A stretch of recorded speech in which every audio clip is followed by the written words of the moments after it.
Hi, everybody. Welcome to Sunday's Live. Hold up. Okay, here we go. Okay, I'm live. Yay! All right. Welcome. Excuse me. Welcome to Sunday's Live. Oh my gosh. I was drinking bubbly sparkling water. So sorry if I, have a little burp here and there. I'm going to see who is going to join today. Thank you so much. For joining, if you're joining wherever you are. Yeah, here we go. Sorry, I got distracted. But hi everyone. I hope everyone's having a great Sunday. Great weekend. Great everything. I'm gonna read a few comments. I don't know who's joining. Let me get this chat up. Hey Sharita, how are you, sis? Yes, the first one. Woo woo. It's always cool when the first one joins. Because I'm like, I gotta make sure everything is right. Like it's usually when I'm troubleshooting and then y'all coming through. Hey Imani, how are you, sis? Hey XX Panda, how are you? How are you? We're just gonna wait for a few people to join y'all. We getting right to it. Today is going to be straight to the point, straight to the program. But we gonna chat, of course. Like I'm gonna chat with y'all for sure. Ellie, how are you, sis? How are you? Yeah, yesterday's stream was very short. Yeah, it was probably the shortest stream I've ever done. And today's gonna be shorter too. I'm trying to I don't know if some of you caught yesterday's stream, but I am going to shorten the weekend streams to like 3 to 4 hours, which I can do. And then that'll give me more time to edit and get the case studies out, because I'm going to change the format of the case studies as well. Instead of doing like long, like 1 to 2 hour videos, I'm probably going to end up doing like 30-minute videos every day or every other day. I think that's better. I don't know. Y'all let me know what y'all think, because if I sit on the 1 hour to 2 hour videos, it just takes me forever to edit. Whereas 30 minutes is pretty much my sweet spot. I can get that done within like a few hours. But it's the 1 hour to 2 hour videos that just take a while to edit because they're so long. So anywho, I'm gonna figure that out for the next case study, because we gotta see the last part of Taylor Swift is coming out tomorrow. Maisley's coming out probably tomorrow or Tuesday. That I can promise. I know usually I'd be like, well, I don't know. But yeah, I've been working hard on those two, getting them out. The Maisley one was actually easy to be honest with you. It's so interesting because the social media couples, their case studies are so much easier to edit, and I think it's because they don't have as much articles about them. Whereas with the like a Taylor Swift, she's had a career for a long time, So I gotta go, and I like to be detailed, so I'm a very detail oriented person. So sorry if I take forever, but it's because I want to make sure that I get as much facts as possible, because I do not play about that. Who else is joining? Sasha, hey sis, it's been a minute. I think I saw you. Were you there last week? I don't remember, but hey sis, how are you? Lise, how are you, sis? Welcome. Kick, Why Angel? Hey. I hope we're all having a peaceful day. Hey sis, I hope so too. Kate dot expired. Finally able to catch one of your lives. Yay, I'm so happy. Yeah, I am actually, so thank you for joining the live, and I'm going to do a weekday live. I think I mentioned that. I'm going to see which day works the best. I'm going to try to keep it consistent, because I like the weekend streams too. So it'll be Saturday, Sunday, and then a weekday. And then members only will get their live streams as well. I got another members only live stream coming up this week. Yeah, so I'm going to start incorporating it on the weekdays. It's just easier for me, y'all. Especially like if I do after work, it's not bad at all, because I work from home. So, and to be honest with you, Dom is prepping for his competition. So that gives me a lot of free time. I ain't gonna lie to y'all, it does. Mimi's the only thing that, y'all, we got to take Mimi to obedience school. We gonna take her to obedience school. Mimi needs to socialize with other dogs. And I got to take her to obedience school. Because, yeah, I think it's out of my realm. So I did get an app to discipline her. But the app is just, a tool, a guide. It's just helping me structure stuff. But, yeah, we're going to take her to obedience training very, very soon.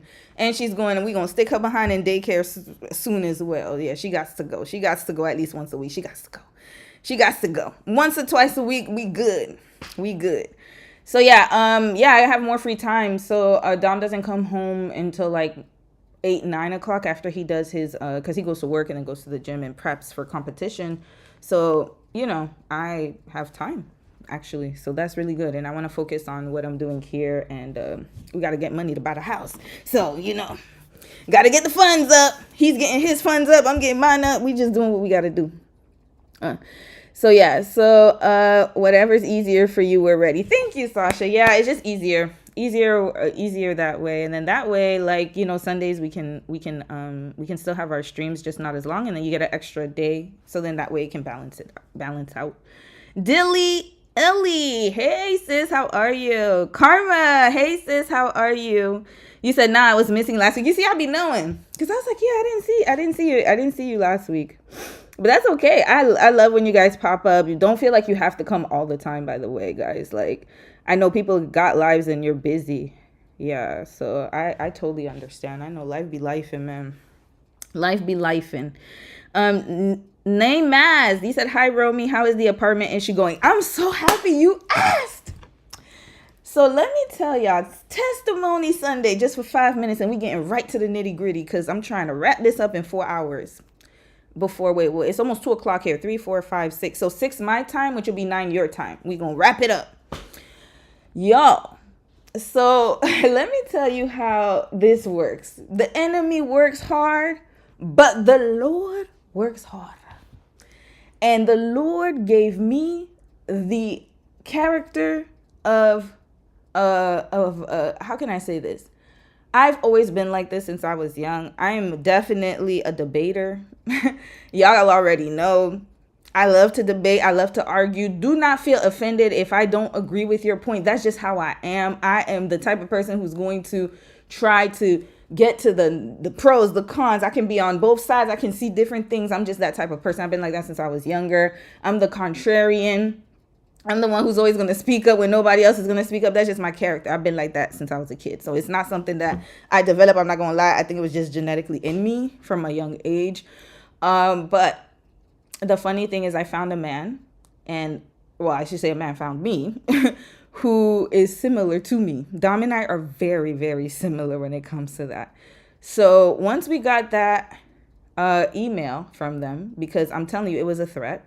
I don't want to show it just yet. I'm gonna wait till we leave. But it was a threat. It was like a subtle threat, and I don't like threats. So then I got in my Olivia Pope vibe, because what's her name? Annalise Keaton came out. Olivia Pope came out.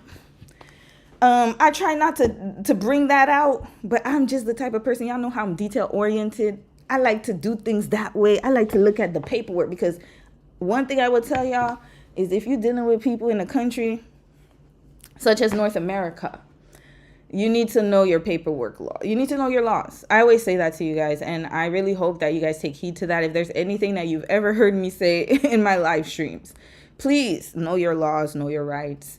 Because as soon as it came with the threat, I was going to let it go, because I was like, we just going to leave anyways. But Dom was like, no, I want to fight. And I said, you want to fight? All right, cool, let's fight. That's just how we are. We're just like the tag team when it comes to that. Because look, we was minding our business, living in our humble abode with our baby Mimi, trying to just live our lives. And then these folks want to come bother us.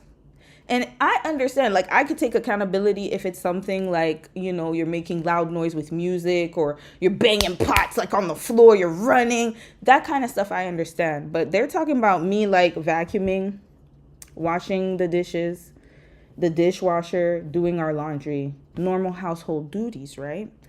So, Dom started the letter off. It was kind of like, we did a tag team. So he started the letter off. He wrote his part.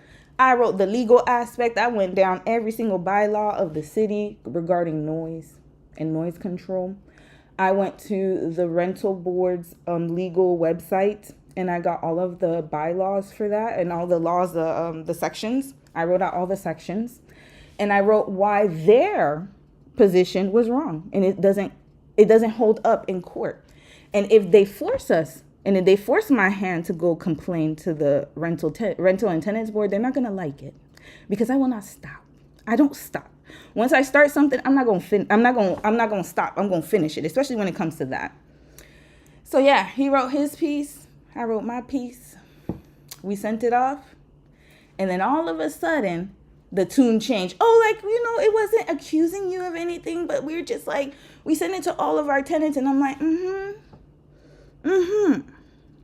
Oh, so now you're trying to gaslight me, acting like I didn't know what the first threat was. No, I know what a threat is. I know what it is. I'll show y'all the emails. I'm telling you, once we leave here, I will show everything. But yeah, it'll be a crash course in clearing somebody professionally. Yeah, because they thought that this is the thing. And I think this is what I don't like, and I hate that. People need to stop underestimating folks. Just because I look a certain way, just because I may not be as like, I dress down. I'm not really like, I just be, I'm just myself. I just look like, oh, don't play with me though. I'm a piranha. And my husband he don't play that either. So we're both on the same page with that. So anyways, we cleared that got cleared up right away. And I bet not get one more complaint again. Don't play with me. So yeah, anyways, it got sorted out, y'all. And we went to go see some places. We'll make the announcements when we can. But anyways, the good part is though, now let's get to the good part. The good part is that, I always believe everything happens for a reason. So I don't question it, but it's more so like, how to handle it emotionally. I think that's what I've been working on this year, is not necessarily when problems come, because you can't control what life brings to you. But I think the biggest takeaway for me that I'm learning is, how do we resolve it? Are we going to argue with people? Like, are we going to fight? Or are we going to use the resources that we have and the education that we have and the knowledge that we have, and we're going to fight against it? And that's what I'm doing. Now I don't argue like petty arguments. I'm not going to cuss you out. I'm going to go and use your legal laws to clear your ass. And after that, you better not bother me again. But it was so great because Dom took the lead. So this is what I was talking about yesterday, and I wanted to make it very clear, but I didn't have time to really express it. Yesterday's live stream, when I said that it's really nice for a man to open doors for you and to get you your favorite drink at Starbucks and to take you on rides and, do all that fun stuff. To me personally, that is minimum requirements. It's manners. It's something that should be expected, right, of a partner, to take care of you. But I think what makes me love Dom more is the fact that he supports, like he protects me. And I think that to me is more, I would say that to me is the best part, is the emotional support right there. So yeah, he was like, I got it. He wrote them that email, y'all. Mind you, English is his second language. And he wrote it very well.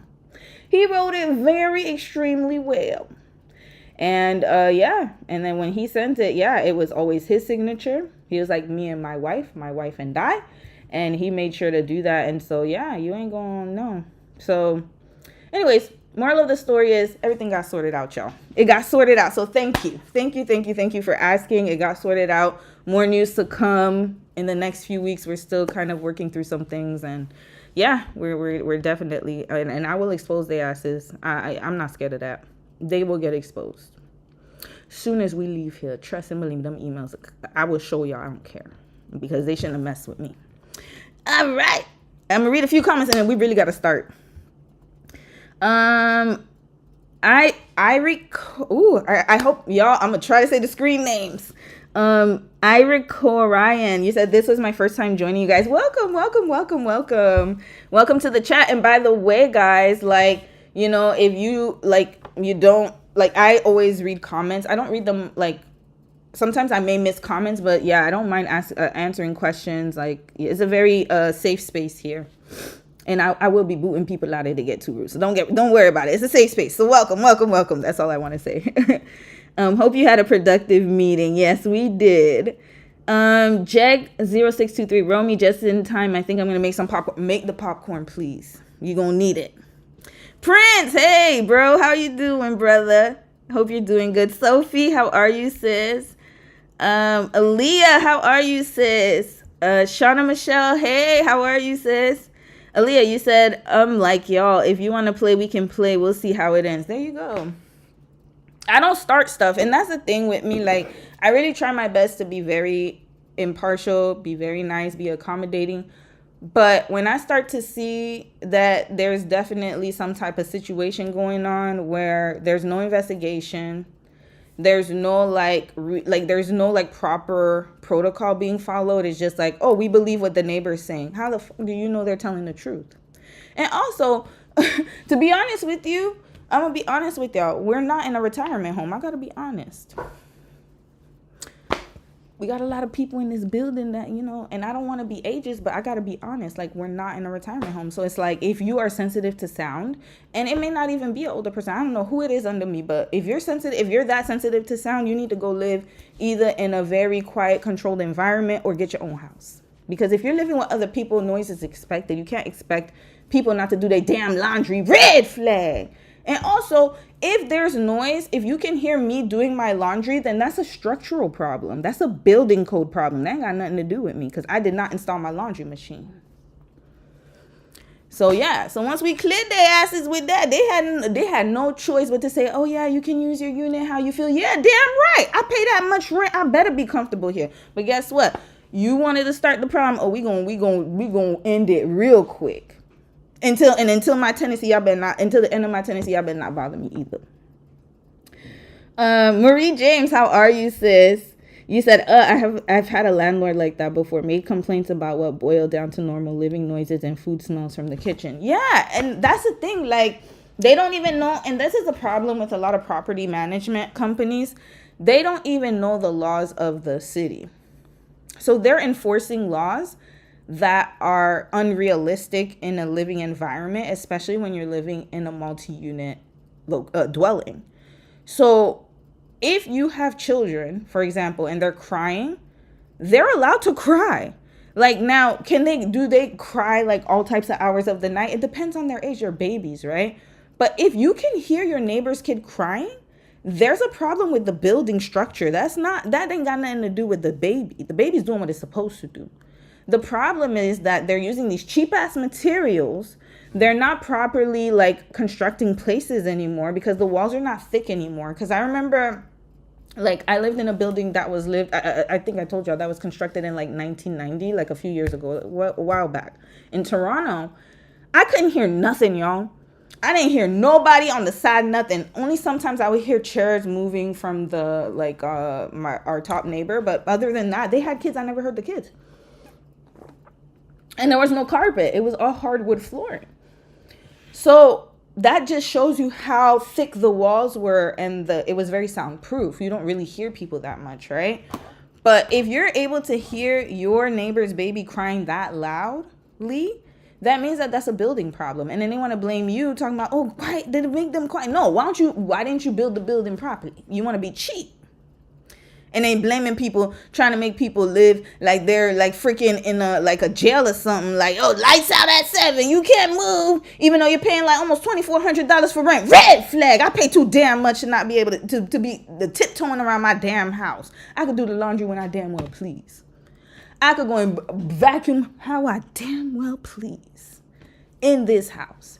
And if they can hear me, and if it's that loud for them, then that's an issue. And that's a you issue. That's the problem. Now, the issue, though, also is that they're never going to admit that. And they'll try to say, oh, you're the noisy one. You're the one making the noise. You're the one, da, da, da. It's crazy to me. Anyways, continuing. It got sorted out. I could go on a rant about this. CC Esther, how are you, sis? Sasha, you said definitely structural issues, SMH, thin ass walls. Yeah, that's what it is. You should not be able to hear your neighbor's kids crying. That is not normal. It's not normal to hear people's laundry machine going.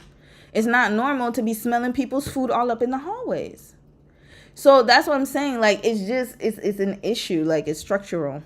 The food should be able to stay in trap.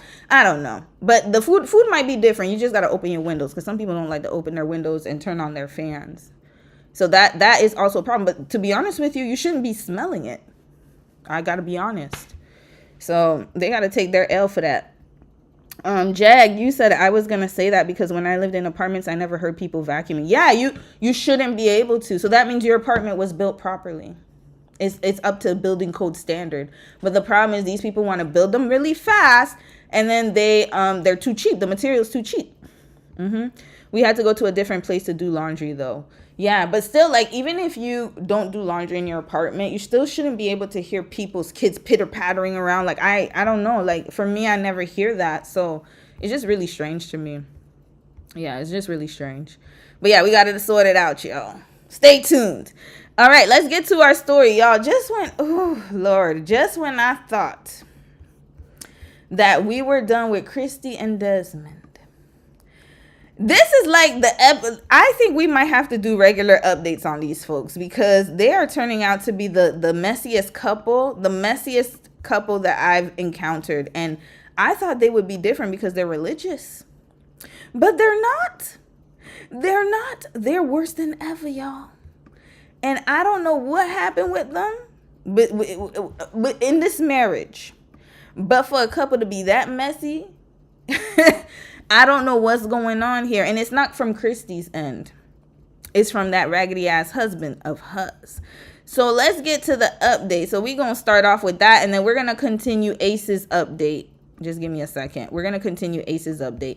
I wanted to cover this Ashley Tisdale story, but we'll see if we have time today because we got so much to cover, y'all. I didn't get to cover it last week. The mom group from hell. We might have to cover that. We'll see if we got time. If not, I'll cover it another day. And I wanted to do this story, so we'll see if we have time. There's a lot of stories I might have to save for the midweek live stream. I might even have to do a special live stream on this one because it's deviant and sensitive material. I might have to put that in the members only. I don't know. I'll have to figure out how I'm gonna do that one. All right, let's get to it. Desmond and Christy, y'all. Desmond and Christy. Oh Lord. Okay, so where do I start? Remember yesterday I said I'm going to pack them right up out of here and we're not going to hear from them again. Well, Kevin Gates had something to say, y'all. He had something to share with Desmond. Y'all know Kevin Gates, our favorite Aquarius man. The one who was with Brittany Renner and what's her name? Draka. He was married to Draka for many years. Were they married? I think they were married. He used to cheat on her allegedly. Were they the ones who had threesomes?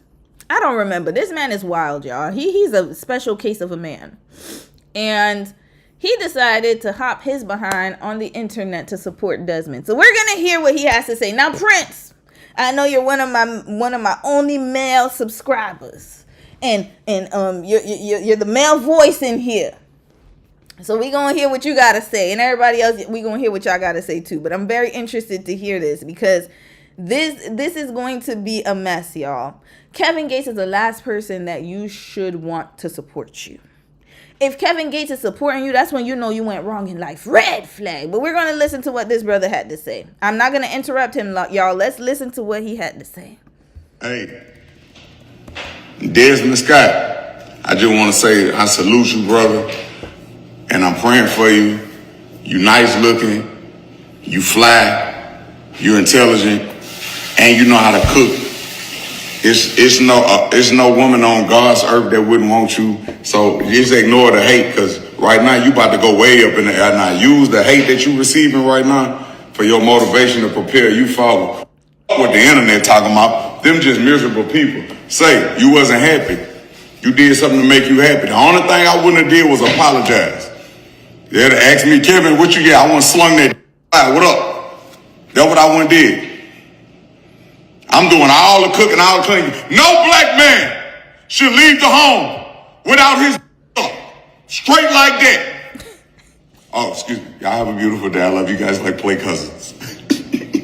My name is Kevin Gates and I approve this message. You heard me? If not, catch me and do me some. Y'all pray about it, because you ain't gonna do nothing about it. You heard me? Okay. Hey. Y'all heard him. Okay, let's go play by play. Okay, play by play. Y'all know how I like to do. Let's pull up Desmond's page right quick.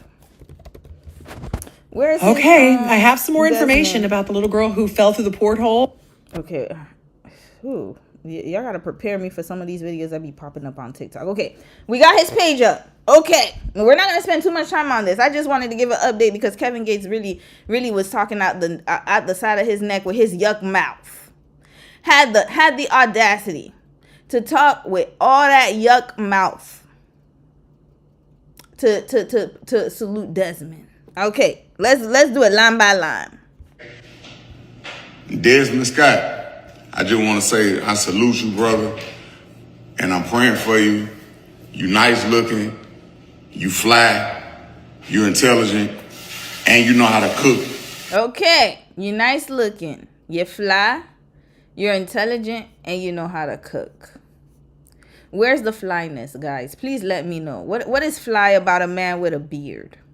Is the beard the one? I think it's the beard that's making people go crazy. What is so fly about this man? What's fly? He looks like a regular man doing regular things. I don't see no flyness here. He's wearing these very basic ass clothes. Like it's nothing. There's nothing spectacular. But okay, he's fly. Okay. This is the man right here. So he's hyping him up. All right. Now, and I'm not saying that he's a bad looking man. I'm just saying that the way he's talking is as if he is the pick of the litter. Like he's supposed to be like every woman would be happy to be with him. But Christy was so ungrateful. Okay, continuing. It's no woman on God's earth that wouldn't want you. I don't want him. I would never. Even if I wasn't married, I wouldn't want him. Y'all want? Let me know in the comments. Is Desmond the kind of man that you guys would want to be with? I'm dead ass serious. This is a poll. Matter of fact, let me do this is the first time I'm gonna do a poll here. Let's do a poll. Start a poll. Would you date or marry? Be honest, y'all. This is anonymous. I'm not gonna see your names. Like Desmond Scott. Okay, here we're gonna start the poll. This is my first time starting a poll on this dang on a live stream. Here you go, start the poll. Yeah, y'all gonna vote right now. Vote. You could be honest, y'all. Yes or no. I'm not going to penalize you if you said yes. If he's a catch for you, then Lord, we got more than a prayer. I need a fast for you. I might need to do a fast for y'all if y'all choose yes, but it's okay. Be honest. This is a very honest and transparent thing. Oh yeah, 100% no. Lord, is that the result? We got 100% no. Damn, y'all fast. Green flag to the chat. Thank you, y'all. End poll. We gonna end it here. We might do another poll. Actually, I like this. I really like this. I like this function. We got the poll function, and then we also have a Q&A. I might do a Q&A one day, but today we're just gonna do the poll. Okay. All right, here we go. So he said all of us would be so happy to have a man like him. First of all, he ain't got no job. I'm sorry. Him being a glorified chef in his house, does he actually have a job? Can somebody tell me? Let's look it up. Does he have a LinkedIn? I mean, you don't have to have a LinkedIn, but damn. Where does he work? Oh, sorry. Where does Desmond Scott work? Where he work at? He's a chef where? Okay, Us Weekly. Us Weekly be having tea. Let's see if they could tell us. They told us they're going to give us the tea. Why is Taylor all up in my page here? Hold on a second, y'all. I might have to move this a little bit. Here we go. This is better. All right. We need to see where he's a chef. He shares recipes and clips of him cooking. Okay, but where? Where is he a chef? Red flag. I don't see nowhere. Where he work at? Where does he work? Okay, he shows off diverse Houston cuisine in Hollywood in his house. In his house. Is he a caterer? Can y'all tell me? Is he a private chef or a caterer? Y'all let me know. Y'all will let me know. Chef restaurant. Okay. Houston chef and content creator. He's a self-taught cook. Interesting. So he didn't go to school. Okay, you don't have to. That's okay. Because it's a skill, right? So you don't need to go to school to learn a skill. My thing is, okay, does he actually have clientele? Because somebody, I'm just going to be honest with y'all. Let's be honest. Here, he sets up new kitchen. Every day he's loving this attention. Fork You. Desmond Scott sets up new kitchen amid ugly divorce. Yeah, it's getting ugly, and it's coming from him, the Captain Capricorns. I done showed y'all in the remember in the Taylor Swift case study. What's his name? Calvin Harris. He wouldn't shut up. Ray J, didn't I tell y'all? They the ones who gonna be fighting with their women online. Y'all better go back to that part. I think it was part 3. They are the type to fight their women online. This is the example that I was showing y'all. This was way before this whole thing happened. That's their style. So now he got a new kitchen set up. This man went from this kitchen. He went from this kitchen, state of the art, modern. Look at this. This looks like it could be on a Vogue, like in a Vogue layout, like one of those fashion, like Good Housing, what was it called? Good Housing magazine, Good Housekeeping, whatever the name of that magazine. You know, it could be on HGTV. This is the old kitchen, y'all. Is this his new kitchen or the old kitchen? Oh, this is a new one. Hold on, my bad. This is not that one. Hold up. Hold on a second. Which kitchen is this one? Let's compare the kitchens, y'all. Oh, yeah, this is the new kitchen. Okay. Hold up. Let's get to the old kitchen. Where is this? This is the old kitchen. The fall and the winter has some... His kitchen still looks good, though. I ain't gonna lie. I'm not even gonna give him... I'm gonna say it still looks very nice. But it's not the same as this one. This is his old kitchen, y'all. Look at the setup here. Had the kids there. Had the stove. Okay, we're gonna go play by play here. The finishings. It looks really nice. The stoves. The stove tops. Okay, they got the burners. All right. These are really nice burners. The floor looks nice. Okay. The kids got a little dirty. That's okay. It's a pretty wide kitchen. All right. Let's go back to another kitchen here. This is here. Let's fast forward. Hold on, I want to see another. Sorry, TikTok is very sensitive, y'all. Anytime you click, it literally goes out. Okay, here's another setup here. All right, this is their kitchen here. All right, let's get to his new kitchen. This is the new one. This is a new video. All right, let's see if he talks. This is not bad, I'm not gonna lie, but it's an apartment. This, I can tell it's an apartment right away. This is not a house, but that's okay. It's nice to have an apartment kitchen. I can tell by the island in the middle. And not only that, but the setup is giving apartment. And the stove is definitely different. Yeah, this is definitely an apartment. Different stove range. Here we go. Yeah, they got the dishwasher. Okay. You know what? This is him asserting his independence. This is him continuing on, okay? He's continuing on against the backlash. Okay, Desmond, you got your kitchen. Now, that's not what I really wanted to show y'all, but let's continue with Kevin Gates play by play, and then we're going to get to the real drama, because that's not why I'm bringing this up. There's something that happened. Let's continue hearing this fool. So just ignore the hate, because right now you about to go way up in the air now. Go up in the air where? This man literally just left his wife and children. And he's about to go up in the air. Delusion. This is delusion. Yes, right now, of course, people are going to follow him. TMZ is following him right now. No problem. But eventually, this is all going to die down. And I really hope, to be honest with you, that he has enough gigs to keep up with the child support that he's going to have to pay. I hope so.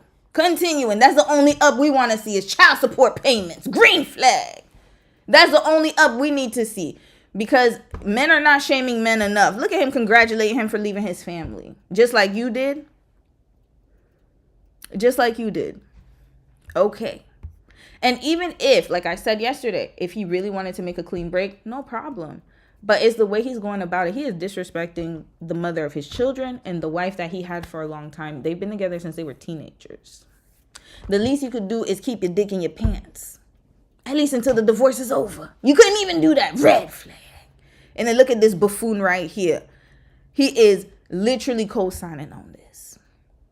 Continue. Use the hate that you're receiving right now for your motivation to prepare you for what the internet talking about. It's not hate. It's reality. You left your wife. It makes you look very emotionally unstable. And I wouldn't trust somebody like that. If I were to have to partner with somebody like that, I mean, like on a from a business perspective, I wouldn't trust you, because if you could do your long-term partner dirty like that, then what about people you don't even know?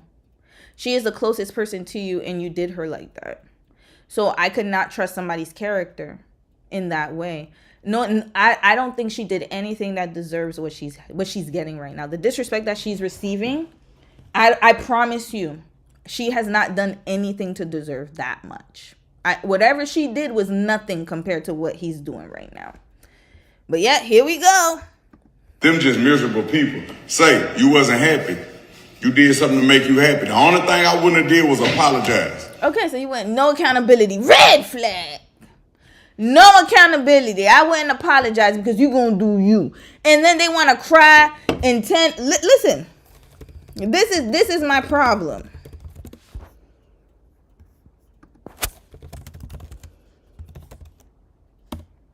Here. Then they want to cry two minutes later. The truth about the male loneliness epidemic. Where else? This is horrific. The male loneliness epidemic. Modern love is failing women and men can't handle it. Lonely men are decent men, born in an indecent time. Red flag, shut up!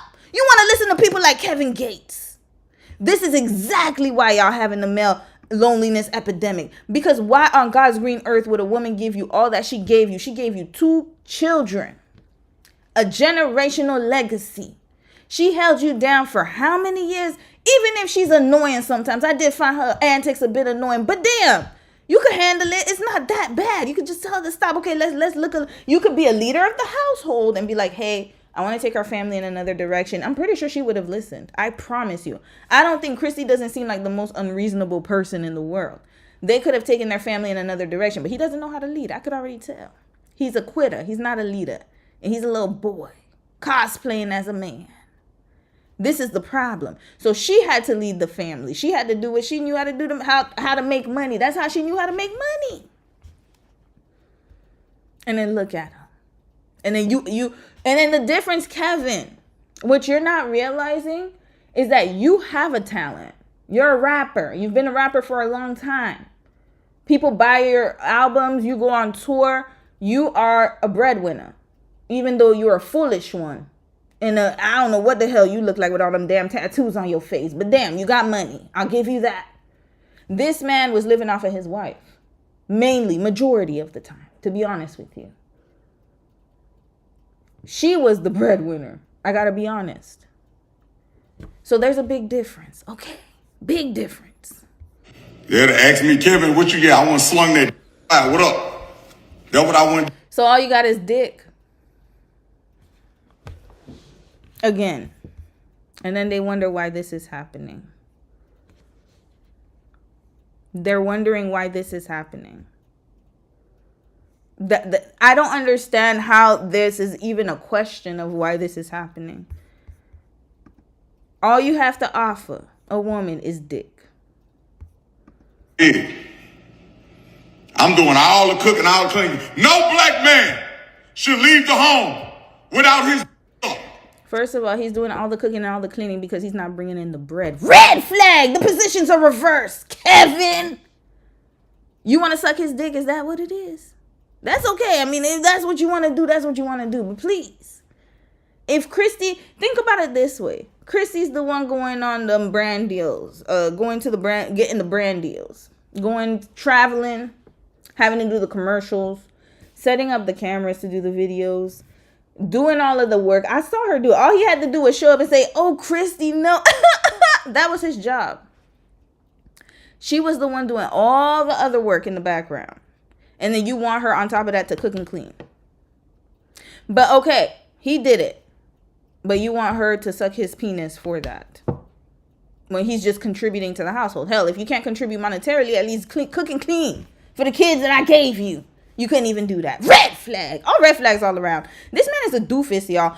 Listen, I don't know how old is Kevin Gates? Oh my God. Please don't tell me he's a millennial. I'm scared, y'all. How How old is Kevin Gates?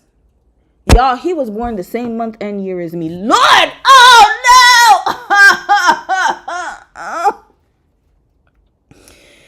Oh, boy. This man is almost 40 years old talking like this. He was born literally 2 weeks before me. Same year. Red flag Kevin. Millennial doofus. Bum-ass man. Mentally. Talking like he a damn kindergartner. This is supposed to be the leader. We're in our 40s, and this is the advice he's giving the youngins. How old is Desmond again? How old are these kids? These people. Sorry, I don't want to call them kids. Desmond Scott. What's his age? How old is this man? He is 32 years old. Yeah, 40, almost 39-year-old, almost 40-year-old man. Giving a 32-year-old man advice, and this is what you sound like. In all the years that you have ahead of him, this is the best you could do with all your wisdom. Straight like that. Oh, excuse me. Y'all have a beautiful day. I love you guys like play cousins. My name is Kevin Gates. Go take your meds, Kevin. Medication required. Go take your medication. You ain't take it. Allegedly. Because people getting sued for telling people to take their damn medications. Take your meds. No, I'm going to say it. I don't care. Take your medication. Please. Go and do it. I approve this message. Yeah, go take your meds. All right. So now we heard Kevin Gates and his trifling ass. But this is the kicker, y'all. So Kevin Gates said all that he had to say. Okay, it was shared on the Shade Room. People were talking about it. But somebody responded. Not just one person. 2 people responded. Let's see who responded, y'all. Okay. I just want to say I salute you, brother. And I'm praying for you. You nice looking. You flat. You're intelligent. And you know how to cook. It's no woman on God's earth that wouldn't want you. So just ignore. Okay, sorry, y'all. Just skip through this part. And I use the hate that you're receiving right now. Okay, all right. Skipping. Let me see if I can skip through it. I wouldn't deal with a. Look at who responded, y'all. Surprise. Wait. What the hell? He just Hold on. Desmond responded, y'all. Here, there we go. This is the video I wanted. My bad, it was the wrong video. That's why people keep going after her. If y'all didn't catch it, Kevin Gates had made a video for Desmond talking about you cook, you clean, you deserve to get your sucked. You shouldn't leave the house without that. There's no girl who ain't gonna want you. And look at Desmond, and then look at. All right, we're gonna see if that comment is still there. I am Kevin Gates. Is it on TikTok or Instagram? We're gonna see if the comment is still there. This woman says, my boyfriend calls it radical honesty, but it feels like public humiliation. And she posted this in the Oh, Lord. Okay, I am Kevin Gates. Let's see if the video's still up. We're gonna check if it's on his. No, it's not. And look at the new victim he has now, y'all. Look at this red flag. Okay, I think it was on his Instagram. Okay, let's check. I am Kevin Gates. Instagram. Oh, I don't know if I can get in. Oh, yeah, it is. Okay, is this the one? Yeah, it looks like the same outfit. Okay, here he go with his new girl. Okay, I think this is the one. Damn it, do I have to log in? Please don't make me have to log in. I don't want to. I don't remember my password, y'all. Ah! Okay, I can't log in, but let me confirm on my phone. But anyways, let's finish listening to sis. She got the receipts, all right? So Desmond responded, y'all. He said, my dog. Let me see if I could get the after her. The full if y'all didn't catch it, Kevin Gates had made a video for Desmond talking about you cook, you clean, you deserve to get your sucked. You shouldn't leave the house without that. There's no girl who ain't gonna want you. And look at Desmond, and then look at. Okay, so here he said, my dog. You. Hold on, I'm gonna find it. Let me find it on my phone. Give me 1 second, y'all.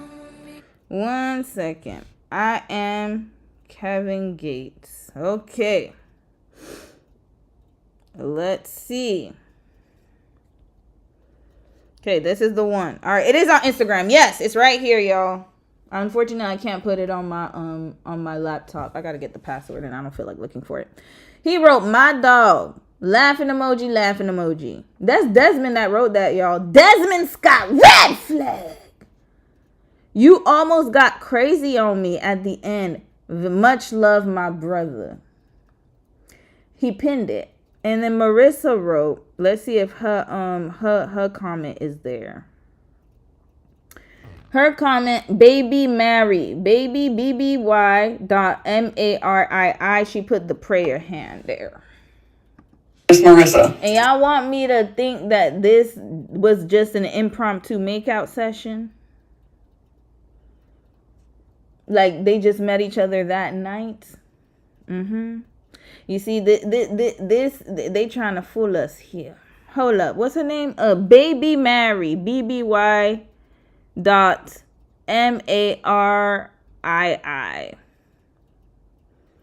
Yup, that is hers, yo. That's her page. This her right here. Hold on, let me see. Oh, let me get my camera here. That's her. Right there. All right. So she's in on it, yo. Here we go. Like, really? Now, you know, if Desmond chose to reply to Kevin, cool. But why are you here? You've already seen all the madness that's coming. Exactly. Why? For somebody who just met him one night and it was innocent. I didn't know he had a girl and I didn't know he was married. Come up like, girl, she loves the attention she's gotten from this. And she's also paid attention. No, it's because that's allegedly, my opinion is that they've been creeping for longer than y'all think. To all the "that looks like a dude" comments, because this was her Instagram yesterday.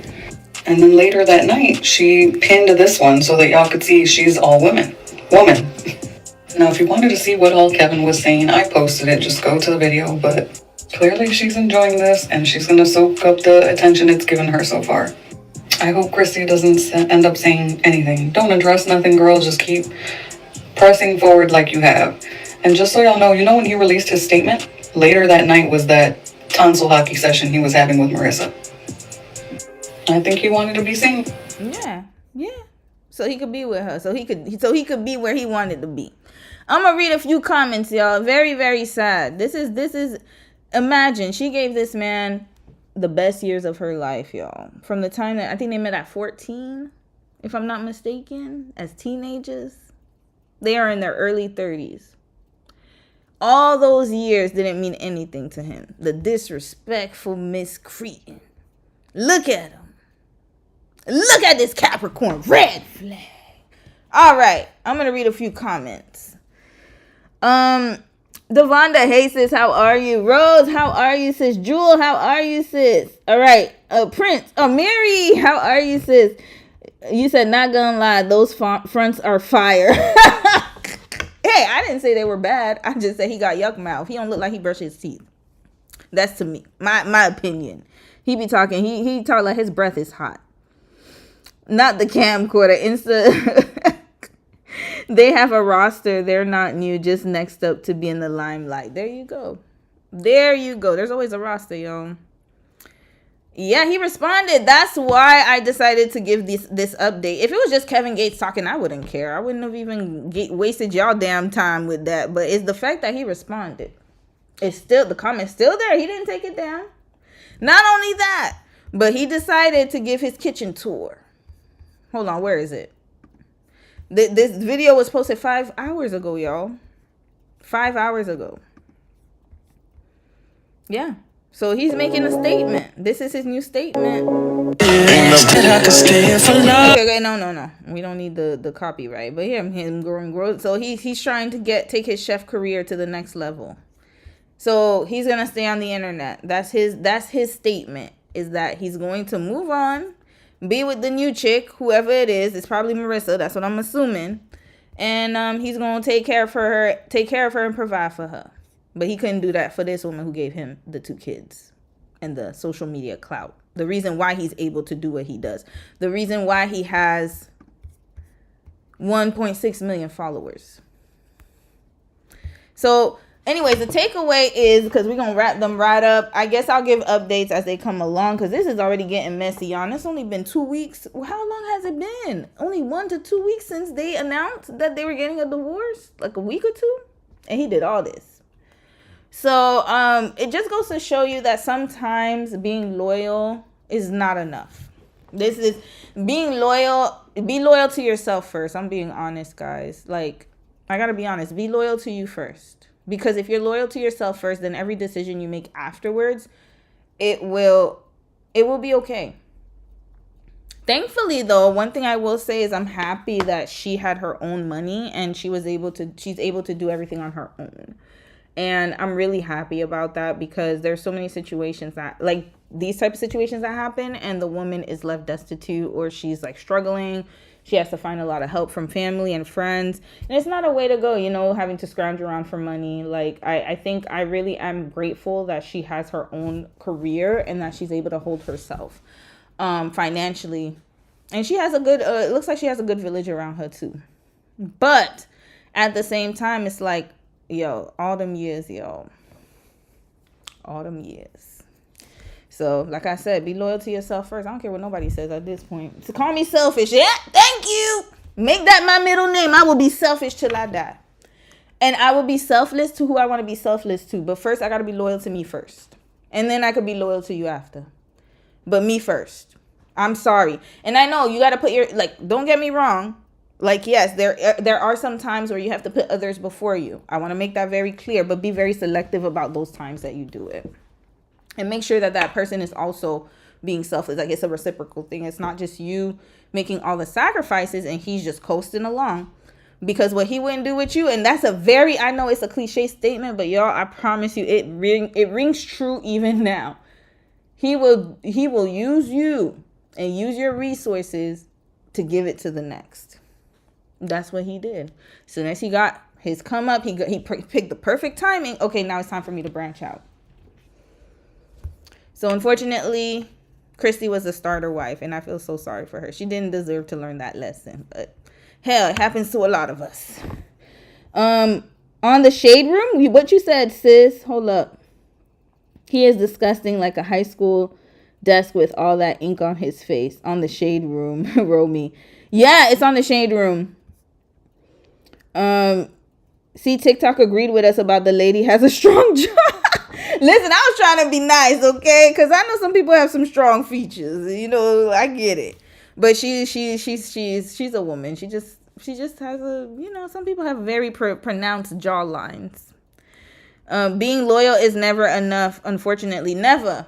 And it's both ways. It's not just for men, for women, men too. It's like you're putting the other first, and it comes, and you know what, like I said, we need to talk about religion too, because I can't talk too much about it right now because this is not the stream for it, but one day I will address it, where in religion, because we have specific Bible verses, if you've been in church, you'll know these verses, where you have to put each other first, and what does it say, like, you submit to your husband, and you know, you provide all his needs, and he's supposed to submit to you. It's supposed to be reciprocal, but a lot of people take it and as you're supposed to do whatever you can for your husband. And remember, she's Trini, so I can only imagine the cultural norms that she had to grow up with and the standards that were set for her, because Caribbean, I'll be honest with y'all, it's a lot of, I mean, we all know this. If you have Caribbean parents, you already know that many of the women we're just taught to just stand by your man, just be there for your man, be his rider, be his piece, very male-centered. And she's also part of the JW religion, and it seems like she was raised in that, and he converted once he got with her. So there's a lot of socialization and religious manipulation. There's just so much going on in there. And unfortunately, she thought that by being that kind of wife, that he would be loyal to her. But no, it doesn't work like that. And not only that, but we also got to talk about the fact that people are going to shame her now and probably be like, oh, she shouldn't have chosen her career over him. But either way, even if she was a Stepford wife, didn't even have the career, he would have still made the same decision. It's just him. It's not a her problem. It's a him problem. My opinion. Princess. Hey, Princess Amani. How are you, sis? You say, yeah, I caught today's live. Yes, you're here. And I've only been here for almost an hour now. And we got 3 hours to go, y'all. 3 hours. Another content creator called Desmond a passive masculine. Yeah, he's very passive. And now that he has, and this is the thing, like, because people are trying to make it seem like, oh, she's so annoying. You know, I did say, Christy she was annoying. I ain't gonna lie. She was annoying with some of the content. But he allowed it. He participated in it. So they're both willing participants. And in my opinion, people are making it seem like, oh, she's annoying, I would have left too. But I'm like, okay, but you're absolving him of being able to speak out and say, hey, I don't want to do this anymore. I can guarantee you he didn't do that. I can almost guarantee you if he did, like, let's say she said, no, I think we should do that. Okay, he's that type of, he's like Scott Swift. Remember I told y'all in the case study, I know I keep bringing up these folks, but that's the reason we do case studies. And this is the reason why I do live streams too, to connect it to the case studies. Taylor Swift's case study. What was it? Part 4, 5? I don't remember. Part 4. When I read her father's email, the resentment that oozed from that email. But guess what? Instead of talking to his wife and talking to her directly and saying all that to his wife, he told the business manager all of that. Desmond is the type of man, in my opinion, that is, and I've known men like this in real life, y'all. Real life known these type of men. They used to. They're not anymore. I'm not sitting here listening to you talk about your girl no more. They used to come to me talking about, oh yeah, my girl this, my girl that. And then I used to ask them, why don't you just tell her? Oh, but it's not that, easy, da-da-da. Shut up. I'm not going to sit here listening to you talking about your girl if you're not going to do nothing about it. They just want people, they're the type of people who are going to whine and complain. They're just like the women on social media. Y'all brought it up yesterday. The ones who complain about their husbands, show videos, and then when you try to give them advice, oh, but but he's a great man. Then why are you telling me? I don't give a damn then. They want to not trauma dump. They want to just use your energy and resources to complain, but they'll never tell that person to their face. That's what he seems like. He had all that resentment for her. I can guarantee you he ain't never really had a conversation with her like that. And I can almost guarantee you that the day he came to say he wanted to get a separation, that was probably when she finally was like, wait, what's going on? What's happening? You never told me this. Why didn't you tell me that? Communication. They don't want to communicate. And then be passive aggressive, resentful. And then now that everything is coming to a head, you see all that aggression and anger is coming from his side and not her. She's been very quiet. Apart from the post where mind you, she's the one who filed quietly. TMZ found the records. It's not like she showed it to them. They found it because that's what they do. They scrounge around for news, right? They posted it. He's the one who came out with the statement. Then after that, he's the one that was caught in 4K kissing that woman. Now, Kevin Gates came out with a video. He's the one who commented. And his side piece did too. Red flag. And she still hasn't done anything. The only thing she did was when she posted that the TikTok video or reel, whatever it's called. What is it called? Video? Whatever the hell. And she said, same kitchen. It was after his statement, by the way, y'all. He's the aggressor. Resentment. This is what happens when you don't communicate. You don't share your feelings. You don't really tell people, and you just passively sit back and then you complain. This is what happens. Clown behavior. Prince, you said religion always skips the part of the book that men are also supposed to submit to their wives. Yep. And this is the problem. And then you have these men like Kevin Gates thinking that because he cooks and cleans that you're supposed to suck his peen. You suck his peen because you want to, not because he's cooking and cleaning. That's what he's supposed to do. Those are his kids too. Doesn't he live in the house? Doesn't he use the kitchen? Red flag! You use the kitchen too! And those are your kids too. Come on now. It's literally common courtesy. Common courtesy, guys. Common courtesy. Manners. Responsibilities. But I'm supposed to be grateful that you're cooking and cleaning for the kids that are half yours. And for the kitchen that you freaking used to make your damn banana pudding, whatever the hell he makes. Creme brulee. I don't know. And for the bathroom that you shit in. And for the couch you sit on when you texting on your phone going, ooh, Christy. Get out of here. We done with these people, man. Unfeather, you said people always try to blame the woman for the man's actions. They never communicate anything, but it's somehow her fault. Exactly. I can guarantee you the way he's coming at her is because he hasn't communicated anything. So this resentment is probably hurtful to her because she's probably feeling like, I didn't know. You never said it to me. You never addressed it. And if he addressed it, it's some passive thing. It's not direct. And then they wonder. Who Lord. I don't think he tried to work through anything. He's been plotting this escape. Princess. Ben. He just waited for the right timing. He got his little, followers up. And then he's like, okay, I'm good enough now. That's what he was waiting for.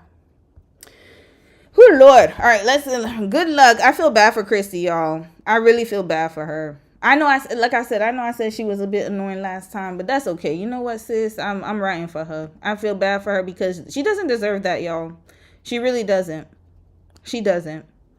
This is such, and you know what? Like, it's just so ungrateful. He's very ungrateful. Very selfish. That's all I'm going to say. Good luck to the next woman, because she seems very proud to be in them comments. Good luck, sis, because it's going to be even worse for you. You think it's bad for Chrissy? Wait your turn. Next, we're going to continue on. Moving on to the next story. Let's continue with the Ace interview. Okay, remember yesterday, we got to 18. Okay, so recap. Ace went through his whole childhood. In case you guys don't know, this is Love Island. Ace went through his best childhood moments. And then he had his family come and vouch for him because he was villainized, quote unquote, on Love Island season 7.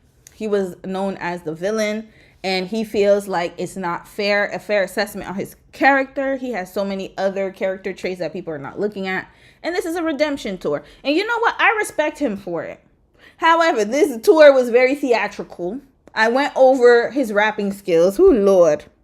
By the way, y'all, had to cut it out. I'm sorry if you didn't catch the stream. I had to trim it out because Brian Austin Green's damn record label, I don't know who was under that. Probably Brian Austin Green trying to get royalties and whatnot. Excuse me. They copyright striked it and they partially blocked it. So I had to just get rid of it. Hell, I gotta get paid too, Brian. So anyways, some of us, we determined that Ace's rap skills needed a bit of polishing. And speaking of polishing, it looks like, I might have spoken too soon because he was in the studio with Lil Yachty. I think I saw a picture of him and Lil Yachty. Hold on. Is that his name, Lil Yachty? Damn, with all these damn names. Goodness gracious. Ace Green and Lil Yachty. Here we go. They was together, y'all. They were together recently. They popped up together. No, this was old. They popped up yesterday. Ace Green. Oh, here we go. A day ago. Here we go. He's posted up with Lil Yachty. So I think his rap career is coming off to a good start. Here we go. Lil Yachty right here. Y'all remember I don't know none of his songs. I just know he was on the he's the one who wrote Act Up by the City Girls. That's the only song of his that I know. I don't know none of his music. Lil Yachty. Didn't he have controversy for something? I don't remember. Anyways, he's with him. So he's getting his rap cred up. Okay. In case you want to know what his rapping is like, let's go back. I know. I'm sorry I'm subjecting you guys to this, but we gotta wrap him right up. Just the rapping part. We're just gonna go through the rapping part. Here, this was him as a studio, y'all. Let's remember this rapper. Remember, he's with Lil Yachty. I said yesterday he needed to be with Dr. Dre, but he didn't listen to my advice. He decided that he was gonna go to Lil Yachty instead. Okay. All right, Ace. At least Lil Yachty's talented. It's going to be worldwide, or, you know what I mean? Because then it just comes off unauthentic to me. I've been a part of talent. Oh, wait. Hold on. I don't know why. Again, y'all already know. Sometimes it's a little lagged. So I got to figure out a way to fix that problem. I might need to reprogram this a bit. Okay. Sorry, y'all. I had to go back. Okay, let's go back. Let's watch Ace's journal again. Here we go. I even left your channel up, Ace. People can go and support you. Go give him a like, y'all. He needs it. So was growing up and rapping, and my mom, she teaching me how to rap. I remember my mom had me rapping at the age of like 3 or 4. You know what I mean? She throwing some E40, instrumental E40, and I just start going, and she'd be teaching me how to rhyme and shit like that. Bass Little Munchkin. Everybody T, yeah, the British coming. Whole team eating good. It's a buffet. Louis V, Tim 6'6" on a good day. All that Twitter typing. Fuck. Tim 6'6" on a good day. All that Twitter typing nigga fade in a real way. Shaking hands with some brains. We got good niggas. Nah, who you? Everybody run me with it. We got loose screws. Stop asking how we get our money. This ain't Blue's Clues. Grind my way to the top. You know, it's funny because the Clock It, the dirty version of that song is way harder. Only if you're a real Ace Mob member, you've heard it before. But the dirty version is way better. And I was like, even though this is super hard, I can't connect with everybody with this. You know what I mean? So then, boom, I made a cleaner version. Y'all, it's worse today. Yesterday I was busy, so I was really like, dang, I gotta get this stream. Today I have time to focus, and it's worse than I thought. My ears are bleeding right now. Remember I showed y'all Lil Van Van could rap better than him. Clock It in. Hey, if y'all don't know who Lil Van Van is, it's the little girl, the one who be with T.I.'s daughter, Eris. Where her name at? Van Van. Van Van. Van Van got a better flow, y'all. This little girl right here. Van Van. All right. Oh, Lord. All right. Oh, sorry. Oh, I forgot to put Candy and Todd in my thumbnail. Okay, that's okay. We'll talk about them after. Okay, let's continue listening to him rap. Funny thing is, that was the one that took off. Woke up and had to pop it. Man, I gotta stop it. I paid for a hair nails fix. She did the finger thumb tap and said, Glock it. I know, backbone. Little baby, I'm 5'10", half grown. Come on, though. You know. Oh, you putting up numbers like Jersey? Well, I'm putting up numbers like Irvin. No numbers. Oh, I'm putting up numbers like Jersey. Oh, you putting up numbers like Jersey? Well, I'm putting up numbers like Irvin. Putting up numbers like Irvin. Broke that nigga, Stephon Curry. 2 blacks back to back, we swerving. She go Nelly on her person, so I went Ricky on. I didn't even notice this. Y'all look at the sound engineer. Right? That's right. Yo, look at the sound engineer. Oh no, I didn't even notice this yesterday. I was too much. You see, this is why it's not good to stream in a rush. I ain't got nowhere to go this afternoon. Oh, I got time tonight. I got time. Well, not too much time, but Hey, man, look at this. Look at this. I paid for a hair nails Wait, y'all. Wait. Clock it. The cuties, the babies are cute. Okay, cute babies. Okay, then we get to his ass. Oh Lord, look at y'all. Gonna pay attention to the man in the cap, the sound engineer. Pay attention to Baby, him. I'm 5'10", half grown. Come on, though. You know. Oh, you putting up numbers like Jersey? Well, I'm putting up numbers like Irvin. No numbers. Oh, I'm putting up numbers like Jersey. Oh, you putting up numbers like Jersey? Well, I'm putting up numbers like Irvin. Putting up numbers like Irvin. Broke that nigga, Stephon Curry. 2 blacks back to back, we swerving. She go Nelly on her Why is he doing this?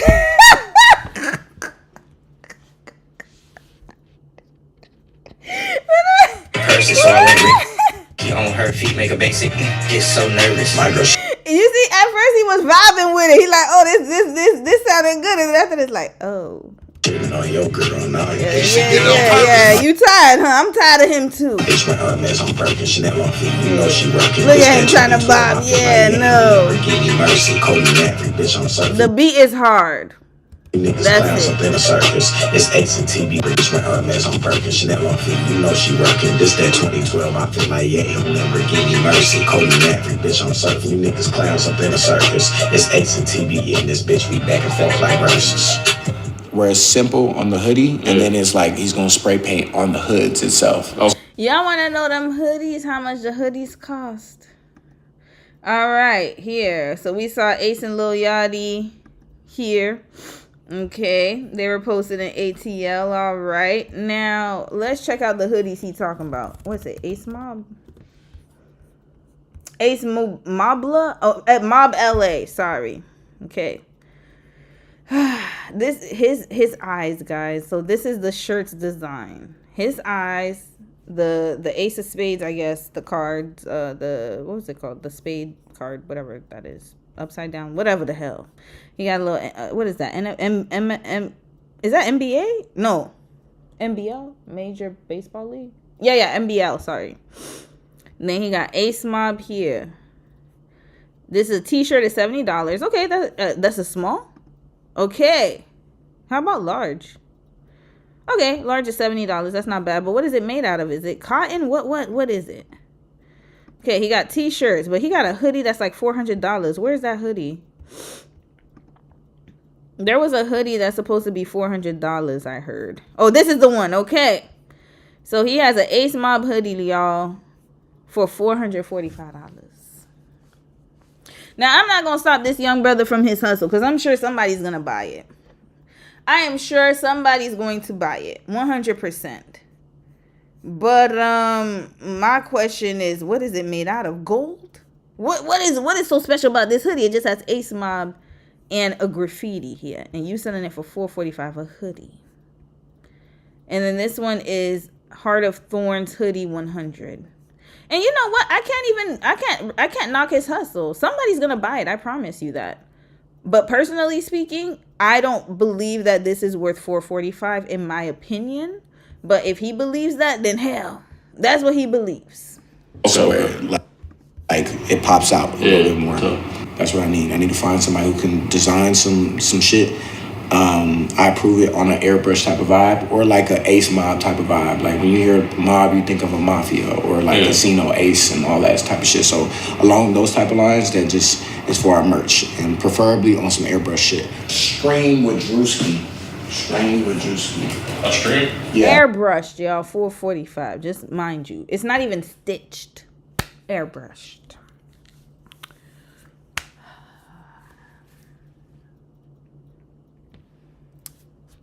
It's a Billboard Awards. Honestly, bro, I ain't never wanted to be a streamer. I always wanted to be an actor, but I use like streaming and doing public interviews and YouTube as like tools to get to where I want and to put my face out there. And I know before I went off to college, my granny had gave me like 10 bands before she had passed when she sold our house in Watts. And, you know, freshman in college, I'm splurging, nigga. This girl want to go out on a date, boom, run it. Clothes, run it. I'm the flyest dude there. And meanwhile, don't nobody wear no damn clothes in Hawaii. Funds is getting a little tighter than they used to. It used to be steakhouses and shit like that, but then now we eat McDonald's every other 10 seconds. Hawaii, I'm assuming it's because his dad was a basketball coach, so I don't know if that had to do with why he was in Hawaii. But it just goes to show you, like, the way he was splurging. Again, he grew up in... I don't think he grew up with... and a lot of us didn't. I didn't either. A lot of us did not grow up with parents who were financially literate. And when you don't have any type of background on financial literacy, this is what happens as soon as money starts coming into your hands. He starts to spend it because that's the pattern that he saw. You gotta be honest. In my childhood, I saw my parents, as quick as the money would come, it would go. It would just go. They spend it faster than they get it. And there's no type of like saving for emergencies, saving for the future. It's just the survival mechanism. So I can totally understand that. And he's young. However, now he's getting older and we'll see if that has changed because he seems like he always wants to be the best, has the best clothes, best fashion. Well, that costs money. And maybe that's why he's selling them $45 hoodies. And so I knew I had to get a job somewhere. So then boom, I go to Yard House, give me a little 9 to 5. I'm learning how to be a waiter. I'm busting tables. I'm being a host. This is cool, but I know this is not what I want to do for the rest of my life. Okay. So I'm scrolling on social media and shit. And I'm seeing these dudes get at this one girl. And this girl look fire, but these niggas ain't even talking to her right. They all asked her favorite color 5 times in a row. And I'm like, nigga, she said pink about 5 times. So then now I get in the request box. I'm like, all right, boom, I'm finna spit game to her. I'm gonna show you how it's really done. And I really got some personality. It's not just, it's not just looks and shit like that. You know what I mean? But I quickly became popular doing these lives. There was like 1,000 to 5,000 people in there. My job had sent me home one day. And sure enough, I battled that one day. And that one day I made more than I had at that 9 to 5 job in 2-3 weeks in one day. I'm in the places and the spaces that I'm in now, and that's all from putting God first. Now, as of recently, I've had a tough time like hearing God, and that's been tough for me because, I've always had God number one, and when I feel like all these other distractions are coming at me, it's hard to listen to His voice. Yeah, okay. You know what? I'll give him this. So, this was a vulnerable moment. And I appreciate the fact that he is making it very clear that he doesn't understand the sound of God and that he thought he heard God before, but it looks like a lot of the decisions he made. So it's kind of like almost taking accountability, but not really. But he's basically saying that, hey, I thought that I heard the voice of God, but it may have just been my ego. And yes, a lot of us had to learn how to discern when it's us and our ego, or when it's what we want and not necessarily what the Lord wants, if you believe in Him. Hallelujah. But at the same time, I can understand where he's coming from with that. So we'll give him that. We'll give him his little moment here. Just one little part. I can't clown him the whole time. He is still a human being at the end of the day. But goodness gracious, Ace, you're making it hard for me. But at least you got a moment of vulnerability here, because he's right. It's like, maybe he thought that, you know, because sometimes, like I've been to, I always say it. I say it time and time again. It's not God sometimes. It's just you. You want what you want. You're going to make it fit to what you want it. God could literally come to you and say, hey, this ain't supposed to be, this is not it. But you will make it happen. And so now I think he's realizing that is the actions of his own actions. It ain't got nothing to do with God. Leave him out of it. Get him out of that. It was you and your ego driven. And sometimes that does happen. So we'll hear more. Let's see if he actually does take accountability, because I hear a semblance of it, but it's not coming out the way I want it to. And that's what I'm trying to get back into, is making sure I can hear him clearly and putting all the shit that I know is just noise aside. I ain't really want to be known for just chopping it up with girls. I want to be able to showcase my other talents, because, again, I want to be an actor. So I'm doing DJing. I'm doing dance lives. I'm a judge. I'm doing story time. I'm doing anything I want every single day and getting paid for it. And that has blessed me more than beyond belief, because, again, I'm sitting here and you watching me tell my life's work, and I'm only 23 years old. No, Ace, stop. You see, every time a red flag. Sorry, I'm too loud. Red flag. I gotta stop being loud, because apparently I can't be loud in my own damn house. The walls are too damn thin. Ace, young brother, I'm gonna tell you something, and this is, I'm not gonna give you the Kevin Gates fugazi advice. He is leading you to a path. He's going to lead you to the least. No, it wouldn't be the least. That would be. He's giving you the worst advice in your life. You can't listen to men like Kevin Gates, okay? And you know, I honestly think he could benefit from having a very sound mentor around him. Not them folks that he showed us. They are nothing but enablers. But people, somebody who's outside of that, who would hold him accountable, because his family damn sure is not doing that, in my opinion. Now, the thing is that you set up this documentary yourself. So why are you hyping yourself up like somebody asked you for this? Red flag, this is my problem. Nobody asked for this. This wasn't like, oh my God, Ace, we want to hear your side of the story. He's acting as if somebody, a scriptwriter like Steven Spielberg or somebody, came to him. Forget what's his name, Ryan, who's the one who did Sinners? Oh my God, how did I forget his name already? Sinners is Ryan Coogler. Ryan Coogler did not come to you and say, hey brother Ace, we want to know about your life's work and your life story. This is a self-documented documentary. It was self-driven. See, I was about to give you the benefit of the doubt, so I was like, you know what, we all lose our way. It's okay, Ace, okay. You get in there. You get into the accountability. But, of course, the Leo had to come out here. It just always pops out. And then it makes me not like him anymore. Like, I don't get it. It's really hard to like this man. He has a very hard personality to like. Tables, I'm being a host. This is cool, but 5 times. So then now I get in the request box. I'm like, all right, boom, I'm finna spit game to her. I'm gonna show you how it's really done. Some people in there. You know, my jump dive in 2-3 weeks in one day. I'm in the places and the spaces that I'm in now, and that's all from putting God first now, and putting all the shit that I know is just noise aside. I ain't really want to be known for just chopping it up with girls. I want to be able to showcase my other talents, because, again, I want to be an actor. So I'm doing DJing, I'm doing dance lives, I'm a judge, I'm doing story time, I'm doing anything I want every single day and getting paid for it. And that has blessed me more than beyond belief, because, again, I'm sitting here and you watching me tell my life's work, and I'm only 23 years old. What have you done today?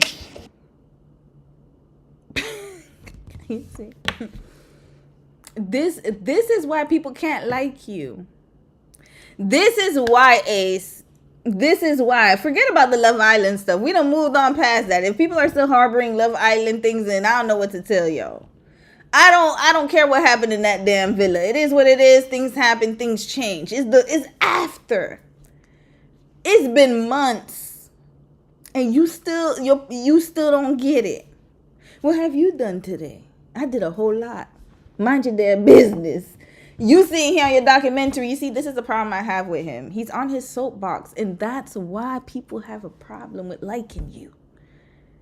It's like you don't have to make somebody feel lower than you just to get your story across. It's like you want to make yourself higher and everyone else lower. That's not the way it, this doesn't come out good. It makes you come off arrogant. It does. Very arrogant. And you did a lot. It's like you just filling your day up with stuff to say you did a lot, but did you really accomplish a lot? Because judged on the hoodie, you could have done more. You should have, instead of asking us what did we do today, you should have done more with that hoodie to make people actually want to pay $445 for it. Red flag. You ain't even got no damn stitching. Hold up. Where we at? Give me a brand. I need a luxury brand. Let's think. Louis or Chanel? No, Chanel's Louis. No, there was another one I wanted. It's escaping my mind. Gucci. Okay, Gucci. Let's get to Gucci. Let's see what Gucci's selling for $445, y'all, because this man is on something. Where's $445? I need to see the price mark. What was it? A hoodie? Did they got hoodies? Do they even sell hoodies?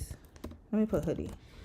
Okay, men hoodie. Let's see. Gucci, y'all. Gucci.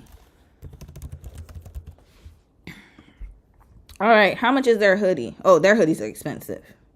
All right. Let's see their lower price hoodies. Let's get to it. Okay. No, he's not even in the price range. I need somebody with Ace's price range. Hold on. Luxury hoodies. Oh, let me put brand name. Let's put 500 because it's close to 500. Okay, Versace. We gonna look. Oh no, that's not. Damn it. Designer. Oh, there we go. Designer hoodies. That's what I should put. Designer.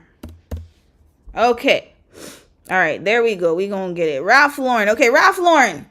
Ralph Lauren is mid, so it's okay. Mid pricing. All right, let's look at their hoodies. What Ralph Lauren got going on with their hoodies? Where's the search button? Wait, is this a search? Hold on a second. Where are they hoodies? Hold on a second. I might have to make this larger. Give me a second. Yeah, here we go. I had a feeling. Okay, I'll be back now. Okay, here we go. Okay, this is their hoodie. Let's see. You see, they got a simple design. This one is $198. It's not even. This is Ralph Lauren, y'all. Okay. I need to see $500 worth of hoodies, though. I don't think Ralph Lauren's going to cut it. No, it's cheaper. Yeah, it's not going to cut it. Okay, I'm going to look one more time. But either way, they have stitching, okay? That's the point I'm trying to make.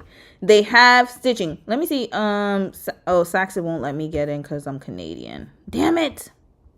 Okay, here. Most affordable designer fashions under $500. Do they got hoodies? Okay, I'm going to try to find something. I don't want to waste time on this. I'm gonna check the chat. Maybe y'all could let me know. But look at this. They have, okay, Burberry. Here we go. Just one hoodie. I'm just gonna give y'all an example. Here, Burberry, $500. Look at this umbrella one, okay? It's very basic, but look, the stitching. Look at the stitching. It's stitched. It's not airbrushed. Stitched. Look at this. Stitched. And even I wouldn't spend $500 on this, to be quite honest with you, but it's stitched. Look, there's a little artwork that goes into it. It's stitched, stitched in that. Look at that. And then look at the, let's look at the details. It's cotton. That's number one. We're going to check if yours is cotton. We need to see what is it made of. And it's actually hand painted. I lied. It's not even stitched. It's hand painted. And then it's zip closure, rib knit, machine wash, keep away from fire, fabric care. Okay, so it's cotton. Okay? That's why it's $500. 97% cotton, 3% elastane. So that's pretty high cotton grade, okay? All right. And then 70% of it is organically grown. So somebody painted that. It's not even stitched, y'all. It's painted. Somebody spent time doing this. Okay? Now let's go back to your stuff. What is it made of? What is it even cotton? What is it? What is it? Okay, here, unisex fit. Here we go. Fleece hoodie, custom marbled hood design, front chest, kangaroo pocket. Okay, made in Los Angeles. What is it though? What is the material? What is the material? Is the marbled material? Is that marbled? Is that what it's supposed to be?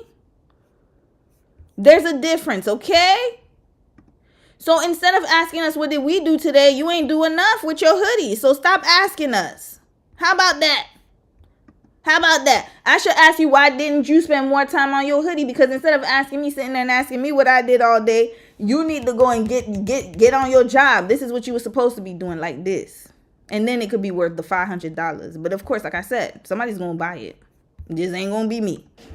Instead of being in my comment section and shit, what have you done? One thing I really want to get into is streaming again. I love streaming. I love connecting with people every single day. My main issue though, well, I feel like I'm not able to grow, or people who, like before going to the island, people didn't know it was me who made the dancing videos and shit like that. That's because the quality of the TikToks that I'm posting. Yes, it's doable. People can laugh and scroll, but people aren't seeing my face because one, the boxes are too small, or two, it's a little blurry, it's a little choppy and shit like that. So I'm only getting what I could get off of just strictly love and vibes, which I'm appreciative and I'm grateful for. But the problem is, people don't know that's me doing it. You know what I mean? So people is forming opinions about me, and again, I'm over here doing shit like this. You know what I mean? So streaming on Twitch, people know that's your face, that's the quality is good, and the cameras, all that. I feel like we don't have modern day role models as far as of our generation of people who are putting out actual genuine content. Stop being a role model. Please, no. You don't need to be a role model right now. Just focus on getting your...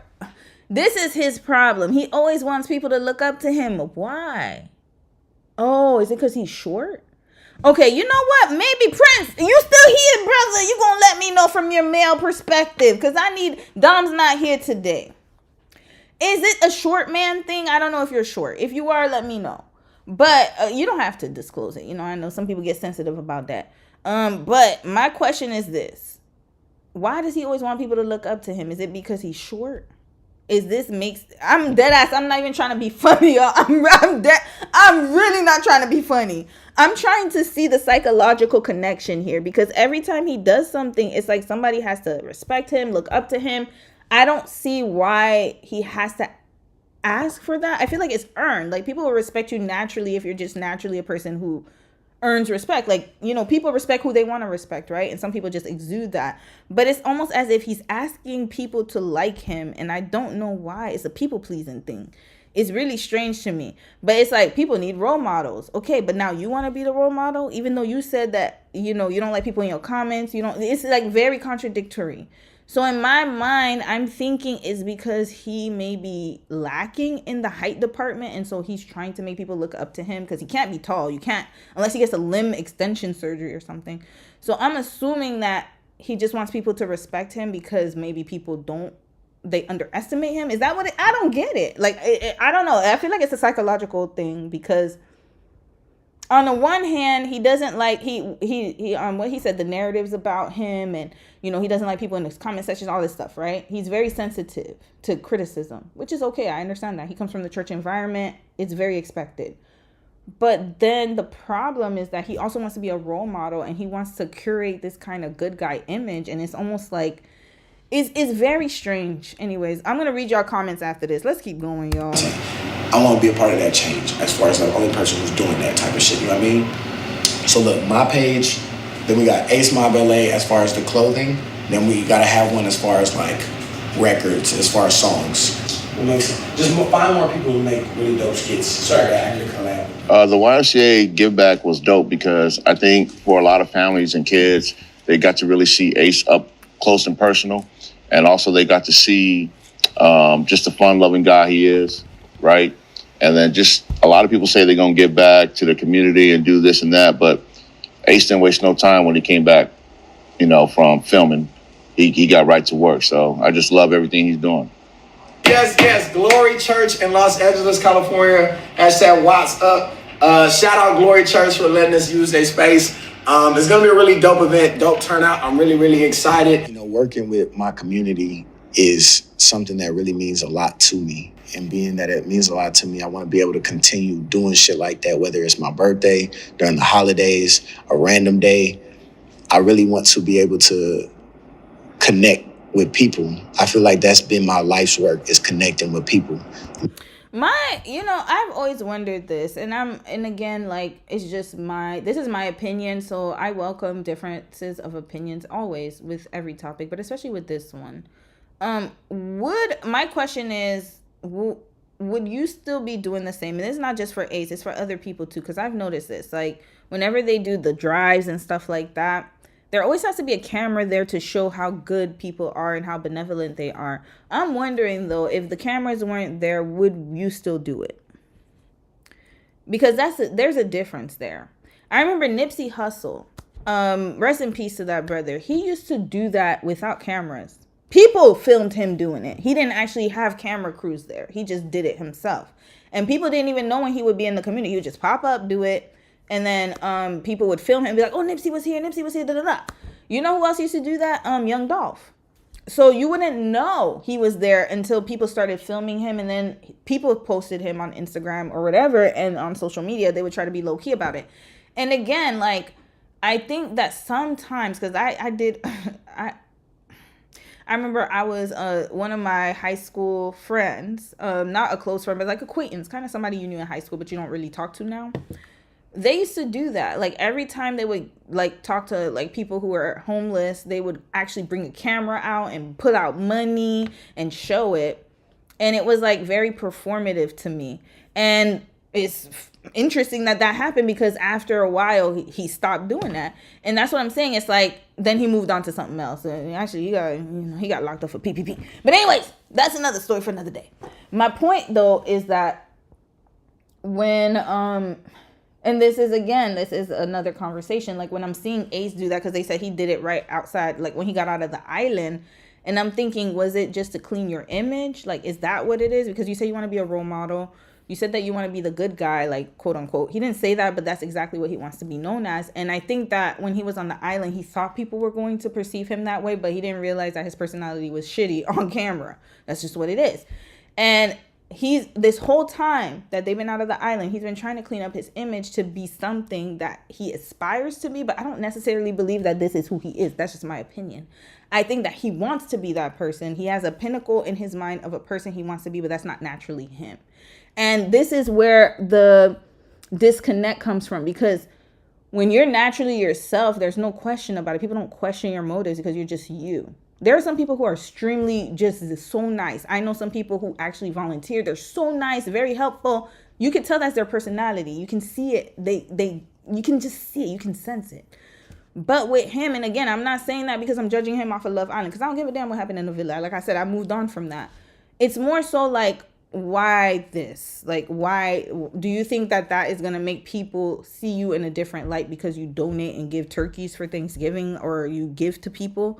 Like, that's my problem. And it was like that when he was with Shelly too. It's like, oh, I'm going to be a good boyfriend, so I'm going to get her the chain with with my name and her name. And it's like everything is a checklist. And he needs to go see somebody very, very soon, because this is not, I feel like he's trying to be something that he's really like not.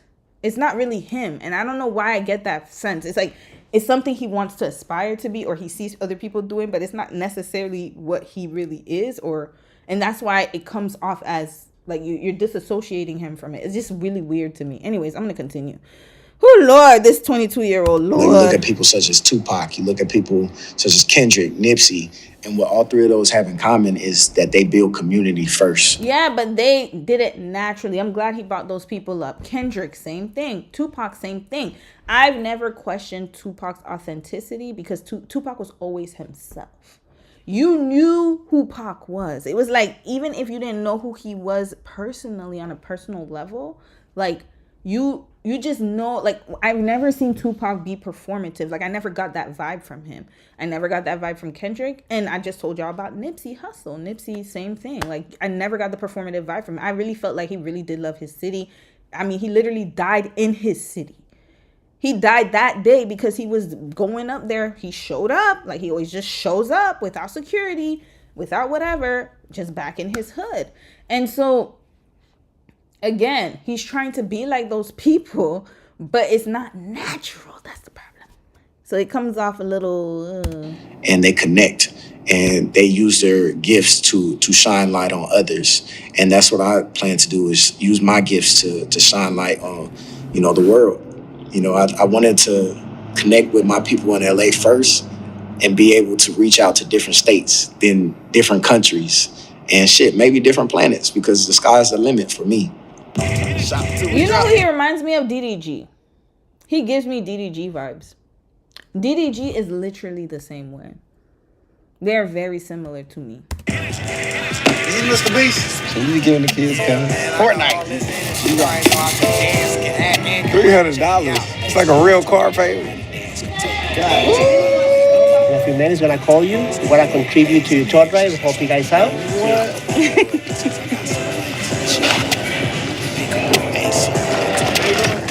Breaker 19 is Mama V. Pick up. I can make a Make sure everybody knows that the time is now. How many parents are out there ready for toys? Okay.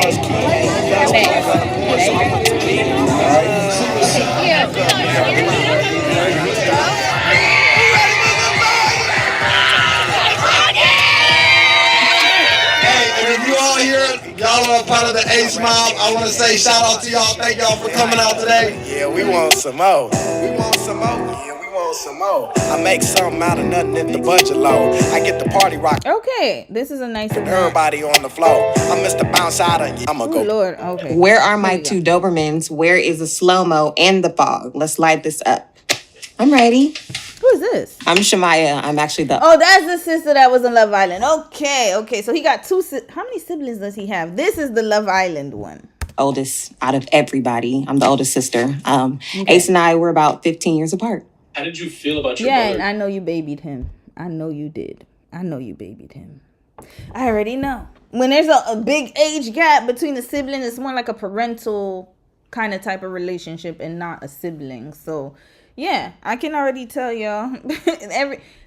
Whoever's in this documentary, I can tell where the lack of accountability comes from. They're going on the show.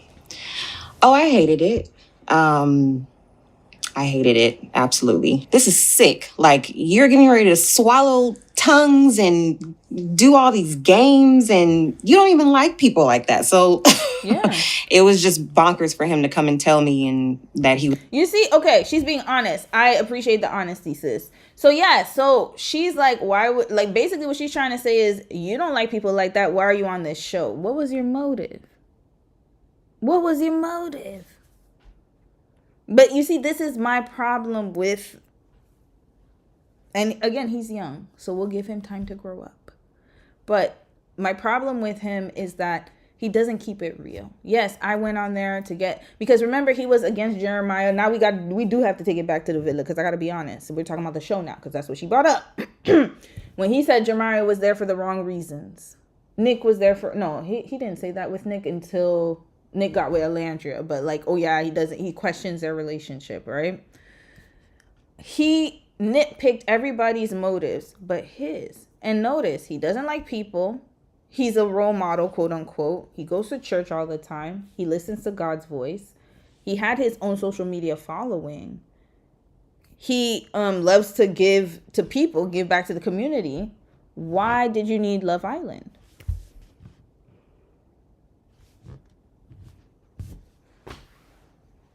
That's my question. I don't understand. That's what I'm saying. But just be real about it. Just be like, you see, in this documentary, he did kind of hint to it, where he said, oh yeah, I didn't want to just be a streamer. I want to be an actor, da da da. But remember, when he was on the show, he was acting as if he didn't need the show. So why were you on it? You acted like everybody else was there for the wrong reasons, but all of y'all was there for the same reason, is to get clout. Let's be honest about it. But no, you had to be the better one. No, I'm not here for clout. I'm just here to share the word of the Lord. And, just show my personality. And then I don't care what comes after that. I'm not here. And then remember, he went into hiding because he didn't want to be with all them other folks. So, no, I'm not there for the audience. I'm here. I just went on the show and it was just a good time for me. And then now you're admitting the truth. This is the problem. And even your sister clocked it. It was going to be a part of this love show. I couldn't even believe it. So how do you feel when you see or hear negative commentary about your brother publicly? I'm ready to fight. I disapprove because I'm gonna be completely honest with you. These people don't know shit about anything. They never have and they never will. They just find it easy to be on a platform and to be able to talk whatever they want. So this is exactly where it's coming from. This is where it's coming from. Did you watch the show, sister? Big sis, did you watch the show? Did you watch it? Because if my brother, and this is an older sister talking to you. I'm not the eldest, but I'm an older sister to 3 younger brothers.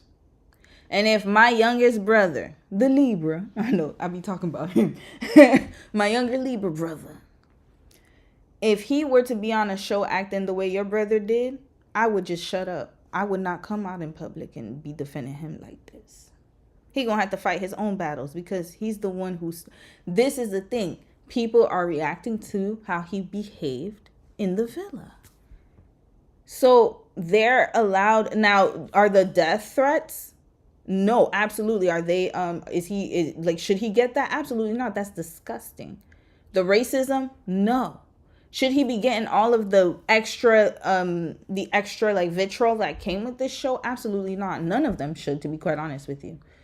Except for Huda. I'm sorry. I don't like her. But none of them should. However, I will say, though, that this is a decision he made in his grown mind. And again, he even went on the Speedy interview and doubled down. So are you not going to talk about that, but then just talk about people who have opinions about what he's done? They're not making these opinions out of nowhere. But then again, that's why I told you, I knew the lack of accountability had to come from somewhere. Nobody holds him accountable. There you go. I know so much because I was there. I know so much because I know my brother. And it's not just because it's my brother. I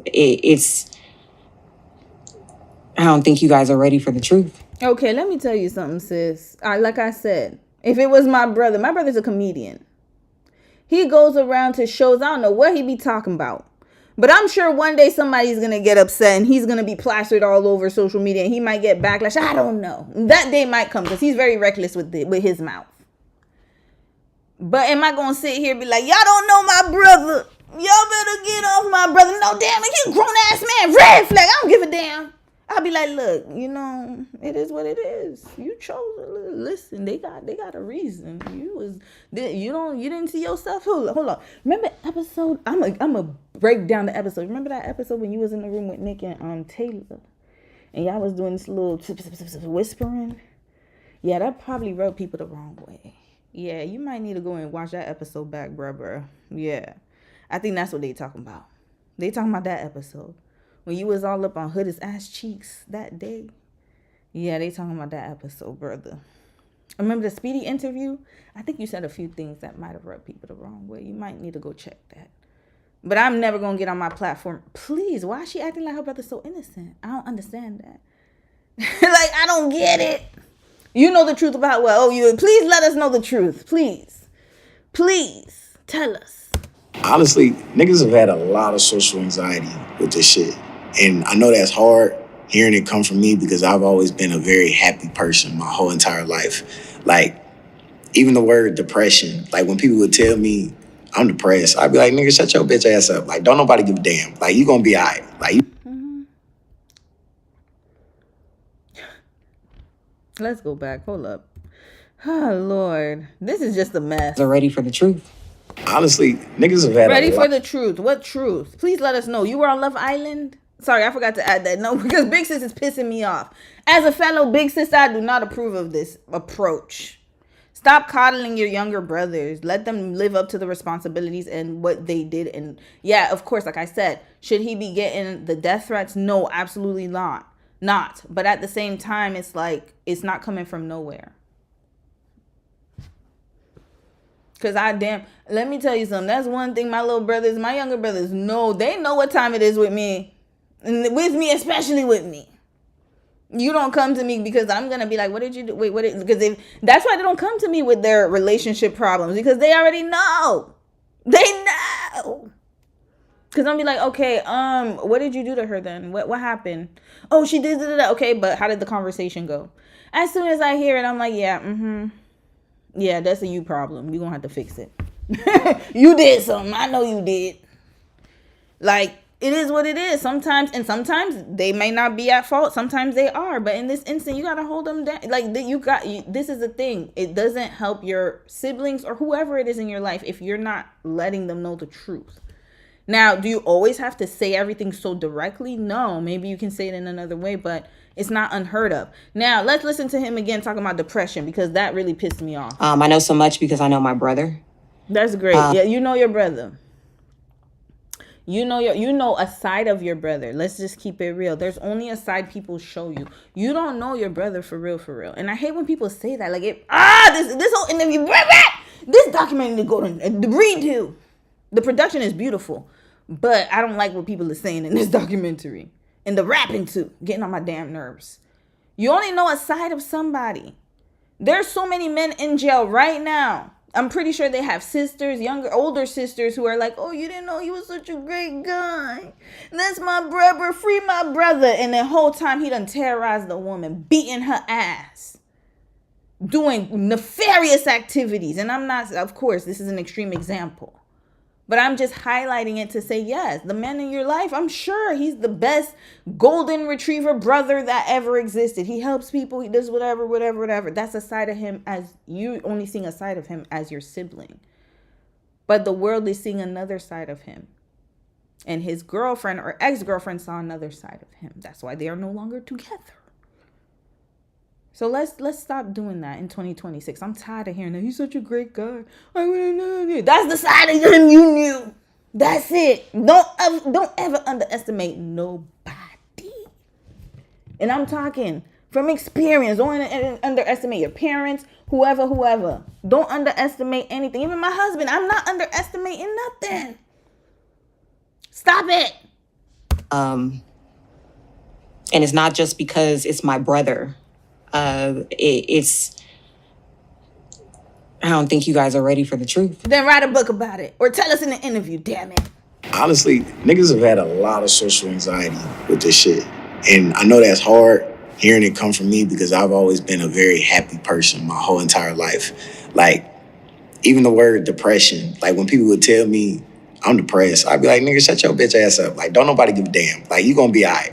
Yeah, and you see, this is not a good response to somebody. I hope none of y'all ever say that to somebody if they come to you in their moment of weakness to try to have you listen to them. Sometimes people just need to vent. And you don't know what that person's thinking. You don't know their mindset. You don't know what their thoughts are. The worst thing you can do is dismiss them. Please do not ever do that. Please. Like, you just had a bad day. It's just a bad moment, not a bad day. And this comes from, again, I'm not saying all churches, but it's definitely religious. It's tied to religion. Oh, don't talk about the negatives. Just think positively. Gotta make a way. Gotta do this. Yeah, but I'm entitled to feel how I feel. Hell, Job even wrote that he was upset when his whole family died in the Bible. He's allowed to be sad. You're allowed to go through those emotions. That's why you have them. Please stop it. Stop trying to be like, oh yeah, like get over it. No, you're allowed to go through them. Now, is there within reason, obviously, because sometimes maybe your emotions are too strong. You might need to go see somebody. But at the same time, you're allowed to feel them, okay?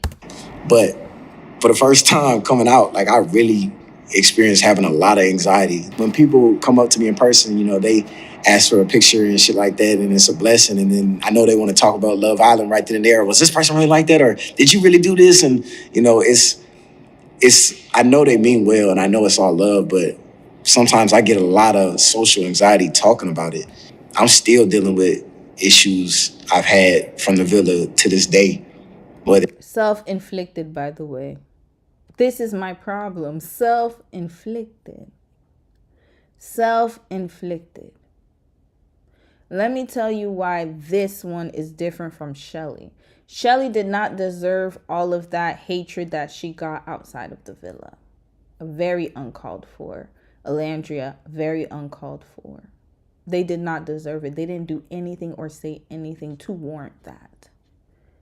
The problem with you, Ace, though, is that you went on the speedy interview and you could have gone a different route. People would have respected you. But then you chose that time to speak your truth. And then you wonder why the hatred keeps coming. And then now you bring out this documentary.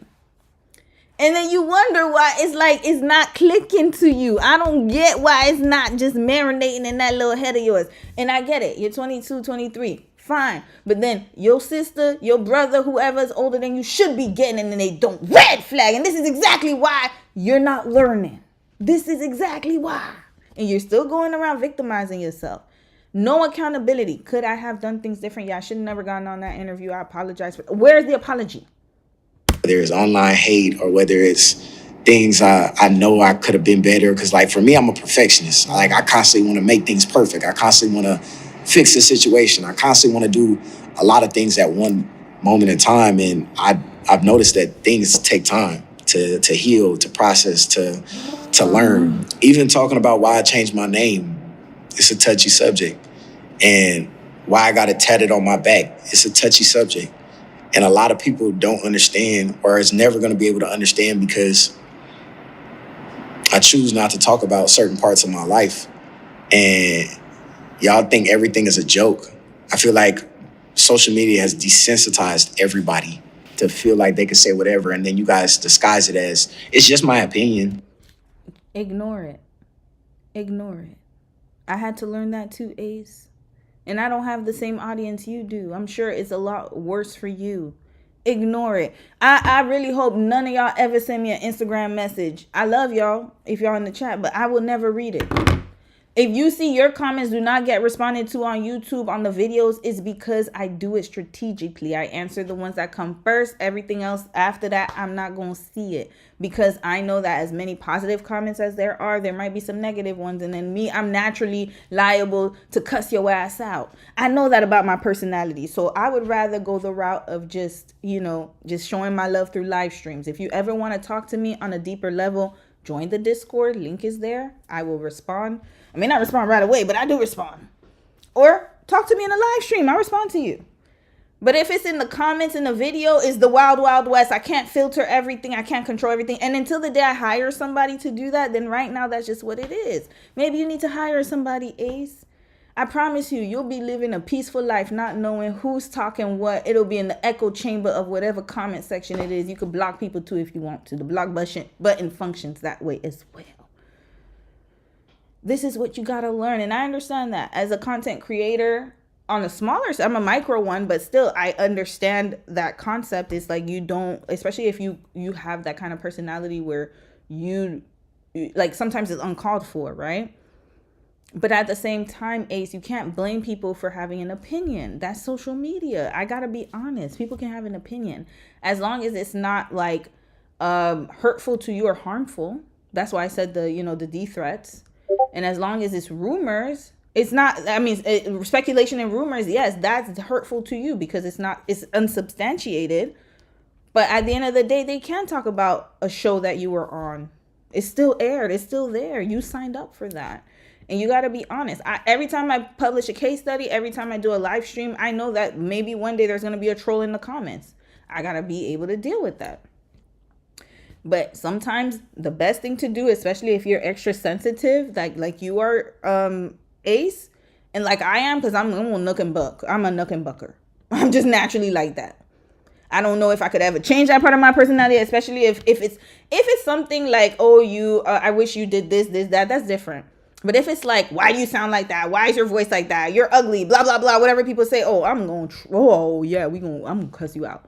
But then I realize that I'm spending too much energy wasting my time responding when I could just block them or ignore and actually focus on the people who I want to focus on.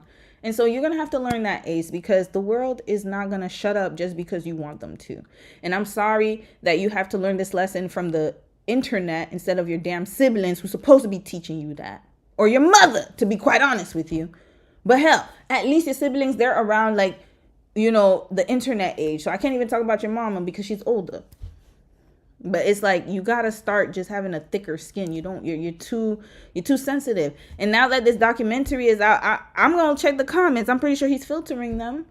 But it's like you gotta, you gonna have to just deal with, like, you gonna have to figure out a way to deal with it, because you can't regulate what people say, unfortunately. No, because you wouldn't say your opinion to people's faces. I seen a person talk shit on me online, then ask me for a picture in person and say you were one of my favorites. You made 10 videos back to back talking shit on my name. Yeah. Okay, and then this is the problem. Ace, why are you watching videos of people talking shit about you? Are you like searching your name? Is that what's going on? How do you know? Does it come up on your feed? Do people send it to you? This is another conversation. And how do you have that much time to know who did what? I don't have time to see who commented what. Who there could be people in my live stream right now that talk mad shit about me in my videos. I wouldn't know. I still talk to you like, hey, I don't know. I didn't read it. I don't know. I have no idea. What are you doing, Ace? Are you like checking all of your videos with your name on it? That's very problematic. He's giving Cardi B type of energy. Cardi B's like that, y'all. She will grow and scroll and look up her name and fight with vloggers all day long on what was it, the chat? I forgot what chat that is. She be on live chats, just mad at everybody, doing everything but preparing for the tour. Like, I don't understand. You could have, all this time that you're sitting here complaining about this, could have been, it could be used in better ways, is what I'm saying. Anyways, continuing, Ace. Oh boy. How does that even work? You know what I mean? But it's something that you got to take with a grain of salt. When y'all chalk it up as, oh, you just being sensitive. No, there's certain things niggas don't know, and it's never gonna know. I could take a joke. I could laugh with y'all all damn day. But certain things do get a little personal when you guys do not know the answers to, and you guys think y'all know shit. And it's hard to process, but again, I'm learning. How often were you and Shelly together once the show is over? Shit, every day. We be together every single day. The only time that we weren't together was when she was in a different state working with a brand, and I was in a different state working with a different brand. That's too much time together. Next. And one of the things I learned about myself in this relationship is how to be a better communicator and how to express myself the right way. I used to struggle with telling somebody how I feel in the first place. And yeah, exactly what I was talking about with Desmond. A lot of men don't know how to do that because their moms coddled them. You've been coddled. If you've been enabled by your mother, then this is what's going to happen. They don't teach you how to communicate because they are there. This is the thing, and that's why I always say it all ties to childhood, because if you had an enabling mother or grandmother in his case, because he said his grandmama raised him, and then you have the sister caping for him, sisters, I should say, both of them, and the brothers, I don't know, whoever's caping for him, whoever in this documentary or whatever, then anytime you have a problem, they're going to shield you from the repercussions because they're trying to protect you. But what they don't understand is that's actually hindering you. So that protection is not helping you at all because you never had to communicate. Obviously, you don't know how to communicate because you've never had to. Somebody did it on your behalf. Somebody had to advocate for you. This is what happens when you fight other people's battles. Then they don't learn how to use the skills themselves. So, of course, you're not going to know how to communicate because every time you had an issue, mommy or sister or grandmama, they stepped in. Or brother. I don't know.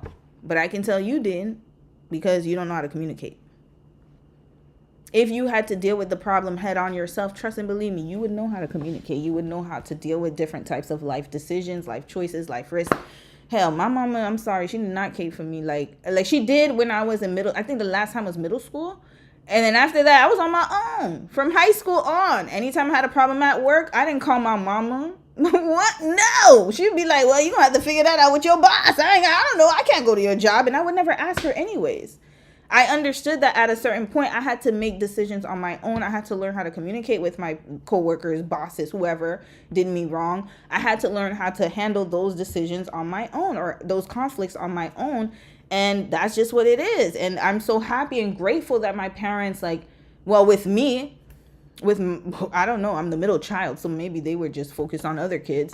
My other siblings, they don't have that experience too much. I can't say that. I don't know. But I know for me, in my case, I started very young. But I'm so happy because I started working young at 15 years old. And I don't even remember one time my mama actually fought my battles for me or helped me get a higher raise. No, I had to advocate for myself.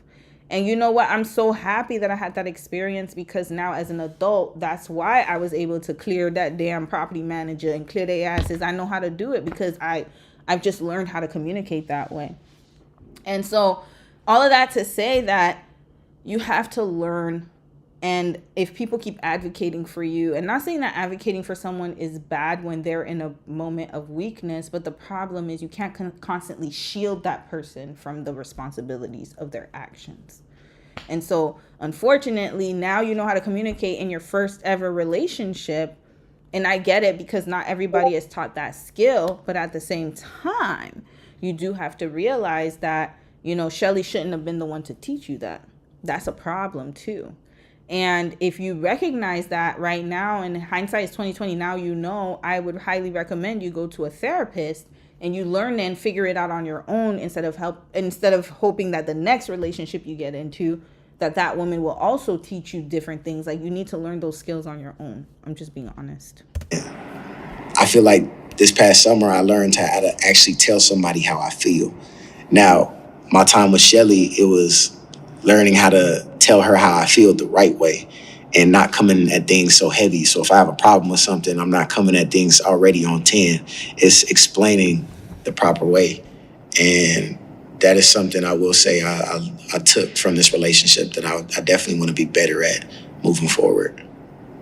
You know, also throughout my time with Shelly, I also learned about what my love languages actually was. And, you know, you have an idea of what you like in a partner until you with this person. And then you are constantly learning from each other and learning how to cater to your woman and your woman cater to you. And I found out the things that I did like at one point, I really liked other things, you know. And I will say that's something I learned in this relationship is I found different parts of my love languages with her. What I will say is it's hard to know each other when you're constantly under a microscope. We were adjusting to real life issues, real life situations, knowing ourselves throughout the process. And you guys are people pleasers, so you were more focused on what other people thought about your relationship instead of you focusing on each other. That's what I'm hearing from this. But yes, it is natural to learn from your partner 100%. I'm glad he got that experience. I think he had, again, a fantasy or an ideal image, like I said, of the role model that he has is the same with the relationship. He thought that the relationships are going to be easy. Oh, you guys are just, you know, relationships are hard because you make it hard.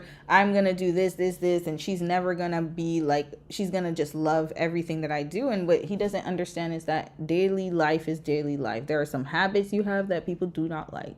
There are some behaviors you have that people may not like. He didn't know how to approach a situation without being on 10. So I already know they got into a lot of arguments. And also Shelly is, even though she's very, she seems very passive in my opinion, compared to, I think is Alandria passive? No, I don't think she's really passive, but Shelly definitely seems very passive to me.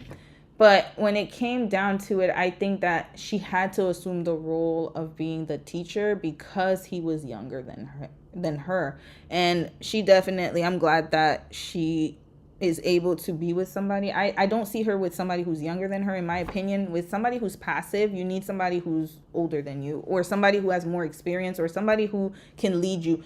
Shelly gives me she needs a leader. That's my opinion. Whether she's with a man or a woman, because I know she's bi, I believe in my heart, because if you have a passive personality, you cannot be with somebody who doesn't know how to lead. He was a cosplaying leader, Ace, because he doesn't have the life experience, right? And I think this is where like that kind of like dynamic came from. She looks like she needs somebody to teach her some things, but she wouldn't want to be the teacher. I don't get that vibe from her as somebody. Like, if he were to get with a woman who wants to be a teacher, then he needs to get with a woman who's a more assertive woman. And I don't see that with Shelly, in my opinion, just based off of her behavior on the island. She seems like she just wants to sit back, relax, and, you know, let somebody else take the lead. But in order for you to trust that person to take the lead, they need to know which direction they're going. And you have to have that trust that they'll do it in the way that is comfortable for you. So there's a lot of like trusting the process. And with Ace, you can't trust nothing. And None it's at hard all. to get to know each other when you have everybody judging your every move, and you understand that the fans mean well. Get off social media. You would like to think fans mean well, but it just gets hard, as glitz and glamorous as it looks on social media from what we put out and what everybody. You fed into it. Look at that. Look at that. You fed into it. Red flag. You did that. Real life. Nobody came up.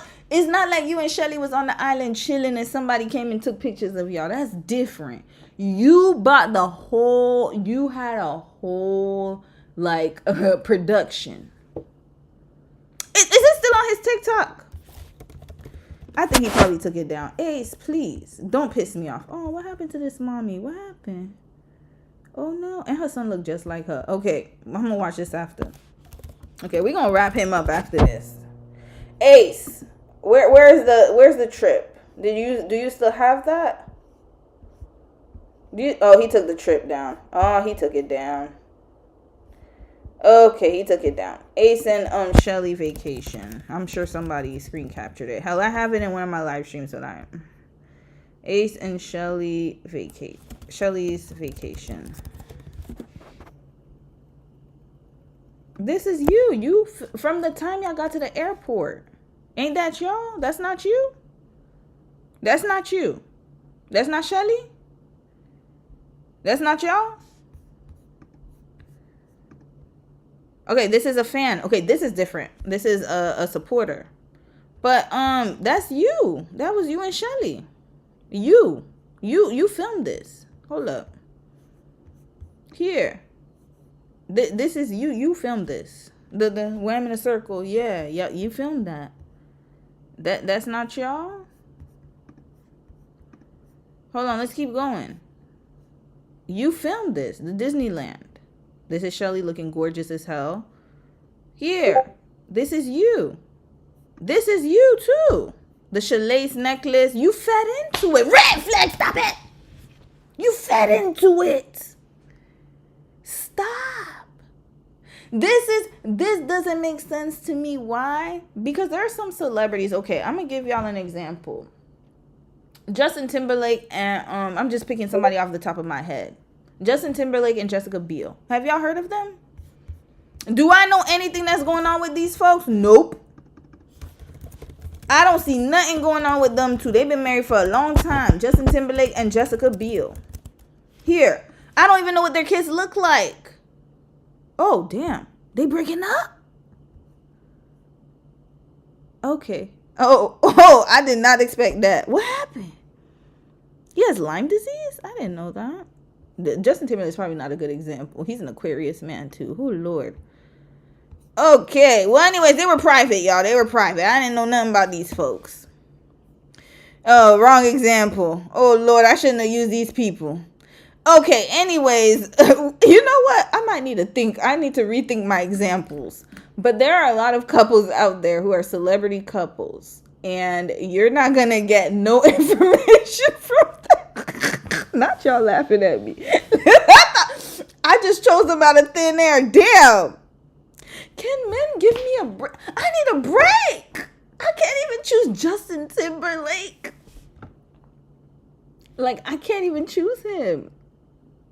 This is not good, y'all. Oh Lord.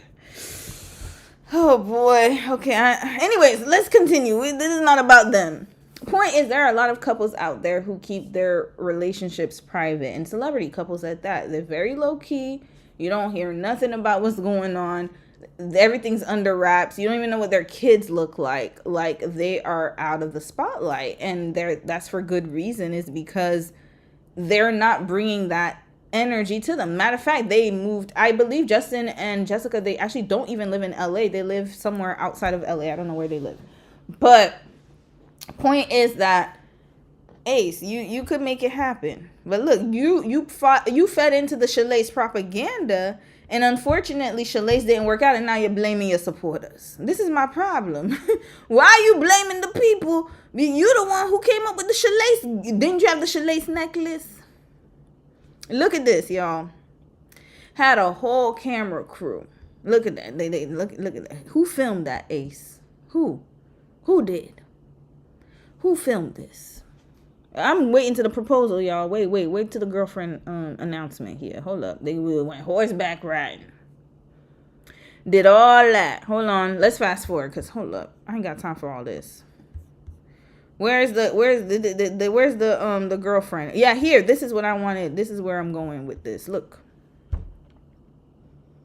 You had the swans, the Shalace necklace, and then now you mad at Ishmael. Wait, we're gonna go back to what he said. Mind you, y'all watch that, right? Okay, let's go back. Look at them holding hands. Look, I have a girlfriend now. I'm a girlfriend. Okay. You see that, right? Okay, now let's go back to what he said. Now let's go back a little bit. Love languages actually was. And, you know, you have an idea of what you like in a partner until I really liked other things, you know, and I will say that's something I learned in this relationship is I found different parts of my love languages with her. What I will say is it's hard to know each other when you're constantly under a microscope.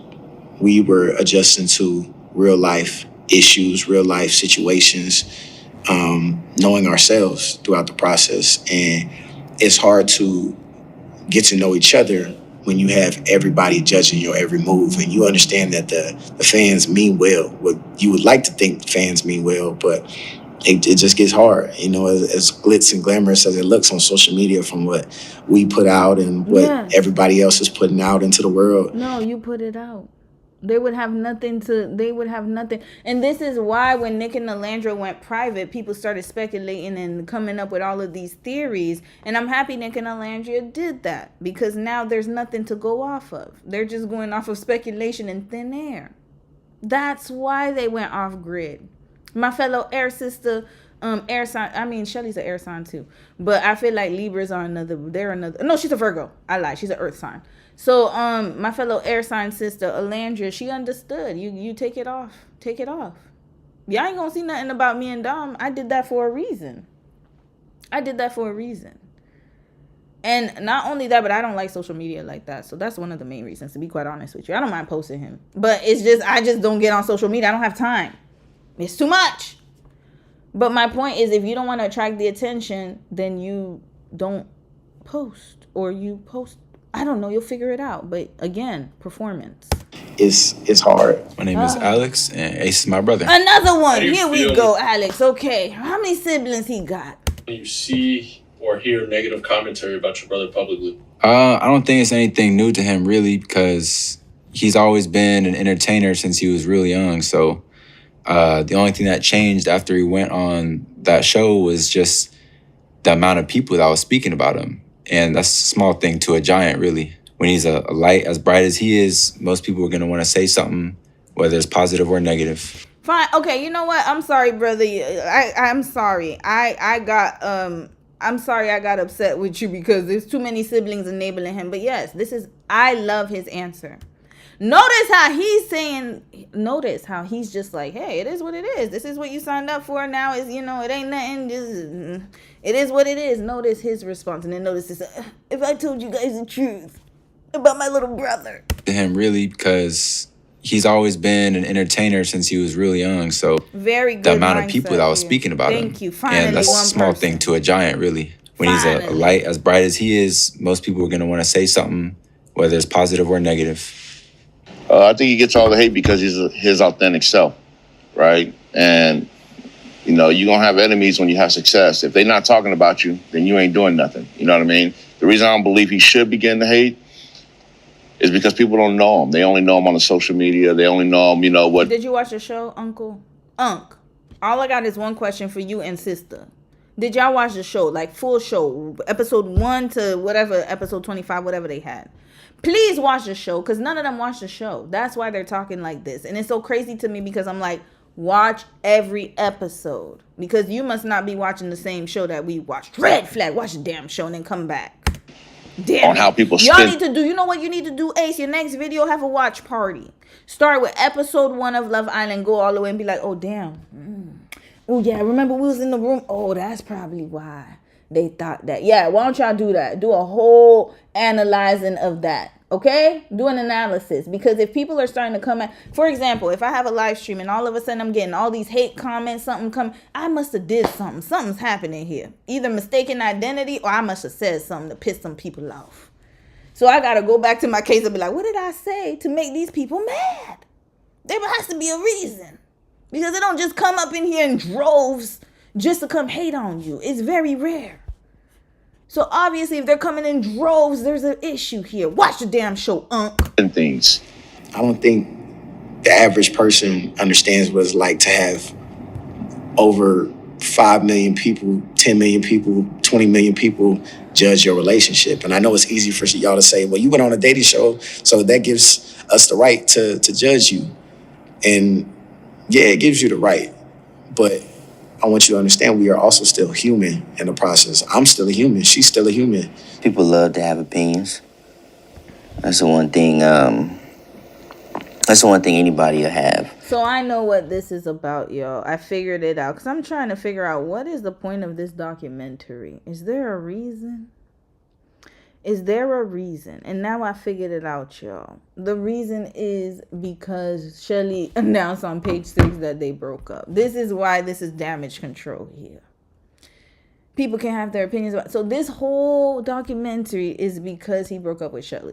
And now people were like, oh, he was never into her. He just wanted to be on Love Island or da-da-da-da. And instead of him just brushing it off, because people are going to think whatever they want to think. Hell, they're going to think whatever they want to think. If you know that that's not who you are, then you just keep it. Again, I'm not trying to control what he does, but I'm just saying that this is not a good look for him. That's all. I'm just saying it's not a good look. It doesn't look good. But again, like, and these people participating in this, it's wild to me. Nobody took him to the side and said, hey, you might need to rethink this, because it's just way too, it's not going to look good in your favor. People already don't like you. So this is going to give them even more ammo not to like you. I think because he gets so much love and he is such a unique person and a 1%er that people ultimately want to be him or they want to be like him or something. Oh, so people are jealous. That's why? None of these people watch the damn show. You know where you could start, my brother, you, the sister, and the other ones, except for the one with the cap that was the realest out of all of them. You could go to my live stream. I literally broke down the episodes. You can go to other people's live streams. They did an even better job than I did. Go and watch them, okay? Not TikTok. Don't watch little TikTok reels. No, that's not enough. You need to watch the evidence, because a lot of people, especially on YouTube, we do long form content. We will have the evidence to back up what we're saying. Okay? Start with that. Some form of, what he does and what he can do. And so it's easy to kind of like take, one little flaw and just be like, oh, I told you. Like, there it is. He cut people off. He's immature. Let's get him out of here. Nigga could be good 362 days out the year. Moving forward, I want to value my relationships a little bit more. And that comes with protecting my peace. Because if I'm not at peace of mind, I'm not good to my partner, I'm not good to my family, I'm not good to my friends. So moving forward, I plan to be a little bit more private and not give a fuck what people think when it comes to my private life. Because again, people don't understand. People don't know. If you really look back, you really see the growth. You understand the adversity. You see the hard times. How can you hate this shit? You fighting him up? He just has a bunch of yes people around him. Oh my God. I promise you, I would never have a documentary because I know I would get flamed by my people close to me. They gonna be talking mad greasy about me. I know they gonna keep it all the way 100. That's what I love. We keep each other accountable. I know if my siblings were ever, I wouldn't want them. I'd have to do an NDA. Matter of fact, I'm gonna work on getting an NDA on their asses because I have a feeling they're gonna be the ones to go on the gossip blogs and spill tea. The blind items. Oh, we heard Romy did this. I would never have my siblings on a documentary, y'all. I'm not even joking. This is not even just me being funny. I'm being serious. Like, they would literally, they'd tell the truth.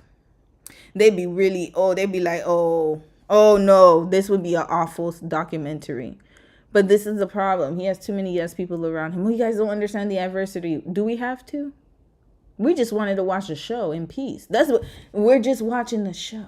And after the show, that's it. We don't care about nothing about what's going on with the 445 hoodies. Those are the people part of Ace Mob.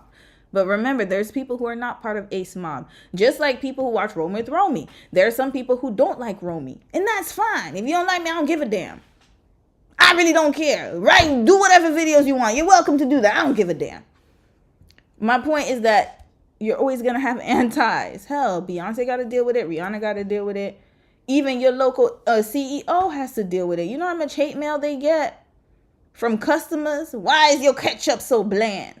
Why don't you guys have workers here? Da da da da da. They get a lot of, your local business owner, I'm sure they get a lot of comments, negative reviews. They get 2 stars, or the food wasn't hot enough for me.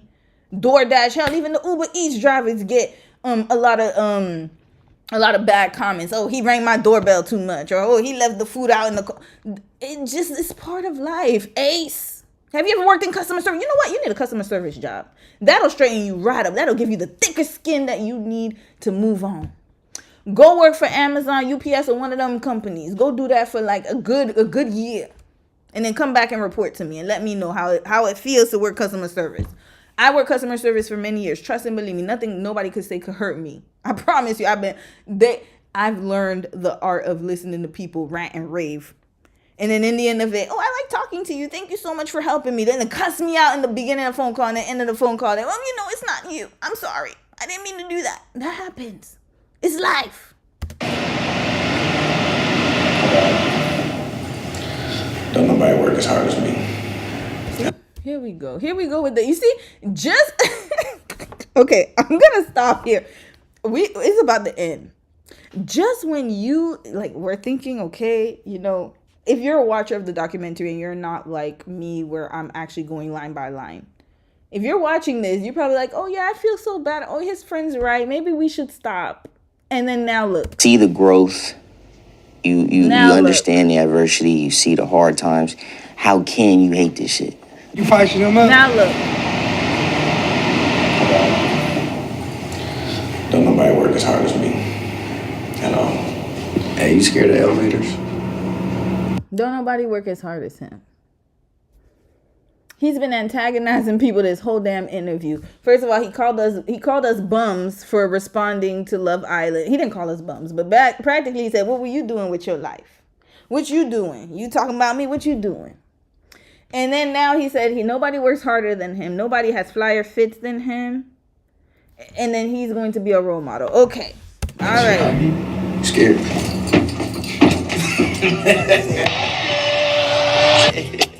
They like Ace in the booth. He kind of flow.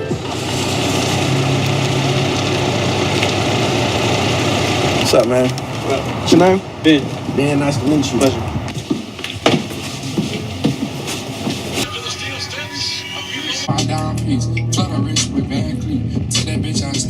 Oh, more rapping. Who is this? Who's Lil Yachty? Okay, this is the Lil Yachty part. Okay. Okay, we can't hear that. I'm sorry. Why not? Oh, wait. Sorry, Yachty said something. Talk shit from you. I like Detroit shit. You taking any beats off YouTube? Why not? Just too many beats to be. I have too many people sending me beats already. I'm trying to think of more Michigan producers. Ace, why would he take beats off of YouTube? This is Lil Yachty. What is he talking about? Do you take beats off of YouTube? Why would he do that? Yachty? Shit, bro. It don't gotta be a Michigan type beat. I know, I'm just trying to think. Energy made this one. Damn, that shit slap. That shit slapping. Nigga. That 808 going crazy. It's been since I did one of these. I've been spinning big benches like it grew inside a tree.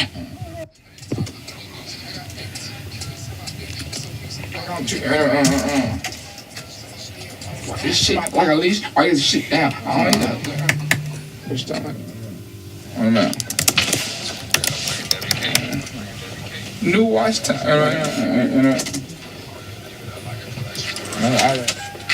Rare breed, just like a car, discontinued parts.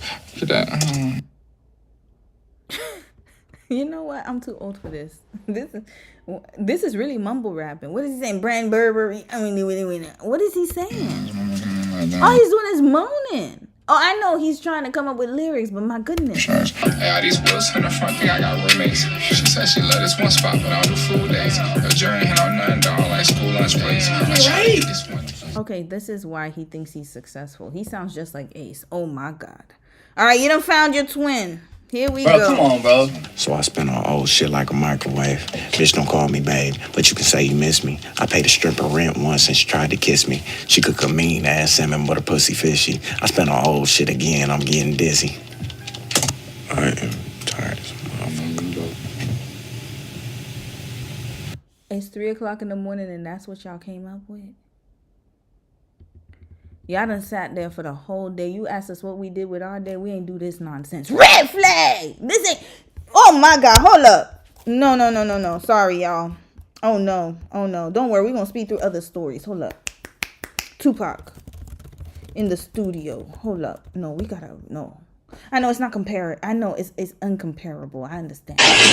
But this is a studio session. This is hell in them knees out. Wonder when we all pass. Is anybody listening? Got my hands on my semi-shot. Everybody stitching, please, God. Can you understand me? Bless my family. Got us all before we fall into insanity. I'm making a point to make my beat bump and roll. This is a real studio session, Ace and Yachty. Y'all just playing. This is play for y'all. This is pretend. Hold on, where we at? This is playtime.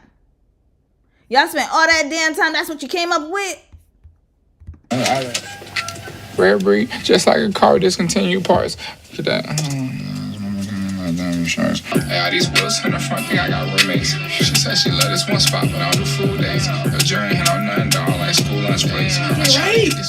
Bro, come on, bro. So I spent on old shit like a microwave. Bitch, don't call me babe, but you can say you miss me. I paid a stripper rent once and she tried to kiss me. She cook a mean ass salmon, but her pussy fishy. I spent on old shit again, I'm getting dizzy. I am tired as a motherfucker.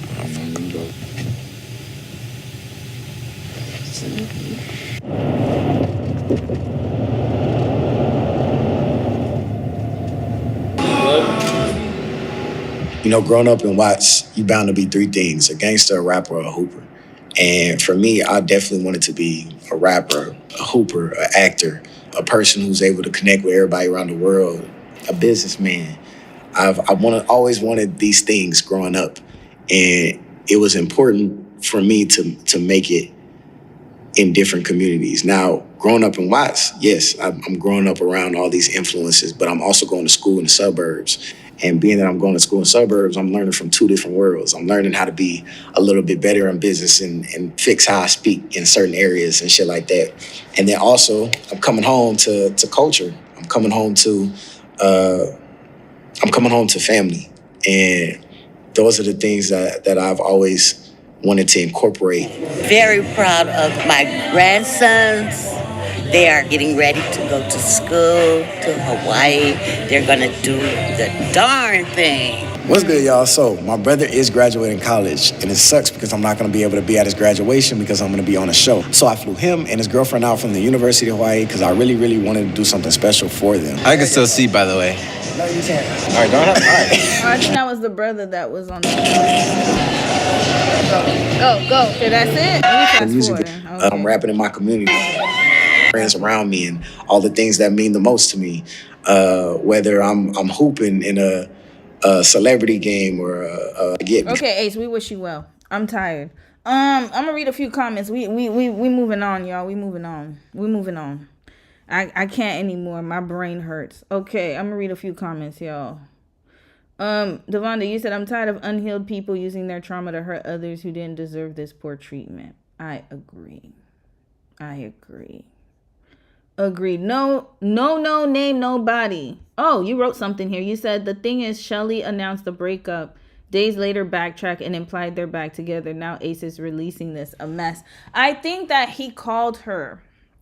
This is my theory, is that when she said the breakup on page 6, I don't think he was privy of her going on the public, going on page 6 to talk about it. And it looks like they probably broke up beforehand. It's not like it was a sudden breakup. I think they broke up right after Thanksgiving. She did page 6, like I think mid-December, like around December, something like that.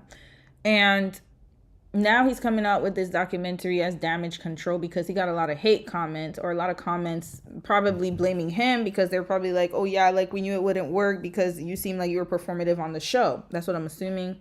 And so he probably got upset, and then she felt bad because she's, you know, Shelly seems to me, like, to be honest with you, minus her getting with Ace, when I saw her personality in the villa, she seemed like she was very, like, trying to, like, she's very much a people pleaser, and she's Haitian. I'm from a Haitian background. I already know what it is. I know what time it is. So she's trying to make the situation better. She's like, oh, I feel bad. He's getting all this hate, and that's why she came out and she said what she said, to just, you know, let people kind of get off of him a little bit. But the thing is that it's not her job to do that. And again, this comes down to immaturity and also him being coddled. When a man is coddled, and this is not the only example. Remember when they came out for the press tour with the Today Show? You can run that back if you want to see the interview. Everybody was in their couple, even Brian and Amaya, the scammers. In my opinion, Brian was a scammer, not Amaya. But everyone was in their couple except for her. Ace was nowhere to be found. And she always has to be the spokesperson for their relationship, or had to. That I felt like that, and you know, that comes with it because she's the older person of the relationship. But still, like, it was like, again, the pattern of someone else fighting your battle, somebody else advocating for you. And he's gotten used to that. And so that's why she came out. She felt bad because she probably felt, remember, he's very sensitive to comments. So he probably told her all the comments, oh, read this comment, read that, look at what they did to me, And then she had to come out with her statement. But now, again, they're not in a relationship anymore, so she doesn't give a damn. She's like, look, you're going to figure it out yourself. And now this documentary. Here we go. That's my theory. People are so mean they don't even know me. Proceeds to show us nothing about himself. Exactly. Just him working because he thinks that's what we want to see.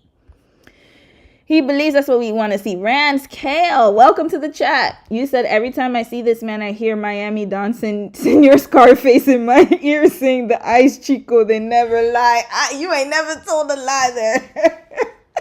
The eyes never lie. They don't.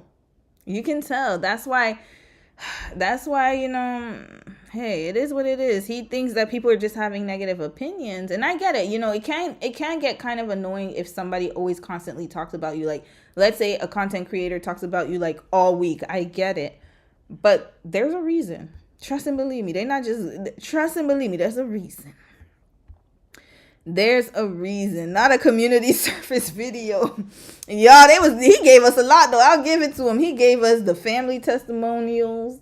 He gave us his life story. He gave us baby pictures. He gave us what he does in the work day. He gave us a get ready with me for work.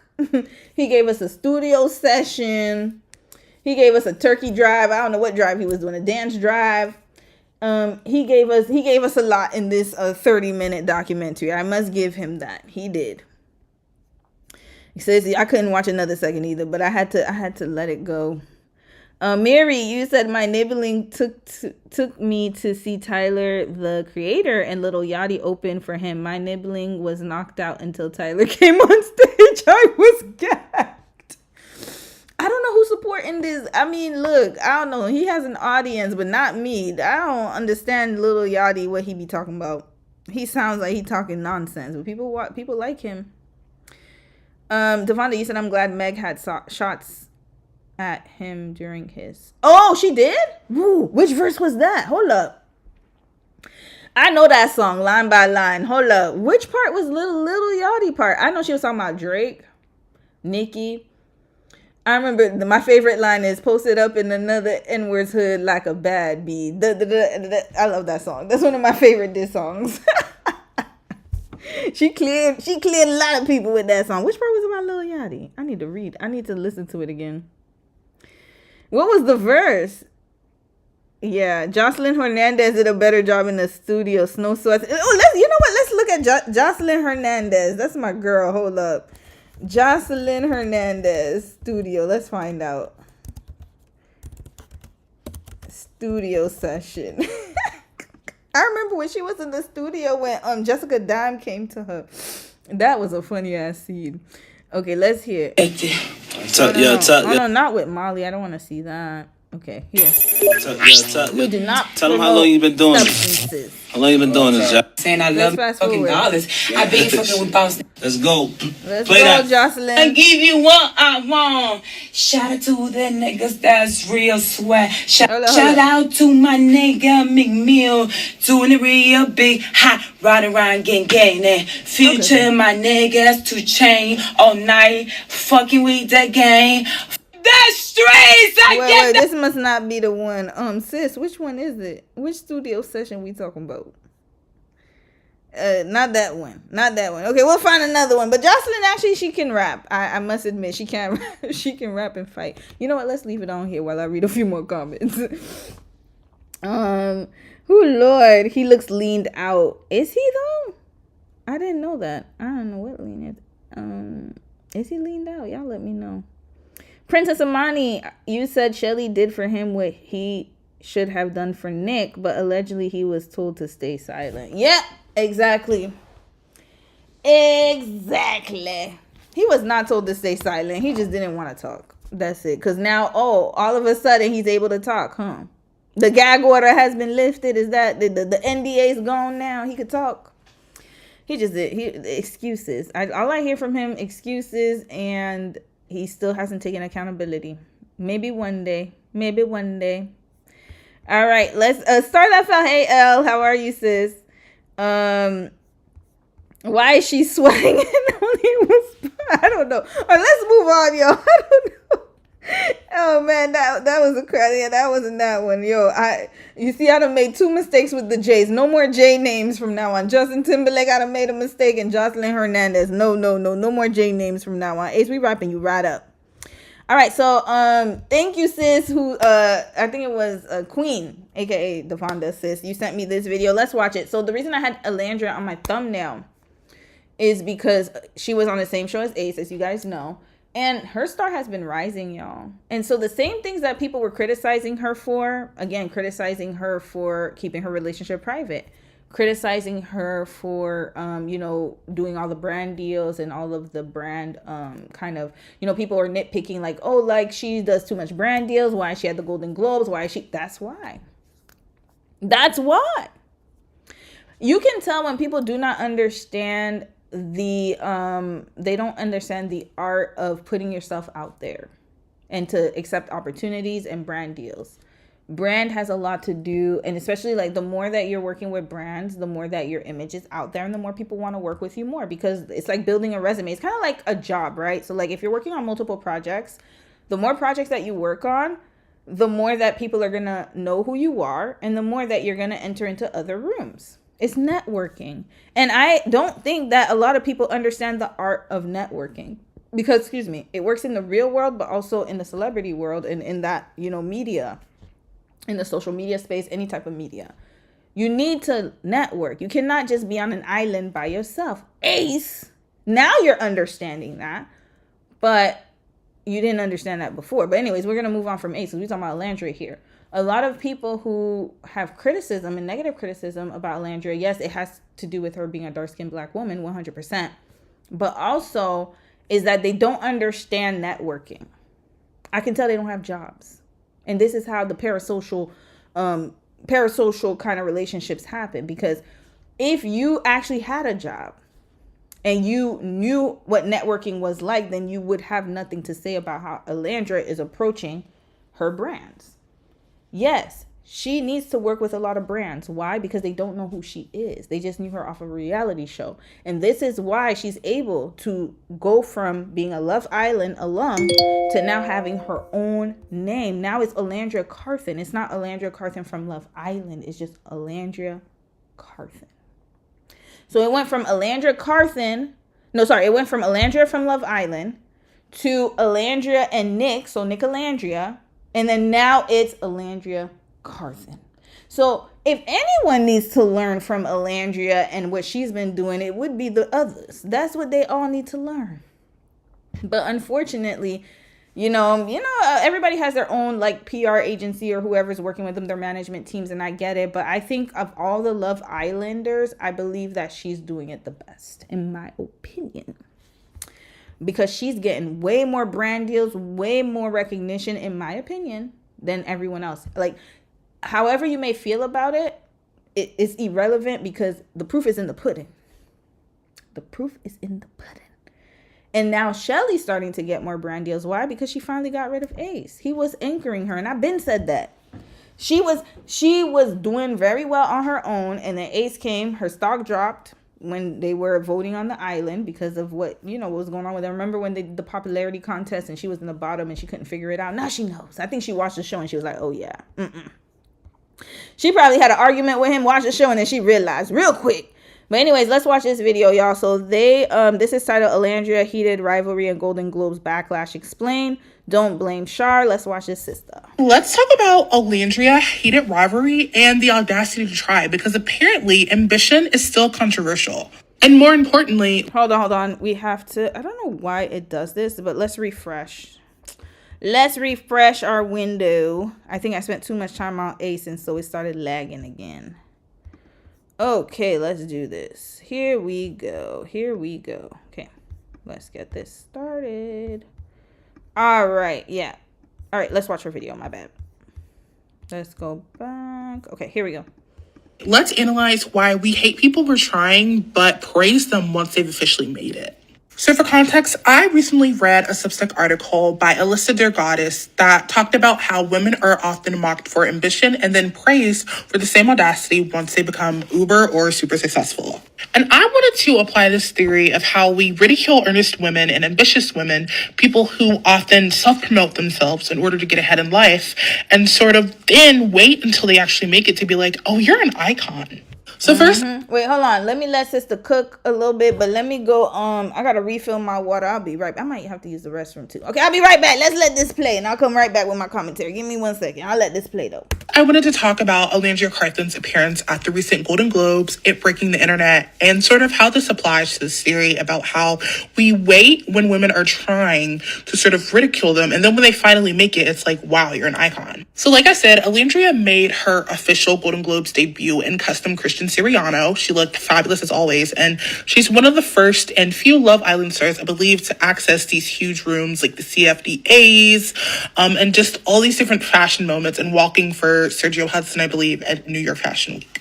And as I said, this was a huge moment on the internet. People loved it for her. There was also so much backlash to what Alandria was sort of like doing. And with this commentary, there were just so many people implying that perhaps she was desperate or she didn't belong, that her presence was meaningless, and that they quote unquote just invite anyone to these rooms, which I thought was stupid. But my question, which goes back to this idea of why do we hate people for trying, why is wanting opportunity seen as desperation? Or isn't the whole point of this industry to be seen? If one of Alandria's major goals is to be taken seriously in high fashion and entertainment, she should absolutely be in these rooms modeling these dresses. And this is custom Christian Siriano. Like, he absolutely wants his designs to be seen and picked up by media everywhere. And this is where my point comes in. We as a society, we only celebrate ambition after it works. Trying in public is still punished, especially for women like Alandria, who are giving it their all every single week, going out to every single show, making sure that they're seen, making sure that their appearances are caught by media in order to have major moments. And this leads me into my next part, how Hudson and Connor from Heated Rivalry were received, in particular their bit, how it was received. So they had like a little bit, and for what I would say, I think it went okay for what they were given. Okay, what you talking about? It definitely felt a little awkward at times when they were presenting, and it felt like there was this weird lukewarm industry energy. It almost felt like Hollywood sees their success as just a flash in the pan, here today, gone tomorrow. And I can't just help but talk about how their fandom being largely female and queer definitely 100% plays into that. I feel like there's this whole like idea around them, which is often similar to what I've seen with Alandria's fan base, is that because the fandom is so aggressively female and queer, just like in Alandria's fan base, because these women and these people who stan her are so like aggressive about it, it's suddenly like overhyped or not serious or just pathologized. It's not something that we should be serious about in terms of Heated Rivalry. But for Heated Rivalry, the views, the engagement, and the demand is very much real, and the demand is very much there. Okay, I don't know what sis said. I could hear her in there though, but it sounds like, okay, let me hear a little bit more. And it felt like there was a bit of industry hypocrisy that, they're happy to use them for their views because I believe they were moved after this bit was completed, right? And in my writing, they're not necessarily fully willing to respect the fandom or the success that has come with just how many different demographics Heated Rivalry has connected with and hit.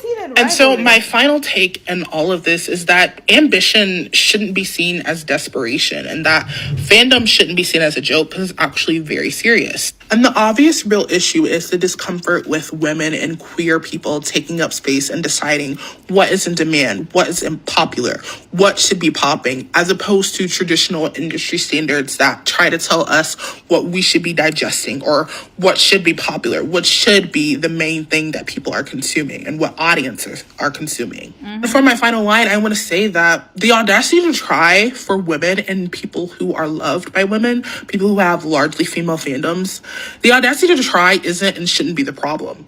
The true problem is the refusal for the industry to let people in and let people thrive. And I even want to expand on that because it's not even just the industry. The refusal... Sis said she was going to stop and then she keeps going. She sounds like me. To allow people who are consistently trying, who want that success, who want that fame, who haven't given up on themselves, to allow them to exist by society, by random people who are saying that these people don't belong in these spaces. That's the problem. I want to fully conclude by saying, stop shaming people for daring to have the ambition that you don't. These people are going to these rooms. They are connecting with the correct people. They want to have everlasting presence that exists off of the quote-unquote 15 minutes that the internet has allotted to them. And you have to be visible. Closed mouths don't get fed. Ain't that what they tell us? So if you want to be visible, if you want to move up, I'm being honest, you can't just, you know what? The people complaining, I'm going to tell y'all, I got to be honest. Just from a corporate background and from a, public sector background. I'm going to tell you guys, why is Mimi playing with my computer? I'm going to tell you guys right now that the people who are complaining about her, oh, what is she doing there? Like, why is she there? They're the same people who would be at work and then go in their car for on their lunch break. This is what happens. Can you get quiet time by yourself during lunchtime? Absolutely. But you also have to learn how to balance that by getting to know people around you, talking to people, having relationships, building relationships. Because guess what? Your name's going to come up in rooms when you least expect it and people are going to vouch for you. You don't know who's talking. That's what it is. That's what it has been my experience. And that's through networking. Yes, you may not like your job, then find somewhere else. But all I'm going to say is the way you can find somewhere else, it's not what you know, it's who you know. Who you connected to. You got to network. People got to know you. That's why Susie be all up in your damn business. Unfortunately, Susie knows everybody. That's the thing. You got to learn how to curb Susie. But you also got to keep your sanity. Now, I'm not saying you got to kiss people's ass. You ain't going to do that. But you still got to know enough about Susie. How you going to know Susie? You ask her, do you have a pet? Hey, I have a pet too. If you don't have a pet, I didn't have a pet for the longest, but I still knew everybody. I knew everyone in my office. I knew their pets, their kids' names. I knew what activities their kids like to do. And it wasn't because I wanted to get something out of them. I'm just a curious person. I just have conversation. That's it. You just have conversation. Yeah, when I have one-on-ones, we talk about stuff like that. That's what I'm saying. So it's like, you can't always isolate yourself. And I think Alandra is doing a great job because, yes, that's what it's supposed to be like. You're supposed to network. You got to get to know the industry. She doesn't know the industry. She's coming out from another industry. She worked in elevator sales. They don't know her. That's not her industry, the fashion industry. So, again, she's building her resume in that industry. So the next time some thick-neck person, because I know, I always say thick neck. Hell, I have a thick neck too. Before somebody says, you're fat shaming. Well, I guess I'm fat shaming myself too. The next time somebody says something and says, what is she even doing there? She's networking. That's what she's doing there. Her damn job. Red flag to the people who think that she shouldn't be doing her job. That's how you get known. And that's how she's making herself visible in the fashion industry. She's building her portfolio. Case closed. Oh, she didn't finish. My bad. Let me keep going. I believe that Hudson, Connor, and Alandria are going to get that. And with that being said, so I'm Shar, and I actually wrote a full article on this, Alandria, Heated Rivalry and the Audacity to Try, on don'tblameshar.substack.com. You can find it at the address below. I really just thought that this was a very important topic to talk about. It is. Considering that both Alandria, the Nicolandria fan base, and Heated Rivalry fan bases, I've noticed like a lot of similarities, in particular with the fan bases and how the fandoms are really largely like able to give these people massive success, people who were otherwise unknown 6 months ago. And so I really like this for both of them, and I want to see them continue to thrive, and hopefully I'll be back here in a year and be correct about my analysis. You will be, sis, and I'm pretty sure she's gonna catapult even more. We're gonna watch a few interviews. Oh, this one is pretty long, lengthy, but we're gonna watch one. I might have to save some for the midweek live stream because we got like one more hour. Oh, I did Tupac in the studio. Okay, I really wanna see her interview she had. She had an interview. Hold on, did I have it here? Did I capture that? Yeah, here. Okay, we're gonna watch her interview real quick. Home, literally watching shows like this. Probably just judging gowns. Like, hell, okay, let's rate this gown. Let's rate that gown. I never would have imagined me walking up this very set of steps or walking this very carpet with the very people that I've always watched on TV. So this feels very surreal to me right now. Is there anybody you wish you could be BFFs with after tonight? My girl Janelle from Abbott Elementary. Yeah. Michael B. Jordan. I love watching him on TV. Yeah, he's amazing. It's so many. I'm definitely going to get a few selfies tonight if I can. There's Nick tonight, by the way. What's he doing? He's on a DJ tour. Yeah, he is. Has he seen this look yet? He has. He's literally been blowing me up, but I have not got a chance to look at the messages yet. A year ago, was at home. Look how beautiful she looks, y'all. Gorgeous. This doesn't even look like somebody who came off of Love Island. I'm so proud of her because she's making moves and she's doing what she's supposed to do, y'all. So this is what she knows how to do, network. She's really good at networking. Very, very good. All right, let's watch another interview quickly and then we're going to move on. But I'm so proud of her. And this is a masterclass in what you're supposed to be doing. Ace, take tips from Alandria. I know you don't like to be taking tips from women. I know. But hell, you might need to because she's doing it very well. Hold on. How does it feel owning that word and that presence, that lifestyle? Honestly, it's still so surreal. Small town girl from Alabama who dared to dream big. I wake up every day just amazed at where my life is. And I try to not to take advantage of every moment, but just soak it all in, you know? Still trying to process it all. It's been a few months that I've been in this life, and I've been moving very, very fast in this career. So honestly, I'm just blessed. Did you have being on the Golden Globes on your bingo card for 2026? Absolutely not, but I am so stoked that I'm here. Like, thank you for allowing me to be in this space and share it with you, with these guys. So I'm excited. Okay, so you have been within the word celebrity for a short time now. Yeah, and look, her name at the bottom, y'all. Y'all see that? Alandria Carthen. It doesn't say Alandria from Love Island. Alandria Carthen. Green flag. She done made a name for herself. At Alandria Carthen. Okay? A year ago. This is how you network. This is how you network, Ace. This is it. Continuing. Okay. Woo. You see what Mimi did? Y'all, Mimi got food on the floor. That food been here for a minute. She is so picky, and I'm making her. You're gonna eat your oatmeal. You have to eat your oatmeal. You can't eat snacks all day. All right. Sorry, y'all. But yes, this is how you clear people, y'all. They're just by her, again, she's networking. That's what she's doing. Instead of showing her relationship, she could have gone the easy route. To be honest with you, showing her and Nick, that would have gotten a lot of views, but that's not the way that they wanted to go. They wanted to prioritize their careers. And that's within reason, because that's what you should be doing. Oh, okay, one more. This is the one I wanted to see. Prioritize our own solo careers first. I love the way that you have just become this it girl. You and Nick have really taken the world by storm. What is the key to a successful relationship outside of the villa? Because in there, you're in this bubble. Now the whole world knows who you are. How do the two of you manage that? No, for sure. I really feel like me and Nick decided to prioritize our own solo careers first. We fed into like the whole Nicolandria relationship thing at first with the Knicks and Agua Kafirs and Kalani Kinis, but even within that, although we support each other there, we also support each other as far as the solo careers as well. So I really feel like that's why we're so successful. We continue to prioritize our solo careers as far as our as well as our relationship. Yeah. That's so important to have something outside of the relationship that makes you you, that he can root you on, you can root him on. We our own identities outside of Nicolandria, so I think we're doing an amazing job at that. Yes. I really feel like Yes. me and Nick decided to prioritize our own solo careers first. I love Okay. So I have nothing negative to say about this. I know. That means that I 100% agree with this. 100%. And that's in whether you're a celebrity or not a celebrity. It is healthy to have your own thing going on. You don't need to be fusioned with your husband or your partner or your wife. You don't need to be two peas in the pot all the damn time. Red flag. Have an identity outside of that. And this is what is healthy. In my opinion. You need that.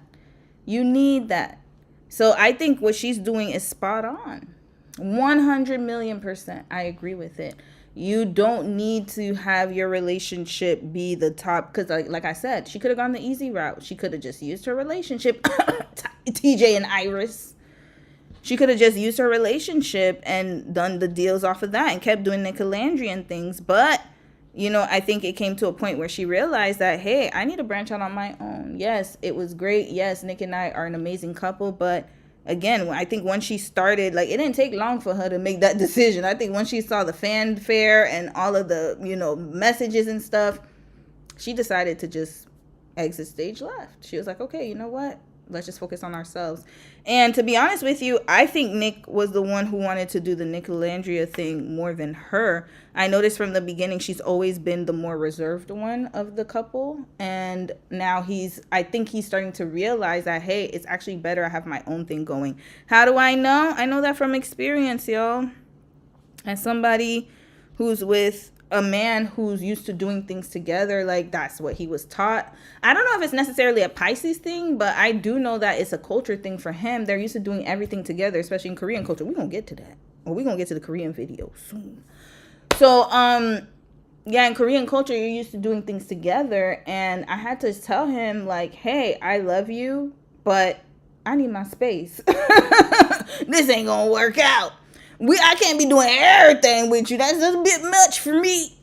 It's not going to happen. Not here.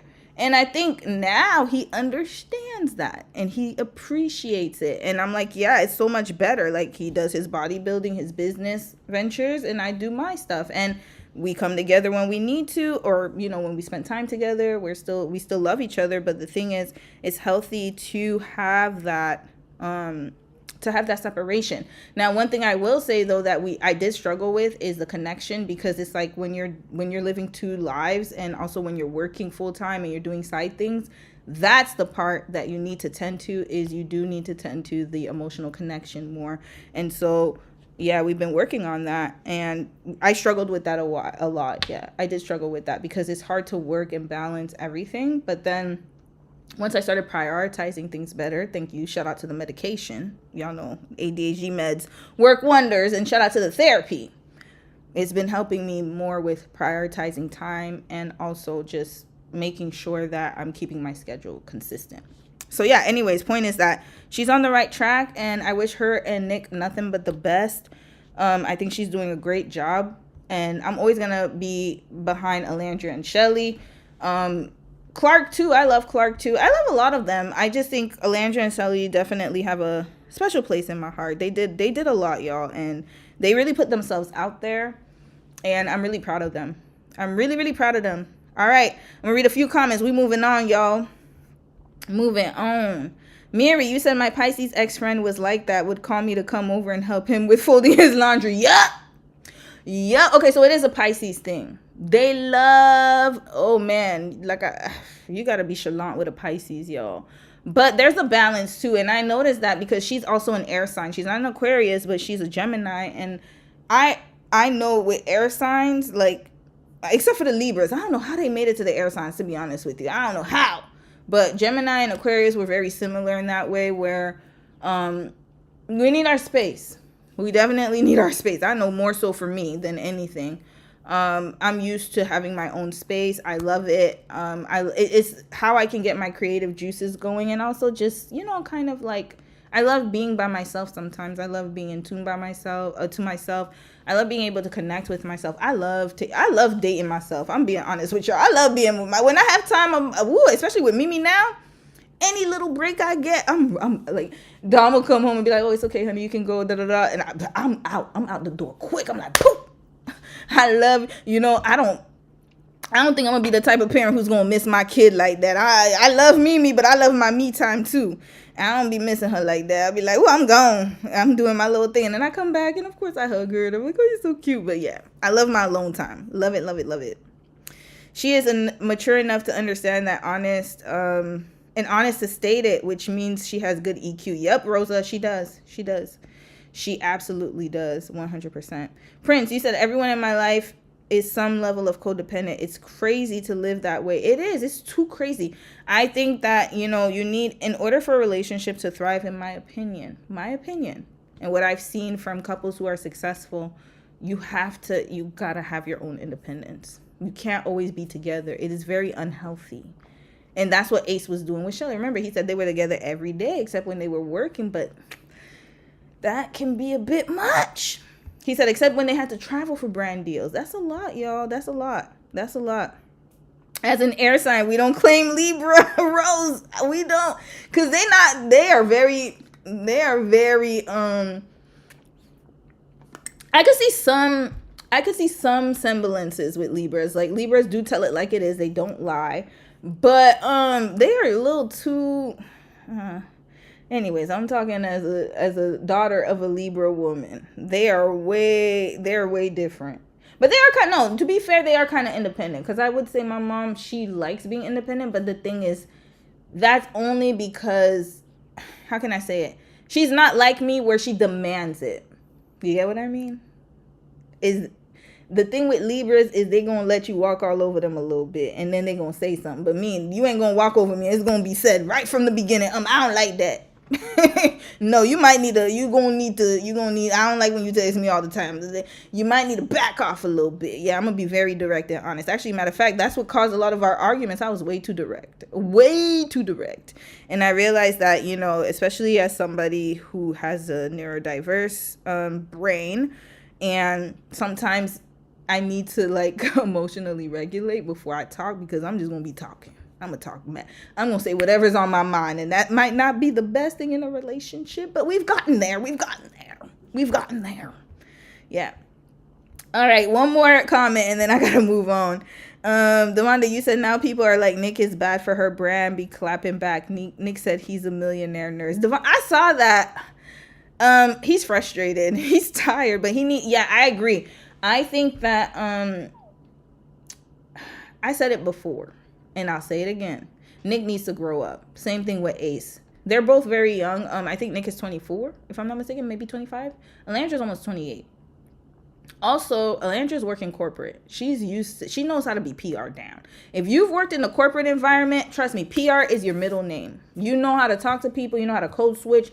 You're very good with doing all of that. And I think that's why it's easier for her to get into those spaces, because she already had that experience in the elevator the elevator sales world, or selling elevators. I don't know what it's called, elevator sales. She had that experience already, so she's on a different level. But Nick was a nurse, and I don't think he actually practiced as a nurse.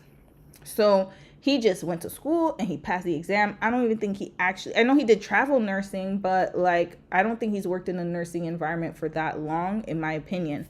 But either way, whether he did or not, I don't think that, to be fair, I will say that he does need to stop responding at a certain point. I think him and Ace are sensitive. I've been told y'all they are very much people pleasers. Alandra is too, but in a different way. She understands. She gives me Beyonce vibes. I really feel like she's similar to Beyonce, and Serena Page from Love Island too.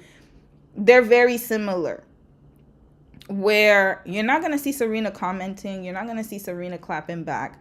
She doesn't have that personality, but she's very calculating. And I think that Alandra is too. If she's going to respond, it's going to be based on something she wants to respond to. Nick, the problem is he doesn't like when people say negative things about him, and I think it's gotten to a point where he's really upset now and he's starting to lash out. And I get it, because now he's like, okay, I've been quiet for too long, they're still going on, then I'm gonna just say stuff. But at the end of the day, it just makes you look more like people are, they want you to engage, so that's why they're doing it. And so the more that you comment, the more that other people are gonna see it and be like, oh, that's how I get engagement, is by hating on him. Okay, I'm gonna do that. It's best not to respond, in my opinion. So if he's, again, so sensitive about it, hire somebody to do it. You have enough money. If you're a millionaire nurse, hire somebody. Read your damn comments. You don't have to read them. They could filter it for you. He's chronically online. Yup, and that's a problem. This generation is a problem for them. Gen Z. He's a Gen Zer. He needs to stop. Just get offline. Get offline. Beyonce and Serena are Virgos. Maybe Alandra has Virgo in her chart. That's possible, CCS. I'm gonna need L, where you at? The star that fell. You're gonna have to check that. She's good with reading signs. Yeah, L, you're gonna have to check that, sis. She might have Virgo in her chart, because yeah, she's giving Virgo vibes. But I could see the air signs in her too. But she's definitely more out of all of the Love Islanders, that's why they called her the mother of the house. They called her. I remember Jeremiah said that she was the mother of the house, because she's way more mature. She can see ahead. Has she made mistakes? Absolutely. Like, she's not, like, she's a human being. But brand wise, no. I think she's done very well, to be quite honest with you, brand wise overall. All right, one more. What, guys? Libras are not all the same. Love build scraps. I'm a Libra, but Aries moon, I can stand up for myself, no problem. Don't demote us to water signs, please. Can't be with the crybabies. Okay, sis, I'm gonna give you gonna get a pass for being a Libra for us. I don't know, though, but when I look, let me tell you, when I think about a Libra, I only think of two people. My mama and Cardi B. That's enough. That's enough. You see, you don't have good examples, sis. You see, I would think differently of y'all if my mama and Cardi B were not the same sign. Cardi B is, I don't know if she got cancer in her chart. I don't know what the hell's going on with her, but she is a Libra. Add Queen Naija to that too. Red flag. Oh wait, sis, are you a September Libra? Because maybe that's a difference too. I feel like October Libras are the crazy ones, to be quite honest with you. It's the October ones. If you're a September one, it might be different for you. Might be different. All right, let's continue, y'all. Oh, yeah. We got to continue. Moving on. I didn't have that on the thumbnail, so I'm just going to go through the thumbnail videos first, and then we're going to move on. I don't remember what I put on the thumbnail. I think I did put this one. Let's do the Korean one first. All right, let's get to the Korean one. Oh, Lord, there's a TV show, y'all. And someone recommended that I watch. I forgot who did on the Discord. I forgot who you are, sis. But I'm pretty sure. I don't remember who it was, so I don't want to say the wrong name. Someone recommended I watch, what's it called? My Korean Husband or Boyfriend? My Korean Boyfriend on Netflix. I have not watched it yet. But this has. Shout out to Angie. She went through the, I guess she did a whole breakdown of this show. I have not watched it, y'all. I will watch it when I have time. I just haven't had time because when I do have downtime, I got to edit these last videos, the last case study videos, so I could finally move on to the next one, right? The next couple. But I'm really curious to see what's going on because she got 437,000 views. So that lets me know that this was a piping hot a commentary. Hold on, let Mimi go down. Mimi, you have to eat your oatmeal, okay? Go eat your oatmeal. Yeah. Okay. So I don't know why she's just scratching herself. All right. So now let's go through this review, y'all, because I'm curious to hear what this show is about. Again, I have not watched it. So if y'all have watched it in the comments, let me know. I will watch it, though, this week. I'm going to hear her commentary first. And then I know she has 2 parts. Let's see if I could give you guys a little bit of, y'all already know I lived in Korea for a minute. So I could give you guys my, my thing. Rhea, you're still on red. You said, you see, I got y'all messages on Discord. Rhea, I'm gonna add you after I finish the live chat, okay? Just give me a second. I will add you after you give the live chat. After you do the live chat, I will put you on green. Don't worry. So, for the rest of y'all, let's watch it. So people are traveling to Korea to get a husband. Is that what I'm understanding? All right. Anyways, let's watch. Let's watch her commentary, y'all. And shout out to sis. Okay, let's go. I don't know what I'm expecting here. I'm going in blind. Maybe I might have a secondary video. What's it called? My Korean Husband? You see? Now I don't watch a Tupac video. Look at Tupac coming up here. Look at this. Look at this. The algorithm is crazy. What was it called? My Korean Husband.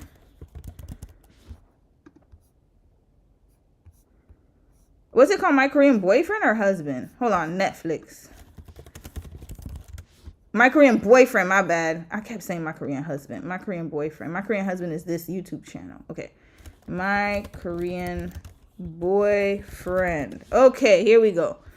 Okay, it was her. So she's the top. She has top two videos. I can't watch this because Netflix is definitely going to copyright strike me. Okay, we might have to watch this one. Okay, Black Girl in China. She be having some good commentary. Okay, maybe let's watch this sis because I haven't. We'll watch her after. The first sis first. Her first. Okay, let's go. Let's do this. If you guys find me in some legal troubles, please delete this clip because this is all AI. Hey guys, it's Angel. Welcome back to my channel. If you're new here, go. Run out the gate, sis. Okay, this is all AI. I love her already. Okay, you know what? We subscribing to you. Here we go. We liking the video already. Love it. Love it already. Go ahead and subscribe so we can become besties. Hello, we'd literally be like this. With that being said, you guys already read the title, so let's just get right into the video, shall we? Okay. A couple days ago, I was scrolling on TikTok and I saw this video pop up about this show called My Korean Boyfriend. It's a reality dating show, and the moment I saw that, I was just like, whoa. What in the Exo Kitty Korea Boo situation is happening here? What are we doing with a title like that? I was just like, okay, whatever. I just put it in the back of my mind. But then it showed up on my free page again and again and again. No. Okay, she talks pretty fast, so I can't even speed this up, but I might skip through some parts because of the time. It's a lot of, this is a 44. Y'all know I be going line by line, so we'll try to do as much as possible. It's like, okay, fine. Let's go ahead and check what this is about. And I don't want you guys to have to suffer through that show. So I was like, okay, let me go ahead and tell my besties exactly what this show is about. There's 3 episodes, and I'm going to go over every single episode in this video, so buckle up because this is definitely not the show that you and I are probably expecting it to be. This show, My Korean Boyfriend, follows 5 Brazilian women who are all at different stages in their relationship, and they arrive in Seoul to see if their relationships can survive the cultural differences and the new routines that they would have to adapt. Hold up, Brazilian. Brazil, if you're from Brazil, stand up, because this is your time to shine. From Brazil, did they go to Korea to meet these men? Like, or are the men living in Brazil? Because there are a lot of Koreans in Brazil, by the way, y'all. It's a thing. Yeah, they're in Brazil. So, okay. All right, we're starting off here. All right. Adapt to now that their whole situation has changed, especially now that they're in Korea instead of their hometowns. And this is just the straight synopsis for the story. There's 5 different women in this show, which we're going to be going into more detail about later, but just for now, to give you guys a little heads up, and for the people listening, to give you a visual, we have Katie, who is a redhead girl. She's very energetic and bubbly. We have Luani, who is blonde and also has a child. We have Camilla, who is the only actual Korean amongst the girls, but has lived in Brazil for the majority of her life. That doesn't count. I'm sorry, y'all. I'm sorry. That doesn't count. I know. It's hard, though. Like, it is hard. But I get it. She's Brazilian, so I get it. They consider her Brazilian. But she's already culturally Korean, so that's why I said it doesn't count. Because it's kind of like Haitian, right? So, like, I was born in Canada, but if I married somebody in Haiti, it would be a totally different experience than somebody born, like, family comes from America, never like doesn't have any Haitian ancestry, marrying a Haitian man. It's completely different because I already understand the culture. I already have a cultural norm. Like, it's different. It's like I already know about Haitian culture. So for me, if I had married a Haitian man, yes, we would still be culturally different because we were raised in different places, but I still have a fundamental understanding of Haitian culture because my parents are Haitian, right? So that's why I said it's a little different, because if she was born in Brazil, but she has a Korean background, then she is essentially still Koreanized. So she, even though she doesn't speak Korean, or maybe, I don't know if she does, but even if she grew up in Brazil, her parents were probably more or less, still traditionally Korean. So she still understands the norms and the perspective a little bit more. Not saying she won't have any issues, but it'll definitely be totally different from the other women. Just pointing that out. We have Marina, who is much more tan and taller. And we have Mari, who is a dirty blonde. And I put dirty blonde versus blonde and has a child because this is what I was doing to help myself visually. I struggle with names so hard. And I even struggle with facial recognition so hard too. So this is for me, okay? I'm saying it like I'm helping you, but it's actually here for me. But if it helps you too, sure, why not? And the story starts off strong because right away we see Mari, who's the dirty blonde, who has just taken a 30-hour flight along with these other girls who are now waiting at the airport. And she's calling outside of this airport, looking around outside this airport. You can tell that she's looking around in hopes of seeing somebody and in hopes of searching for somebody. And this is right in the beginning of the show. And this is where we're told that Mari has been waiting outside for this guy to show for 2 hours. Red flag. Hold up. You flew 30 hours and he made you wait 2 hours. What was he doing for them 2 hours? Sis, I would have just taken an Uber at that point. You know they got Ubers in Korea, a taxi, whatever. I get it, but it's her first time. Damn. But you know they have the signs. The taxi drivers have signs and stuff. Just make sure they're legit. But they are gonna charge you more though, to be quite honest with you. I mean, sis, I don't know, man. This is why I know. I'm sorry, I'm not waiting no damn 2 hours. I'm so sorry. No, I don't give a damn. I'm going to find my way. I'll get a hotel or something. I'll be like, can I get a shuttle to go to a hotel or something? I'm not playing. Don't play with me. Don't play with me. My time is very valuable. Don't play with me. As soon as I give you, maybe at the airport, because I know there's traffic, you got half an hour. Anything more than that, I'm already out. I'm gone. I'm going to be at a hotel. I'm going to be somewhere else. I'm not answering your calls on purpose. At the airport, but he just did not show up like he said he was going to show up. So Mari has no choice but to awkwardly walk inside and join the other girls. And so right away I'm just like, hold up, girl, here, come to me. I have the perfect solution for you. You're already at the airport. Book a flight and go home. No. That's not a good idea, sis. Love you, Angie, but no, don't go home. Take your ass to Korea, enjoy your time, because you done spent all that money in the 30 hours. It got to be worth something. So spend a few days, do whatever you want to do. Go to Jimjilbang, go to wherever you need to go. Go to one of them Gangnam places, get your skin all, shot up or whatever. Get some good food. Go to Hongdae, get the food. Not Hongdae. Hongdae's not a good area, but go to there's so many areas, y'all. Freaking go to Jeju Island. I'd fly to Jeju. I really love Jeju. I go to Busan. I would go to there's an island. I forgot what it's called. Yache, I think. Yoche. Oh, y'all, I done forgot. But anyways, there's another island. I would have gone out to all the islands. I would have made it a travel trip. Why not? It's my own trip, a solo trip, and then I'm out. F that man. Not off to a great start. And while all of this is happening, something that catches my eye is that the story or the narrator that hops in and out of the story every now and then goes ahead and she says this one line where she's basically just like, this always happens in the K-dramas, but we don't expect this type of stuff to happen in real life. I'm going into this thinking about how this is basically like a Korea Boo show about girls who are traveling across the world from Brazil to Seoul, South Korea in order to find their Korean boyfriend. So right away, I'm just like, oh, that was definitely a line. But then right afterwards, she's just like, but in real life, it's not like the K-dramas. So I was just like, oh, they're trying to add this little ominous tone to the whole situation. But it's definitely off to Who came up with this show? I need to know who the producer is. Okay. That's in my mind. Okay, next. Rocky start. Afterwards, we just kind of flash forward to all the girls hanging around in Seoul. It seems like none of them have really made the trip over here that often, or they're just not that familiar with Seoul, because the whole concept is that these are long distance relationships and we're trying to see if they'll actually work out. And as the girls are all walking around and chopping it up, it seems like they're all familiar with each other, which makes sense considering the fact that they're just on a 30-hour flight with each other, which dang, 30 hours is crazy. Sometimes I forget how big the world is. And that's why I said that I'm not going home. I'm going to stay and make the best out of this damn trip. Unless they're broke. I mean, I don't know. But hell, I hope you have money to go travel. You shouldn't be traveling if you ain't got no funds. No, go and spend your few days doing whatever you want. Hell, find a new boo. I'm sure you can find somebody else if you're that damn desperate. There's a whole picker litter of them over there.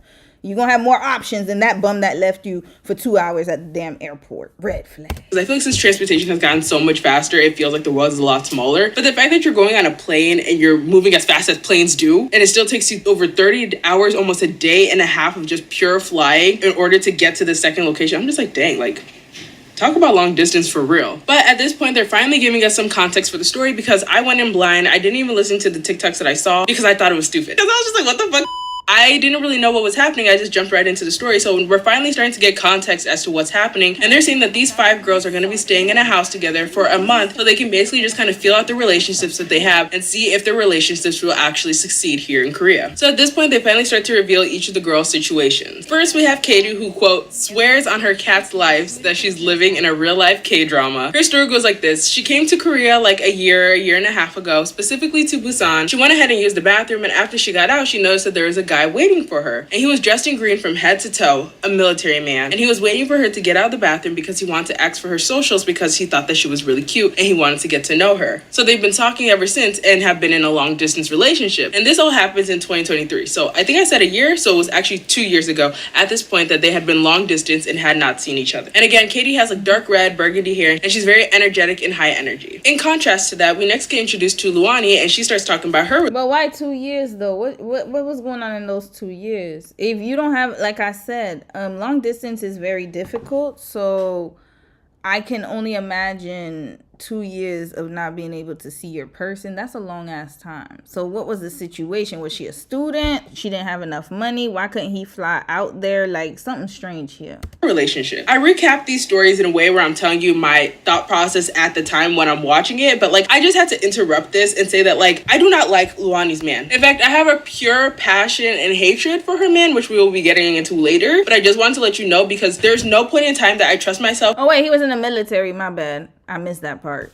Yeah, he was in the military service. Oh God, that gave him an excuse. Y'all be any military man, but especially Korean military. Red flag. That's what they do to pass time. Y'all never heard of that? They do these pen pal type of relationships just to pass time while they're in the service. Do not date a man in the military. In Korean military specifically, but hell, all militaries, you might need to be careful as well. But especially the Korean military, they're notorious for that. They will have a woman that they will be with a girlfriend so they could spend them 2 years. And then after that, chuck the deuces. Not all, but... to keep a neutral tone when describing nor talking about him, so I decided to give up right from the jump and let you guys know that as we continue. As she's being introduced, you can already tell that she's not as confident in her relationship as Katie was, and she even says that she either thinks that she's gonna fall more in love with him or that she's gonna completely fall out of love with him. And I'm just like, is that not how it... But she says hers in a very nervous manner. Like I was saying earlier, she's definitely not as confident in her relationship as Katie was. Their relationship basically started out on a dating app, and he reached out to her first, talking everything that she wanted to hear, talking about, ooh, girl, you're just my type. Ooh, girl, I love the way that you are. Oh, you're everything I look for in a girl. The whole shebang, okay? And she very quickly goes ahead and tells him, hey, that's cool and all, but, like, I have a kid. So, like, if you're not okay with that, go ahead and tell me now, because otherwise, don't waste my time. But he persists, and he says that he really likes her. And even after he sees her daughter named Isla, he even goes as far as to say that he considers Isla like his own daughter. And this ends up feeling very touching for Luani, and she decides to just go ahead with the relationship. So he keeps on telling her all the things that she wants to hear, and he even says things that like, once I start making money, I'll be sending you the money so that you can manage the household, because that's how we do things, like the woman manages the house. Red flag. Once I start making money. You ain't making money already, and my bad, y'all. That was my fault. I messed up my oh no, I messed up my camera here. I moved it a little too much. Red flag. You ain't making money already, you bum. And also, you know, it depends on how close he is with his family too. Like, it's one thing for him to be open-minded, but if he's tethered to his parents, good luck. You should have asked that question, sis. So I'll just trust you to do everything. And you know who this reminds me of? Devin and Jihoon. Y'all remember them from 90 Day Fiance? That was a messy ass relationship, and she had a child, but he was a whole bum of a man. Don't even worry about it. Eventually, they get to the point where they actually want to meet in person, and he decides that he's gonna go see her in Brazil. And at this point, we're only 5 minutes into the show, and I'm already irritated. This was 5 minutes?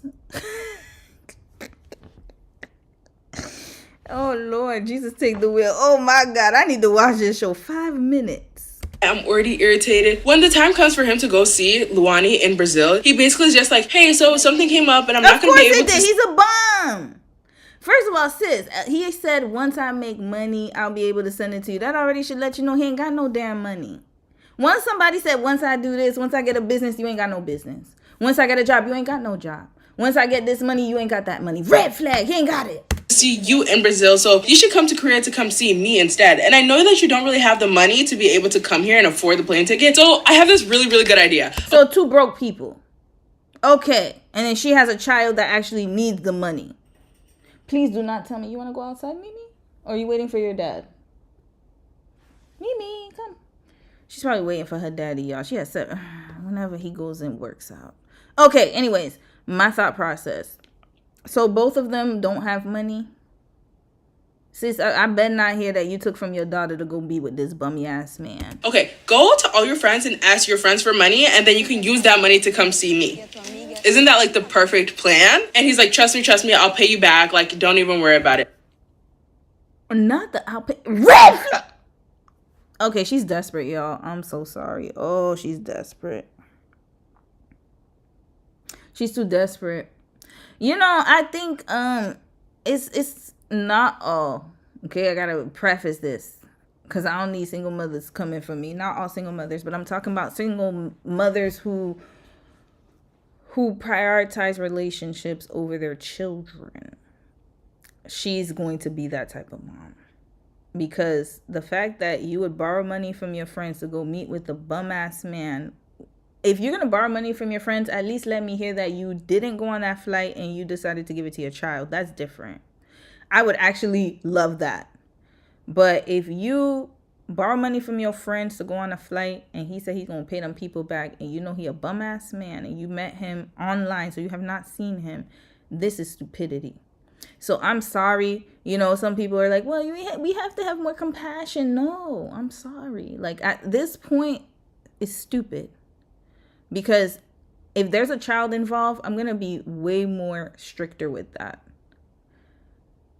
You better not have let your child go without and for you to fly to go get some dick. Korean at that. I better not hear that. So instead of him going to go see her like they'd been planning all this time, last minute he changes it, and so she ends up coming to go see him. Mind you, they had only been talking for like a month and a half at this point, so he's already showing signs of unreliability. And yeah, she says on many occasions that this happens all the time, where she'll have plans that she's perfectly planned out and she knows exactly how it's supposed to go, but right when the time comes for them to actually execute those plans, he suddenly comes in with some last minute changes or some last minute excuses that cause her to completely change their entire itinerary to the point where it's nothing like what she originally planned. And maybe I'm just extra irked because I'm a type A person. I'm just a person where I'm just like, yes, girl, I'm spontaneous. Let's do what you want to do. What day, what time, where are we going? What time are we going to be back? How long are we spending there? How much money do I need to bring? No, I'm not even type A. I'm type B, but even I know a bum and I can sniff when I see it. If I got to spend my own money and you promised me that you was going to spend your money and then all of a sudden I'm spending my money, red flag. Nope, I'm not going nowhere. Well, I guess we just won't see each other. I'm not doing that, especially if you have a child. Like, I feel like this, like, that's like, for me, if I can even prioritize my pet, she's a dog, a puppy, and I can prioritize her, then a mother should be able to prioritize her daughter or her child. I don't know if it's a son or a daughter. Even the mama bears, even the bears know how to do it. So you as a human, you don't know how to do that? This is a problem. So you don't have to be type A, but I understand what you're trying to say, sis. But I'm type B, and I would never do that. I'm just being honest. Who's driving? I try to be spontaneous, but it's just not in my blood. I need everything orderly. So maybe that's the reason why I'm more irked and irritated over the fact that he's just like, oh yeah, just do this. Oh yeah, just do this. And it's all at her expense instead of his. But I digress. By the way, when men do that, and it doesn't even have to be your significant other. It could be other men. It could be brothers. It could be whatever. Oh, yeah, just do this. Just do that. It's easy. Whenever they say it's easy for them to tell you what to do and to direct you to do whatever it is that they want you to do. Controlling. So he's controlling her. And then not only that, but he's broke as hell. All because of what? Because she wanted some dick. Girl, the men in Brazil, what's going on? I'm sure there's a lot of Korean men in Brazil.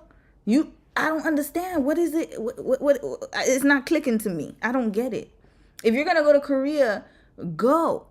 But my point is that don't go because of a man. That's my point. Go because you want to go. Go because you want to travel. Go because you want to do that. And even if you go because of a man, let it be on your own. Let it be because you want to have fun. You want to do whatever. You want to travel. That's your business. But the problem is that she's going to meet a man and putting all her trust in this unreliable ass man. That's my issue with this whole situation. And she's telling all the girls this, basically that like, oh, this was our plans. He was supposed to do this, but last minute this happened and all that stuff. And she's basically telling him like, she really feels like this guy is gonna mess up her life, but she's already emotionally invested in their relationship to the point where she just can't easily let go. After which they pan over to Camila, who has not yet been formally introduced, but I did say earlier that she's the only Korean in this group. And she's basically like, dude, he's already messing up your life and putting you into debt. Leave him. Spoiler alert, Camila's my favorite in this whole entire... Of course, that's why I said it's not the same. She's still a Korean woman. There is no way on God's green earth. As much as Korean women, they date out. I know sometimes, you know, they date out or whatever, but what they will do is, majority of them, I'm not saying all, but a majority of Korean women, they are hypergamous. They're not going to spend a dime. They know that that's culturally acceptable for the man to spend a lot of money, and that's why the men are they're up in arms right now and crying every other damn week about how women are hard and da-da-da-da and whatever, you know, the ones I've shown y'all before. It's because of that. The expectations are very high for Korean women. Don't be fooled.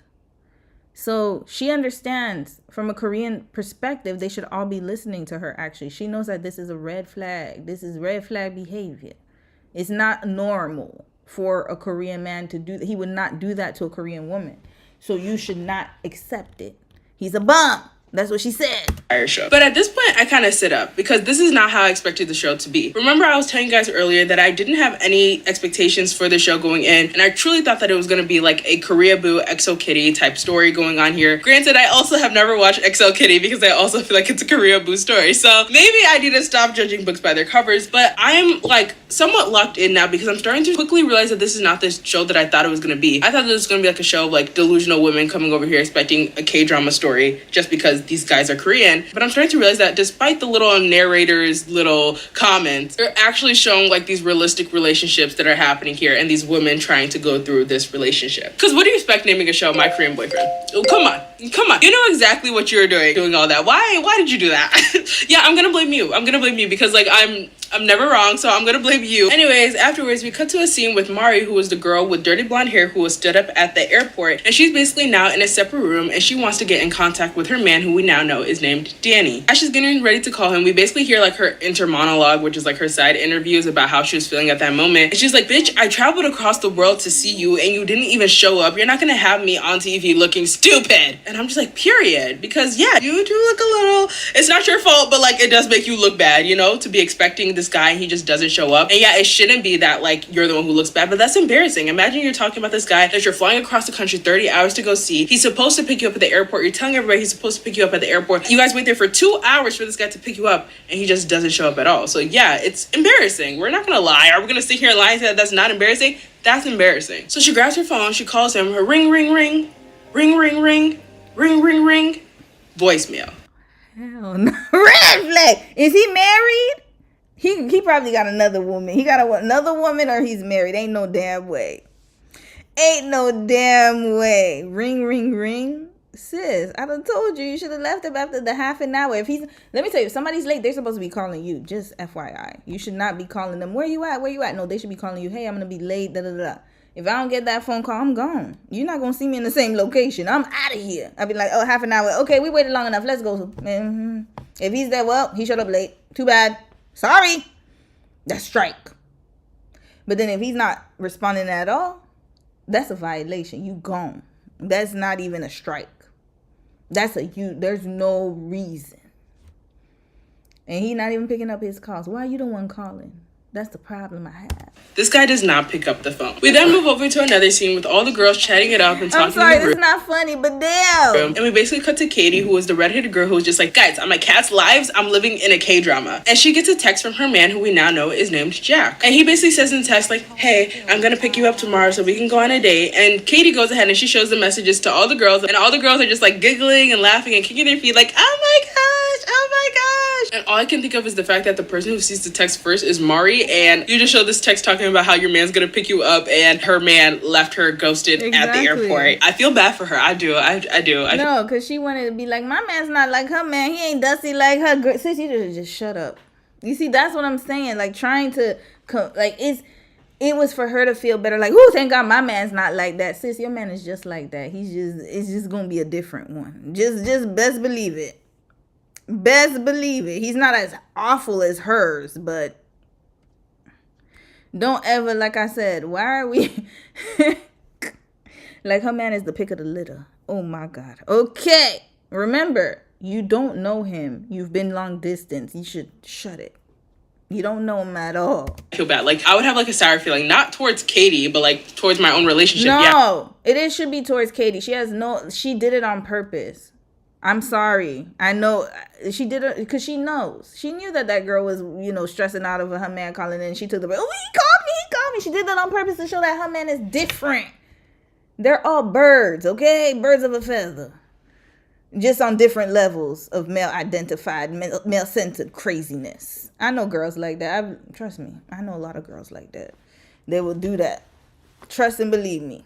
Yeah, I'm going to be a little sad. And no, I'm not blaming Katie, okay? I'm just saying that the situation is sad. Katie is allowed to be happy. I have to put this here now because No, it's not about being happy, but you can be happy, but not at the expense of somebody else's pain. You already know. That's like, okay, let me tell you something. That's like somebody telling me that, I don't know, that they didn't get a job. Okay, let's say that, they didn't get a job in this job market. And let's say we were both like looking for a job. I'm using that example.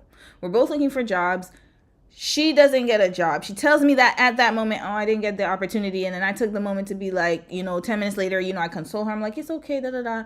And then I got an email. Oh my God, I got the job. Was that the right timing?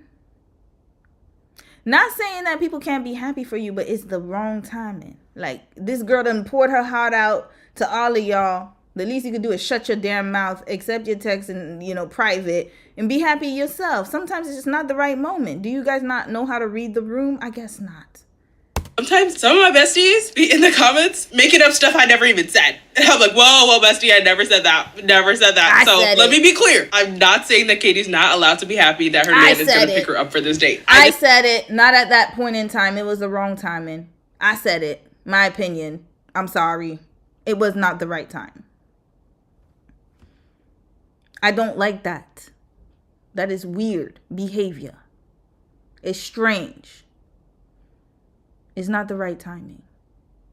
I just feel bad for Mari, who was ghosted at the airport for 2 hours. Anyways, Katie's Mary Jack comes to pick her up, and they have this whole grand reveal where they're opening the door and they're showing him, they're paneling from the down all the way to the top, trench coat buttoned up to the top to see how this guy Jack looks. It lasts a little bit uncomfortably long, like it lasts a good 20 seconds. They're like showing him from the feet to the top, from the side, left to right. They're zooming in on his eyes, zooming in on his shirt, zooming in on his hands. I'm just like, whoa. He says hi, Katie says hi. He opens the door for her, and all the girls are giggling from the window because that's where they're watching, and I'm watching too. And Katie speaks English and Jack speaks English, so that's the way that they're going to communicate. And you might be wondering, Angela, why are you saying that that's the way that they're going to be communicating? You'll see later that unfortunately communication is going to be a problem here. Anyways, Katie and Jack end up going on their date, and this is where we find out that they haven't seen each other since that very first moment that they met outside the bathroom stall, because Katie has been very busy and Jack has had to finish up his military. Oh Lord. Okay, I will say one thing though. Getting more facts, it looks like production set that up. So yes, I will allow Katie this one time, but she got one time to piss me off. It looks like production wanted that, and that's mean. In my opinion, that was very mean. That's very mean if production said that. It had to be set up, because what was he doing at the door? So they had to set it up, because he couldn't just show up and be like, hey. So production is evil, y'all. Service, so they've just been messaging and texting long distance ever since. So they start chatting it up. They start sitting down on a bench. The weather is nice. Well, actually, no, it's kind of cold, but they're talking at the bench. And the entire time that they're talking, all I can think of was, so over that time that you guys are messaging long distance, what the fuck were you guys talking about? Nothing. Absolutely nothing. Why? Because they don't have anything in common. Nothing at all, because he's in the military most of the time. That's why I say he was passing time. Nothing. She's a foreigner. He wanted to get some. Nothing at all. Okay? Because it's very, I'm gonna be honest, y'all. Listen, if you're in a long distance relationship, it's different if you guys actually met each other and then you became long distance afterwards. That's a different situation. They've been long distance from the beginning. It is very extremely hard to be long distance, especially when there's a language barrier. Okay? Even though they both speak English, I am assuming English is their second language because she's from Brazil and he's from Korea. So they're using English as a medium. So they already are speaking a second language, not their first language. That's already a struggle. It's not her native language. It's not his native language, okay? So now, sorry if I know I did it. It was my fault. I kept moving the camera. Damn it. So now, the issue is that they're both speaking a language that's not their first language. They can't really express themselves. I don't care how fluent you are in English. It is still different from your native language if it's not your native language, because you know how to express yourself more in your native language. That's just reality, okay? So now, they're not talking about nothing, a whole bunch of nothing, okay? And not only that, they're not seeing each other. It's harder to have a relationship when you don't see each other. It is very difficult. Some people can communicate. It's very difficult. It doesn't matter if you can communicate, if you're the best communicator. It's sometimes expressions. You need to see somebody's face to face. You need to feel the emotions, feel the energy. It's just easier that way. Point is that they ain't got nothing to talk about, okay? It's all superficial. Because how is it that over the course of over a year that you guys were talking, you guys didn't realize that you have absolutely nothing in common? Katie says that she likes spicy foods. Jack's like, oh, really? I don't really like spicy food. Jack says, yeah, and by the way, I have a cat allergy. Katie's like, oh, that's so weird. I have 4 cats. Even the way that they talk, like, you can tell that Katie seems like much more of a high energy person and she likes to joke around a lot. But then as she's talking, as she's joking, you pan over to Jack and Jack is just like, They were just texting. That's probably it. And FaceTime and maybe showing sexy pics. I don't know. But there was no communication going on. No real communication in there. No, I even chuckled. He doesn't even chuckle. Like, it doesn't seem like he gets when she's making a joke. So then she ends up trying to make a joke and then it just comes off awkward because he just kind of takes it as fact and just kind of nods his head. So she's just kind of staring like, and he's kind of staring like, and I'm staring at her like, and she... Yeah, the nuances. We do got to speak about that. So with Dom, there's a lot of idioms that I had to teach him because he thought I was serious. And I was like, no, this is a joke. Or not me. It wouldn't be me because he'd know when I'm joking. Why? Because we're together. So he would see my facial expression. He would see that I'm laughing and he'd be like, okay. And then he'll be like, wait, why'd you say that? And then I'll say it, right? But there were times where he'd come to me, he'd come from work and then he'd be like, hey, like during this icebreaker I had at my job, like they said this, like, what does this mean? And I was like, it's not literal, honey. It's just like, just don't even answer. Because he was like, yeah, I answered honestly, like, and somebody looked at me weird. I'm like, no, it's a surface question. Like, don't answer honestly. Just say, oh, I'm good. And that's it. Like, you know, stuff like that. They take everything because English is their second language. So she's trying to joke. He doesn't understand the nuances, sis. That's why you got to learn Korean, my baby. And unfortunately, you didn't live in Korea. That's why I'm saying, like, when you live in a foreign country, it's easier because then you're going to understand the culture better. And then it's easier for you to meet different people and be friends, whether it's friends or platonic or romantic, doesn't matter. You need to understand the cultural context. And there's still some things in Korean that said that I don't understand. But fundamentally, you both need to have a better understanding of each other's languages to a certain capacity. You don't have to be extremely fluent, but you need to know so that way you can explain it to him in Korean, or you can explain it, oh, this means this in Korean. Okay, he understands. She's staring at me like, but I'm just like, girl, I can't help you. I can't help you. I'm so sorry. You got to figure out whatever's going on over there. Because what the fuck were you guys doing? And Nothing. It just keeps on going. It even goes to a point where he's just like, yeah, I'm really into health and fitness and working out. And she's just like, oh, well, I'm not really interested in health at all. You know, I just kind of like to party and go out on the weekends. And he's just like, oh, I'm not a party person at all. I don't really even go out for real, if I'm being honest with you. So now that he's getting honest, I'm like, okay, I need y'all both to be honest with me. Were y'all just sending selfies back and forth this entire time or what? Yeah. Because you guys literally have nothing in common with each other. Anyways, we move on from that and we're now pushed back to Luani, who is now going on a date with her man, who we now know is named Siwon. And right away she brings up the fact that she knows that being in a relationship with a woman with a child might be a bit controversial. Oh Lord, wait, was she the 2-hour girl? Wait, was that another girl? Okay, she's the one where she took money from her friends. Okay.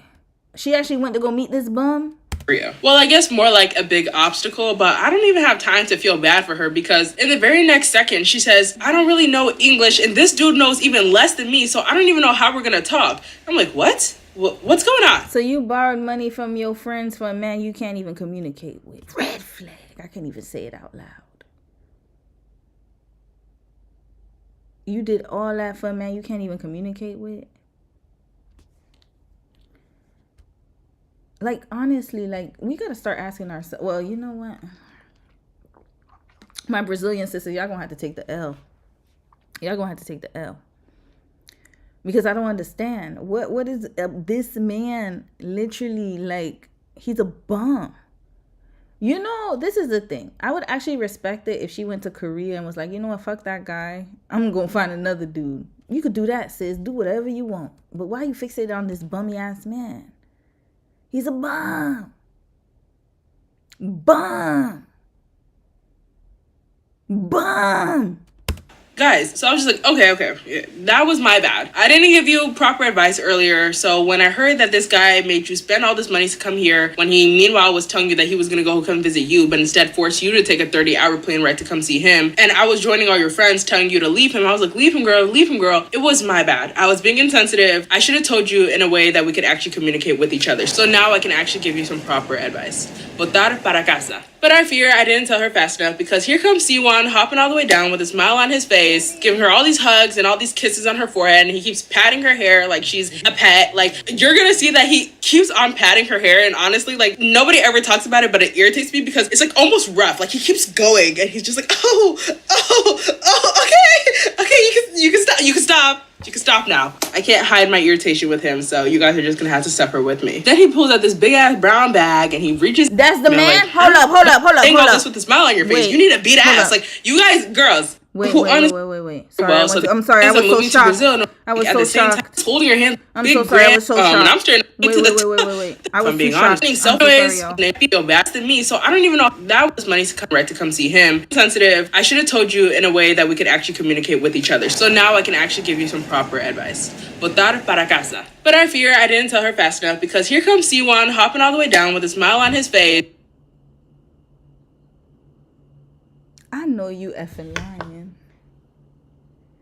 I know you effing lying. Hold on a second, y'all. I'm going to redo this. I got to sync it up. I know you lying. I know you lying. I know you lying.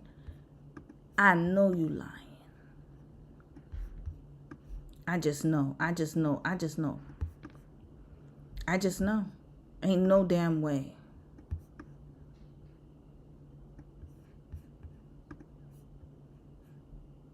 This? Wrap this show up. You borrow money from your friends. Left your child in Brazil to go to Korea to meet this man. He don't even look like a Gongyu.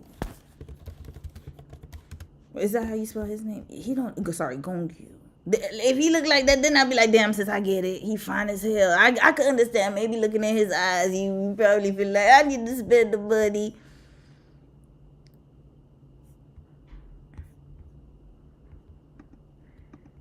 Hold on, where's sis is at? Where's sis at? Where is it at? This is the man. Is giving her all these hugs and all these kisses on her forehead, and he keeps patting her hair like she's a pet. Like, you're gonna see that he keeps on patting her hair, and honestly, like, nobody ever talks about it, but it irritates me because it's like almost rough. Like, he keeps going, and he's just like,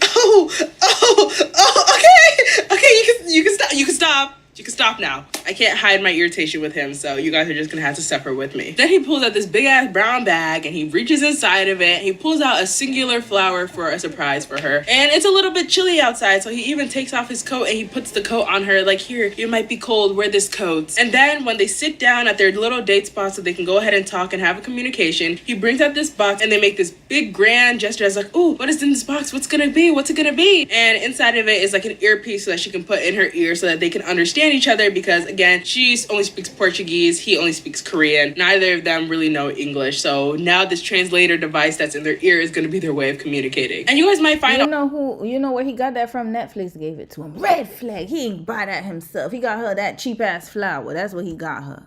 Netflix gave him that damn, because ain't no damn way he could afford it. He couldn't even afford for her to come to Korea. Please. All of this cute with like the little gestures with the rose and the coat and the little translation device. But like, honestly, I don't, and I'm already irritated because why were you so comfortable telling me to go into debt just to go see you because of a promise that you broke? And then once you see me, the only thing you do to kind of apologize about the situation is pull out a fuck ass flower, and now you're carrying around this empty bag with you this entire time. I'm irritated and I'm irked. I'm so sorry.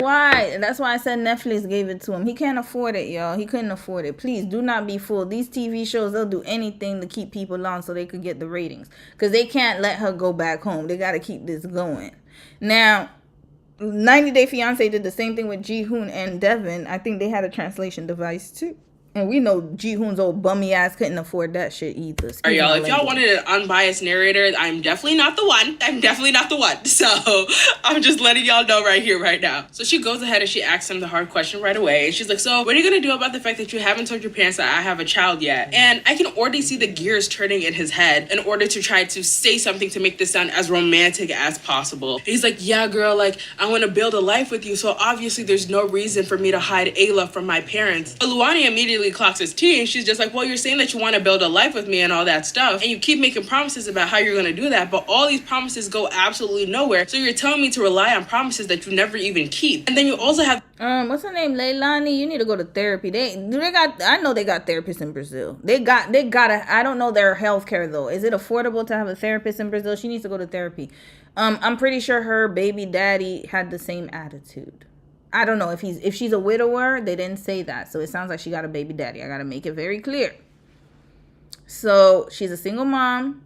They didn't say that her husband passed away, because they would have mentioned that. So it sounds like he's alive and well and breathing somewhere. And she's already made a bad choice with that one because she's a single mom. So now your pattern recognition is awful, sis. And hell, we all had to go through it, but at least you gotta learn, man. Because ain't no damn way you thought this man was going to be the one for you. This one right here. Can't even keep his promises. And I'm so sorry, but he's not worth a 30-hour flight. He's not. And you borrowing money doing all that for this? Have the spending habit that you keep on saying that you're gonna fix, but you never actually fix it. So what's the deal with that? And he's just there smiling, and I'm just irritated. Like, get that smile off your face, because he's just holding her hands like, yeah, just thinking, trying to come up with some other lie that he can go ahead and tell her, but he has none. Because apparently he was supposed to fix his spending problem a long time ago, but he never did, because when she tells him that he has a spending problem, he's just like, yeah, I will fix it, I promise. Yeah, I'm going to work on it, I promise. Just talking about things in the future tense rather than the past tense. Like, so he just wants some coochie? Is that what it is? You know they have a loneliness epidemic over there too. It's worldwide, y'all. It's not just in North America. So he just wanted some foreign punani.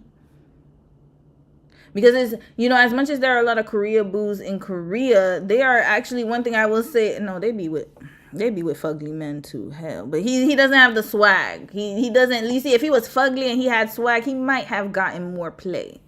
But is he just trying to have sex? Because that's what it sounds like. He's saying everything he can just so he could get in her pants and then experience that. And then that's what it sounds like. I'm being honest. I got to be honest, y'all. I worked on that. Yeah, I fixed that. So she's just like, huh? What do you mean? Why is this all in the future tense? You told me that you fixed that spending habit. Why are you telling me now that you're going to work on it in the future? And he's just like, well, do you trust me to be able to figure out a way to make this work out? And she's just like, no. So I'm going to go ahead and talk to your family about Isla myself, because if I trust you to do it. Why you want to get married so bad? Does Isla need a daddy that badly?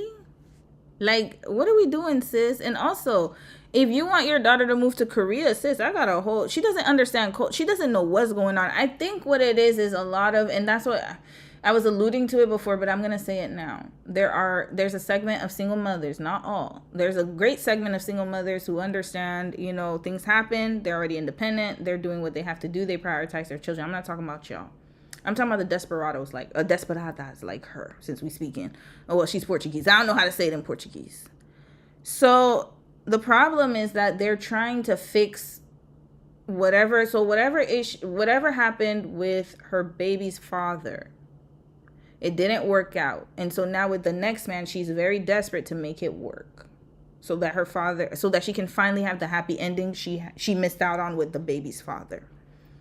That's what it sounds like. She's recreating this storyline with this man, not understanding that you are bringing your daughter into this messy story.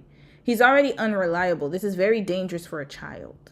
Not only that, but you want to go to his parents. You don't even speak Korean. Girl, wake up. You crazy. They gonna pack your ass right up out of it. All they gotta do is call the police. Come fast in Korea. Fast. Sorry, y'all, I'm slowing down. You know what? Let me go put my webcam. I'm tired of this. We're gonna put the webcam because I'm tired of freezing up when I say red flag. Give me a second. We are going to use our webcam. I ain't got time for this. My camera, like if I sometimes it glitches when I here. MacBook Pro camera. Here we go. Okay, better. Oh my God. All right, we're out of here. Bye. Bye previous. Oh, oops, wrong one. Bye previous video capture device. Anyways, y'all just gonna see my head a little bit more. But yeah, what was I saying? I lost my train of thought. This is what happens when your medication runs out. I should have taken my booster. But anyways, point is that she doesn't understand the culture. She doesn't know what's going to happen to her daughter. She's so gung-ho on this whole thing. You don't even know his family and you're ready to introduce your daughter. That's very dangerous. She is too... They need to take that baby. I'm so sorry. In this case, I would say that, I don't know if Brazil got a CPS or somebody she could leave the baby with, but that baby does not need to go to Korea with her. She needs to stay with family in Brazil. Let her mama live her K-drama dream and go with that man. That baby has no reason to be around these people, in my opinion. It's very unsafe. Nothing's gonna change. I'm just like, period. But like at the same time, it's like, if you can clock all of this, why are you still with him? Oh, because she wants a man. Male identified. That's what I'm saying. Like, they will make it work. Oh, we gonna get to Hailey Bieber, even if I don't have that much time after this, because I was gonna speed through this, but this is very interesting. Hailey Bieber, we gonna get to that. That's the same thing. Same exact situation. Okay. These are the only two girls that had dates that day, so we end up seeing all the girls again in the house as a collective, just kind of chatting it up in a room. And all these girls are basically giving Luani the advice that she needs to hear, and are basically telling her that she shouldn't compromise her life in order to be with this guy. And I really like the fact that all the girls agree on this, and they're just telling her straight up instead of sugarcoating it, because yes, this is somebody's life and somebody's future, so you guys have to be serious before you figure out who you're gonna settle down and spend the rest of your life with. Anyways, the next day rolls around, and there's a knock at the door, and all the girls perk up because they're like, oh my gosh, who is it? Who is it? And this is where we get introduced to Marina's boyfriend named Soo Wong, and he's there carrying balloons and holding a gift. Or was it flowers? I don't know, something. He had balloons and something else, okay? And this is where we you see, that's a flower right there. Let me, we didn't even get to Soo Wong. Look at the flowers he had for her. A gift. Or was it flowers? I don't know, something. He had balloons and something else, okay? Look, this is it. This is how you present it, okay? Not that one little carnation his cheap ass got from the $1 lady. You could get that at Daiso. And this is where we find out that they met in Seoul a year prior, have been in a long-distance relationship ever since. And he even plans on moving to Brazil in order for them to start their lives together. Okay, this is a different situation, but is she the Korean-American one? A Korean-Brazilian one? Yeah, this is a different... So this one probably most likely will work. I don't know the situation, but I just know that they met each other in Seoul. Check. They had a long-distance relationship, but he plans on moving to Brazil, so he has an incentive to learn the language and learn the culture. Check. What else? He got her balloons and the flowers. Well thought out. It looks like a large bushel of flowers. That's what it looks like, or a large whatever they call it. Yeah, this checks. Okay, so far this is okay. Together. If that's all the case and this sounds all good and dandy, what's the problem, you might be thinking? I was wondering too. The very next line they say, but his mother doesn't want him to move to Brazil. Okay, but that's different. He's gonna have to grow some balls, grow a pair, sir, and leave. That's it. A lot of parents are not gonna want their kids to move, but hell, it is what it is. My eyes, because all these people look damn near 30, maybe even older, maybe. And so I'm just like, why is this even a big deal? But we all have heard those stories about mothers just unaccepting of their son's significant other, and they're always giving them shit about it. So I'm just like, okay, but you guys are both grown adults. I'm sure you guys know what you guys want in life, so you guys just go figure that out somewhere else, okay? But they both speak English very well, so they go ahead and they go on their date, and nothing significant happens and everything seems fine. And even the producers seem to see that there's not really much drama, not really much tea going on over there, so they just snap us back to another scene. Yeah, because they're a normal couple. So this couple actually seems like they're pretty normal and healthy. In my opinion, I don't know him that well. I don't know about him, but just by the sounds of it, it sounds like it's actually a real relationship. The rest of them, no. Get out of here. And we get moved over to a scene with Mari in the room by herself again, and she decides to call up her man again. Again, Mari's the one. This is a girl. You're beautiful. You're too beautiful. You have blonde hair. Do you know how much of a premium that is in Korea? You could get another man, sis. She don't know her worth. She doesn't understand her worth. Sis, you have blonde hair. That's a premium. You good. Just go over there. Who got stood up at the airport, and this guy did not even pick up when she called him the first time. But this time she rings, and he actually picks up. And they decide that they're gonna go meet up. And this is where episode 1 ends, moving us right into episode 2, starting off with Mari going out to go see her man, Danny. Who honestly, I'm not gonna hold you, I was starting to think that he was just gonna completely flake on her, because what do you mean you didn't pick me up at the airport, and when I called you afterwards, you didn't pick up? And I have a feeling he gonna be boxy just like the other one. Straight to voicemail, like, huh? But he exists, they meet up, and what's his apology for leaving her stranded at the airport and not picking up her calls afterwards? A single rose from his back as an apology. Of course! The bum's way. I knew he was boxy. Look at him. 1 rose. Okay, and she's happy. That's what makes her happy. And I'm just like, what is up with these guys and these singular roses? Like, no, they're dusty. Do bouquets of flowers not exist over there? They do. They do. Matter of fact, y'all don't be trying.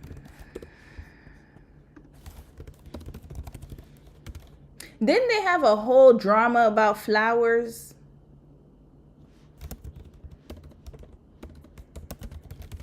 Here, come on now. Don't play with Korea like that. There's a lot of things about Korea, but one thing y'all can't play about is the flowers, y'all. Y'all can't play about the flowers. Look at this. There's a whole cafe for flowers. Here.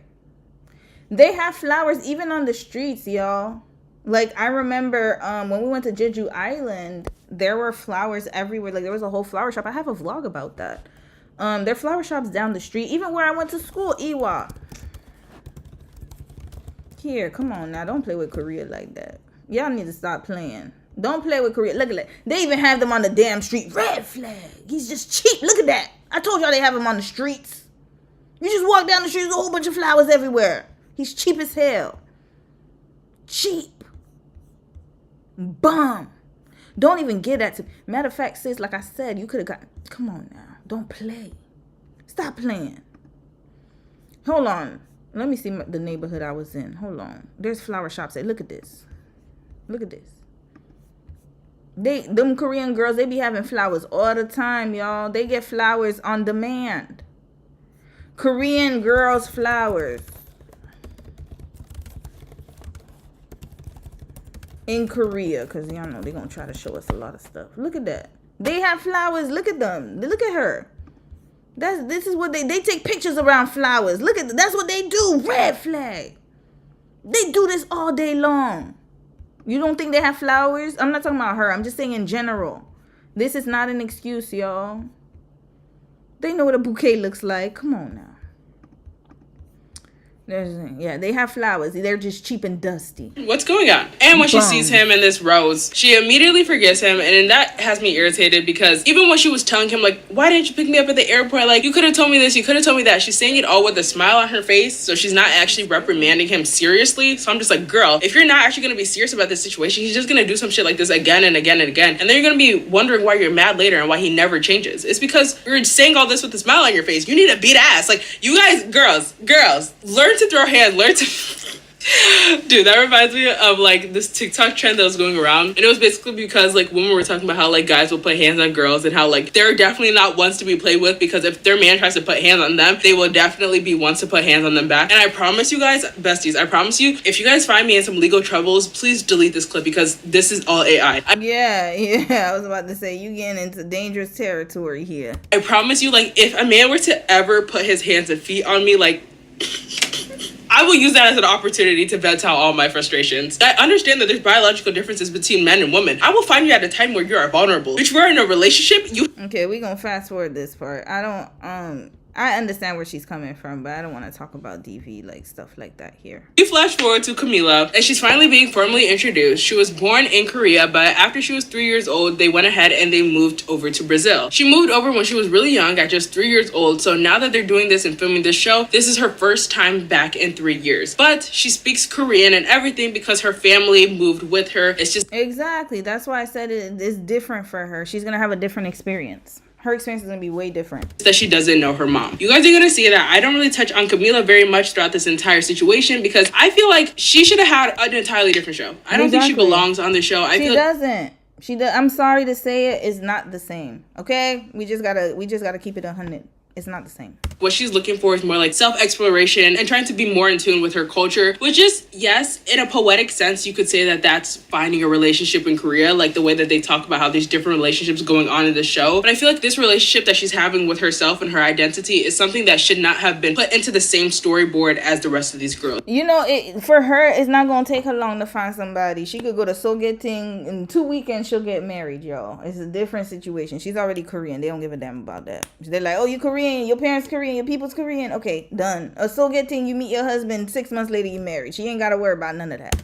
Here. But at the same time, if she does end up trying to look for love here, I feel like it just doesn't really make sense logically because now you're putting yourself in a situation that you didn't even need to be in because the other girls already had relationships prior to going into this, and the whole point is to figure out if those relationships will last now that they have different circumstances. But when it comes to Camila, she has no prior relationship, so if she were to come over here and then have a relationship with somebody, all it's doing is causing more problems for her because she would eventually have to go back to Brazil because that's where her entire family is. You get what I'm saying? But she decides that she's just gonna go out and go clubbing with all the other girls except for Mari, who's now out on a date with Mr. Levy at an airport and apologized with a single rose. This show has so much useless filler, but like there's this one point while they're in the club and Camila's in the club with all the girls, like I just said, and there's this guy, he's just talking on and on in her ear just about a whole bunch of nothing, and all the girls around her are just like, oh my gosh, she's so cute, all cute, and they're obviously speaking in Portuguese, and she's literally responds like, honestly guys, no, like he's really annoying and I wish he would just leave me alone. And I'm just like, oh, it's kind of funny. Are we gonna sit here and act like that's not kind of funny?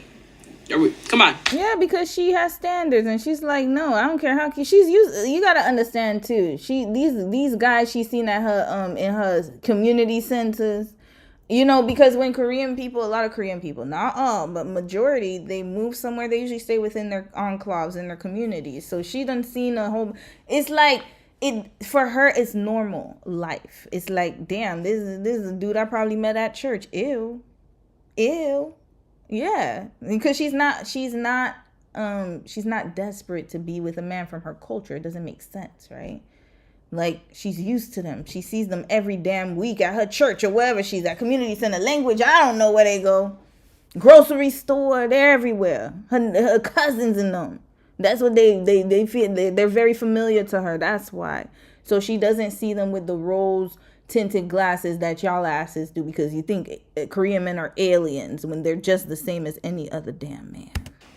Laugh. Anyways, we flash forward to the next day. Are you guys keeping up with me? Because I hope you guys are. And Mari's basically debriefing with the girls about how her date with Danny, Mr. stood you up at the airport for what we now found out was because he had to go help his dad with his company. And because of that, he couldn't go ahead and go pick her up at the airport. But I'm just kind of confused because if that was the case and that's what happened, why couldn't you just send her a text and let her know that you had an emergency at your dad's company and therefore you wouldn't be able to pay for a taxi for her? Yeah, bum. Pick her up because we're in a day and age where that will literally only take you 20 seconds. But instead of going ahead and sending her that message, you let her stay there for 2 hours and not pick her up. And then afterwards, when she called you, you still didn't pick up. And even if you wanted to say that was a situation and that was an emergency to the point where you couldn't even contact her, you could have at some point later contacted her and let her know instead of letting her know when you guys actually met face to face. But whatever. And she talks about her day, and it's kind of cute or whatever, the little date that they have. I'm not gonna lie. It was cute. But like in the back of my mind, know that I'm always thinking about the fact that you left her at the airport for 2 hours. It's cute. One carnation. What did he do for her? I need to know. What did he do? What was cute about it? I need to see that. Hours. And again, they're all debriefing with each other. So now Luani starts talking to the girl. But what was that date? It doesn't sound like a bunch of nothing. Girls about how her little situation is. And she's just like, girls, like, I don't even know. I think I just like guys who make me suffer. And I'm just like, oh, okay. I'll go ahead and stop talking about that because she's exactly where she wants to be with that man. That trifling ass man named C1 who doesn't know how to manage money. But then she starts talking about her first relationship and how her first relationship was very abusive and how the guy has threatened her on many different occasions. Yeah, that's the single mom. I done told you something's off here. She has a pattern of choosing shitty ass men. Start feeling bad for her because I'm just like, damn. Obviously, if you don't know what a healthy relationship looks like, if you go ahead and you go into another relationship that's not as toxic as the first one or not as bad as the first one, you're gonna feel like a guy who's doing the bare minimum or even less than the bare minimum is treating you like a princess. Exactly. So I'm just like, oh, okay. It's kind of starting to make sense why she puts up with so much of this stuff and so much of this bullshit. Yeah, it's a psychological issue and she needs to go see somebody. Honestly, she's probably having a lot of trauma. That's what it is. It's a trauma response. She's trying to recreate, like I said. She ended up in an abusive relationship, and I feel bad for her for that. I really wish that she had prioritized her healing, though, instead of healing with another man. She's thinking, probably fantasizing, watching Korean dramas and seeing, how the men treat their women in the dramas and thinking like, okay, this will be solved if I just date somebody from another culture, not understanding that Korean men have a lot of DV. I've spoken about that many a times. They're just men, guys. At the end of the day, they have a high percentage of DV. Yes. So she didn't research. She didn't do her due diligence. She's not understanding healthy relationships. That's why Camilla, she knows herself. She knows her standards. She understands that. But this woman, she just falls for anything. And then that man, bullshit from this guy Siwon, and why she's allowing him to break his promises, be bad with money, and just overall just have very reckless and self-centered behavior. Anyways, right afterwards, she gets this big old dramatic text that she literally needs her homegirl next to her to translate for her, and this is what the text message from her man Siwon says. Luwani, I've hidden something from you, but I don't want to be deceitful. So once we meet up in person, I'll go ahead and tell you everything. This cryptic ass message. And the thing that irks me about this Siwon guy is the fact that every single time he talks about how he wants to be honest and how he wants to open up about something or just overall confess some sort of absurd behavior, like hiding the fact that he didn't tell his parents that Luwani has kids, or hiding the fact that he hasn't dealt with his money spending problem. He always reveals it by first saying, I want to be honest with you. And I'm just like, what kind of gaslighting behavior is this? Because if you really wanted to be honest, you would have said everything from the jump. Why is it that every single time you want to be honest, it's when you're about to be caught in a lie, and now that you realize that you fucked up and somebody's about to call you out for your bullshit, you're just like, oh, wait, let me go. Even if he was honest from the jump, I would not recommend anybody to be with somebody like that. Red flag. Stop giving these bums a chance. Let him fix his bummy ass ways, and then maybe he could consider going to somebody. Come correctly. How about that? Come correct. Go ahead and beat them to the punch and say like, hey, I want to be honest with you. When in reality, you just know your ass is about to be caught. And you're here talking about some, I don't want to be deceitful. I want to be honest with you. If you want to be honest, don't hide it in the first place. If you want to be honest, why are you lying about it? It's just contradictory, you know? Now that you have to face the consequences of your actions, all of a sudden it's, I want to be honest with you. Boy, get out of my face. Marina goes on another date with her boyfriend, and honestly, like, they're doing fine. I really don't know why they're here. Like, I understand, like, there's supposed to be different relationship dynamics, and I guess in a sense there has to be one successful-ish relationship that's happening, but I'm just like, this is truly tragic, because all the other girls are like, yeah, he cheated on me. Yeah, he ghosted me. Yeah, he threatened to put hands and feet on me. And then Marina's like, yeah, we're going on a fancy date tomorrow, and it's gonna be perfect. And I'm not blaming her because, of course, why would I blame her? But I'm like side-eyeing the producers because you guys knew exactly what you guys were doing. Yeah, the producers, they're doing that. That's messed up. Going ahead and putting Marina's relationship amongst all these other train wrecks happening here. Anyways, Luwani goes to go see her man Siwon to find out what this cryptic-ass message was about. And it's so bad. It's so bad because he got a wife, he got kids. What he got? He has a whole nother woman. What, he has erectile dysfunction? What's going on here? Was it his parents? What's happening? Essentially, what Siwon says throughout this entire situation, he says, Luwani, I'm broker than you ever could have imagined. But we already knew that, though, so what's new? I didn't need him to confess. I already knew that. From the time he said, once he asked you to borrow money from your friends, it's a wrap. It's a wrap. He couldn't even get a credit card.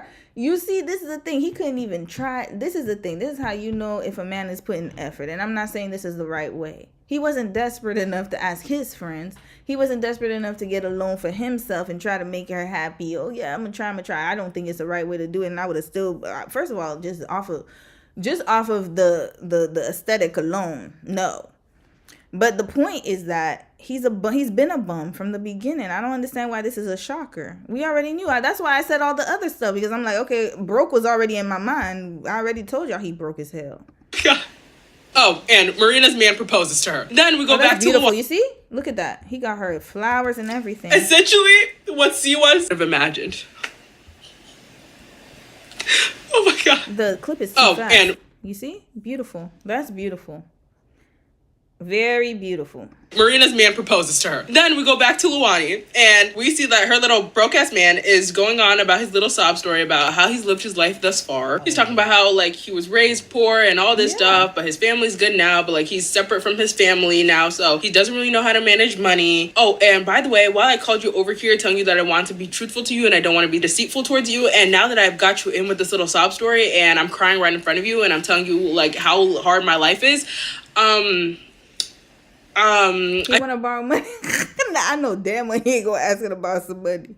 I know damn well he ain't gonna ask her to borrow some money. I better not hear that. Okay, let's go back. You like how hard my life is.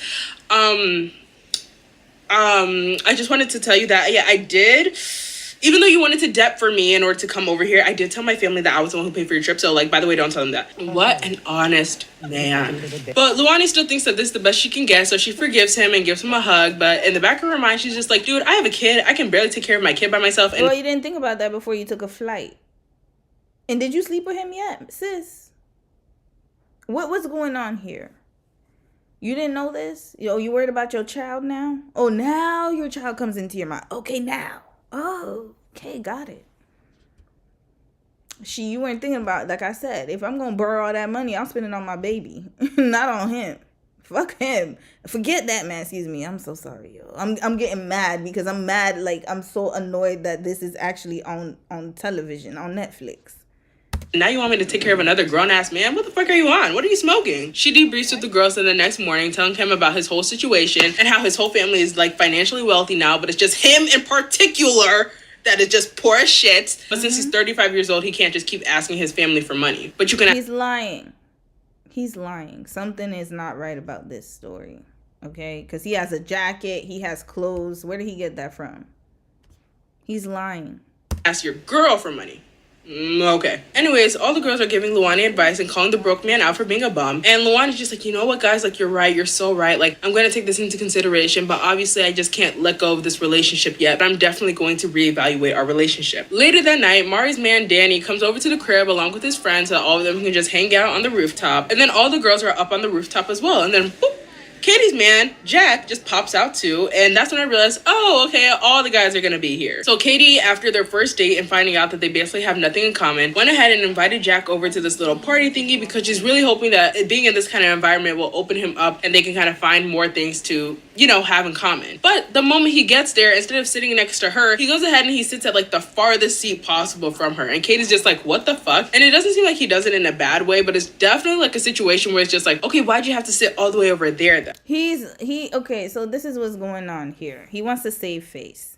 I think what it is she probably face-tuned the hell out of her pictures. I gotta be honest, y'all. I'm coming up with a whole narrative, but this is what I could think of. Because there's no way that you've been talking to somebody for 2+ years. You saw her from the... Oh, wait. Was he the military guy? Okay, yes, he was. Okay, sorry. She didn't face-tune. He saw her. And now he's out of the military. Exactly. He was wasting her time. They're time wasters. That's what they do in the military. They will waste your time. This is notorious. A lot of Korean girls know that.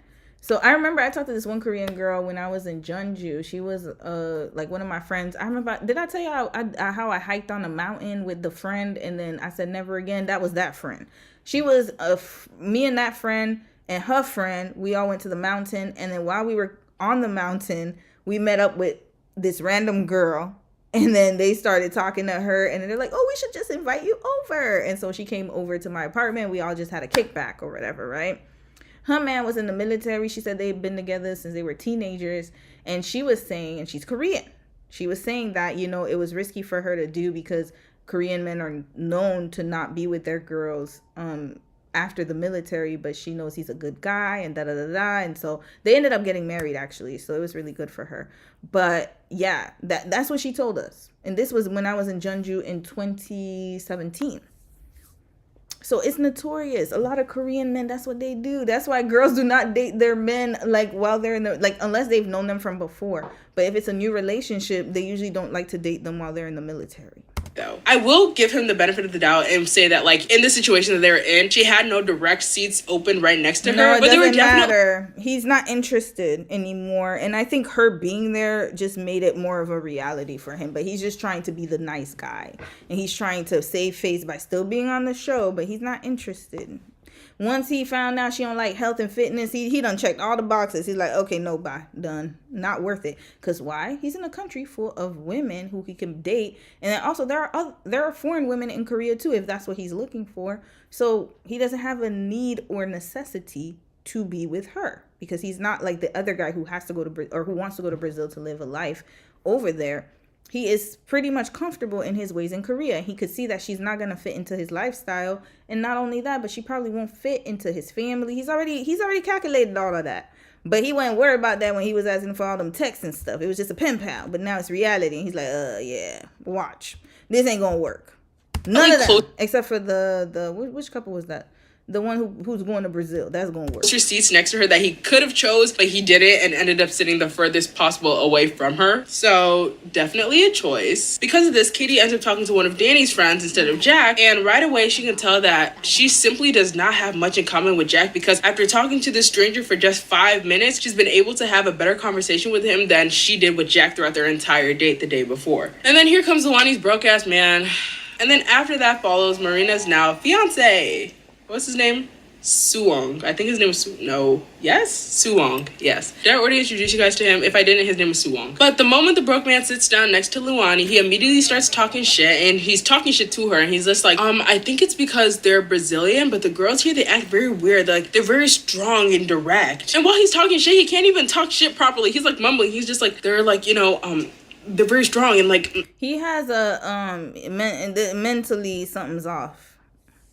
That's why I said something is wrong with him. He's already off, y'all. He's off the He's on the spectrum somewhere. Listen, I gotta be honest. You see, something's off. There's a lot of, I'm gonna be honest with y'all. There are a lot of men, undiagnosed men in Korea, because again, culturally, it's not acceptable to have mental health issues. This is very prominent though. It's not something that is covert. This is very overt. You can see it. The lack of money management. And I'm not saying all people who have mental health issues have that, but usually it ties into that. Money management issues, allegedly. Again, this is just my observation. Money management issues, pathological lying, the not being like, he just seems, and now he's talking shit, and he's being very honest and direct. He doesn't even know her, so it seems to me like something's off here, and that's probably why he decided to pursue a foreign woman. Now, is that the case with all men? No, because y'all saw the other guy, Suwon, and what's her name, Marina. Yeah, he's fine. But yeah, you got to be careful for these red flags. It's not normal behavior. It's very weird. And usually, like, I'll be honest with you, culturally speaking, Korean men are not that talkative, especially like if they're talkative, usually they've lived abroad for some time and they're kind of like, they know how to connect with people of different cultures. But he has not been abroad as far as I know. He's in Korea. Culturally speaking, it is very rude to be talking that much. And not only that, but you're talking about other people in front of them. And it's very weird behavior. This is very strange. How can I say this? They're very direct, and I don't know if it's because they're Brazilian or I don't know. Speak up, like talk shit properly if you're gonna talk shit instead of mumbling about. And then Luani's just like, well, I'm Brazilian too, so if you don't like that, you can leave. And I'm just like, okay, that's what I like to hear. And he shuts the fuck up. But afterwards, Luani goes ahead and asks the broke man about their future together, and the broke man basically. What future? What future? Responds like, nah, I don't really know about our future. And Luana's just like, what do you mean now you don't know? And he's just like, well, all I said was one thing about Brazilian girls and you're already on my ass. And Luana's just like, what the fuck? And then we pan over to Mari talking with her boyfriend Danny, and she's basically saying like, I don't like Luani's man. And he's just like, huh, what? What's tea? Why don't you like him? And Mari's basically like, yeah, I don't like Luani's man because he's a broke ass bum and he's already putting Luani, who's in a bad situation, in a worse situation. And he always has an attitude all the time. Marina, mind your business. Who was that? Which one? Which girl was that? Damn, they all got M names. And talking with her boyfriend Danny, and she's basically, wait, what she said? Hold on. And Luana's just like, what do you mean now you don't know? And he's just like, well, all I said was one thing about Brazilian girls and you're already on my ass. And Luana's just like, what the fuck? And then we pan over to Mari talking with her boyfriend Danny. Mari, who's that? Who's Mari? Okay, Mari, I'm sorry, you escaped my mind. I don't know. I gotta watch the show. But Mari, mind your business. Sis is lost. Why are you worried about Marina? She likes where she's at. I understand, you probably have a heart and empathy because she was a victim, 100%. But at the same time, she's trying to find ways to make it work with this man. She's already gone. She already flew 30 hours. She's gonna get what she came for. And that's a new daddy. She thinks this is the best daddy for her daughter. So that means that abusive piece of shit was the worst that she could do, and she thinks this is the best. She's gone. Only therapy and God can save her. She need to pray. So what you could do is worry about your relationship. Don't worry about her, because look, you trying to be Captain Saver, and guess what? She's basically saying she's gonna still be with that man. Just remember that. I done warned you. like, I don't like Luwani's man. And he's just like, huh? What's tea? Why don't you like him? And Mari's basically like, yeah, I don't like Luwani's man because he's a broke-ass bum and he's already putting Luwani, who's in a bad situation, in a worse situation. And he always has an attitude all the time. And we pan back to Luwani and her man and Camila, who's now sitting next to them. And Camila basically tells Luwani, like, hey, I can go ahead and talk to your man because I don't know if you guys are having some sort of miscommunication here, but I can speak Korean. So Camila, no. All of y'all need to stop that. Listen, PSA 2026. I'm also included in that, y'all. I'm not entertaining and engaging with people who don't want to be saved. From now on, when you want to make a decision, unless you explicitly ask me for my opinion and you are ready to hear it, I'm just going to say, okay, well, you're going to do what's best for you. I wish you well. I'm not going to sit here and you already know. If you come into me, you already know what I'm going to say. So obviously, if you're coming to me, you already should know who I am. And if you don't know who I am, well, then I guess if you ask me my opinion explicitly, I'm going to tell you he's a bum. But then at the same time, if I see that you're not making any direction or any type of action, they done spent all this time telling her he's a bum and she's still not listening. What y'all doing an intervention? Red flag. Leave her alone. She don't want to be saved. Let her drown. Let me go ahead and talk to your man so we can just kind of diffuse this situation. Even more so because now everybody else around can kind of tell that they're getting into an argument, so they just kind of want to... And by the way, y'all, sorry to cut that off. I'm sorry, sis. I'm going to let you finish. But I'm going to say this is actually very dangerous because if you're with a man and you don't know what his behavior is, and he seems like he's moody and he has all of these issues, and also your friend or maybe new acquaintance is messing with them, it's best to just not get involved. Because guess what? Now you're going to be the new target. And then usually what happens is they'll still stay with the man and now you become enemy number one. Public enemy number one. There have been many women who have been unalive because of the dumbass decisions of their friends or acquaintances and them caping for them. And then while somebody's 6 feet under, she goes right back to be with that man. And unfortunately, that's just the reality of it. So she's going to have to learn the hard way. And obviously, if she didn't even put her daughter first, I wouldn't want to help her anyways, because that lets me know you're very selfish about, like, that's one thing. I said you got to be selfish, but I meant that in relationships with adults, not children. At that point, you brought the child into the world. You cannot be selfish. Red flag. That's your priority. That's your responsibility.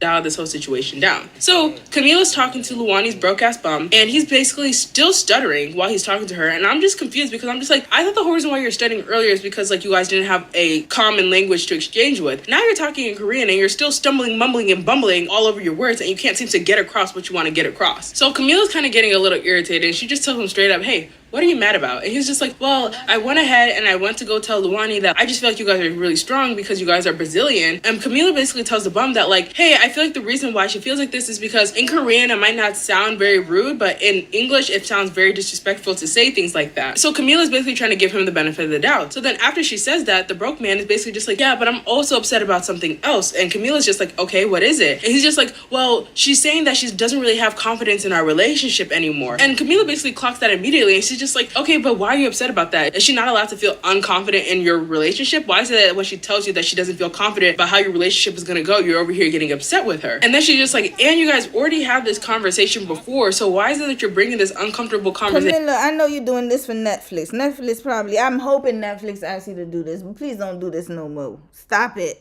You're not getting paid for it, okay? You're not the resident counselor, but I think Netflix pushed you to do this. Back at a party where you guys are supposed to just be mingling and having a good time. Mind you, she's saying all this in Korean. So the guy is just like listening to all this, and it's just like, speak up quickly, because now you can say something back, but he can't make any excuses fast enough. So today, you know what he does? He throws a tantrum, gets up, and he just walks out of the party. Yeah. Which cluster? Which cluster is he on? And by the way, y'all, just letting you know, mental health in Korea. I'm being dead ass serious. Y'all think I'm joking.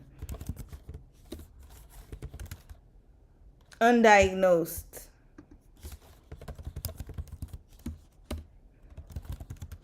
Percentage of men with mental health issues. Oh no, I'll say mental health. I diagnosed with mental health disorders. That's right. In Korea.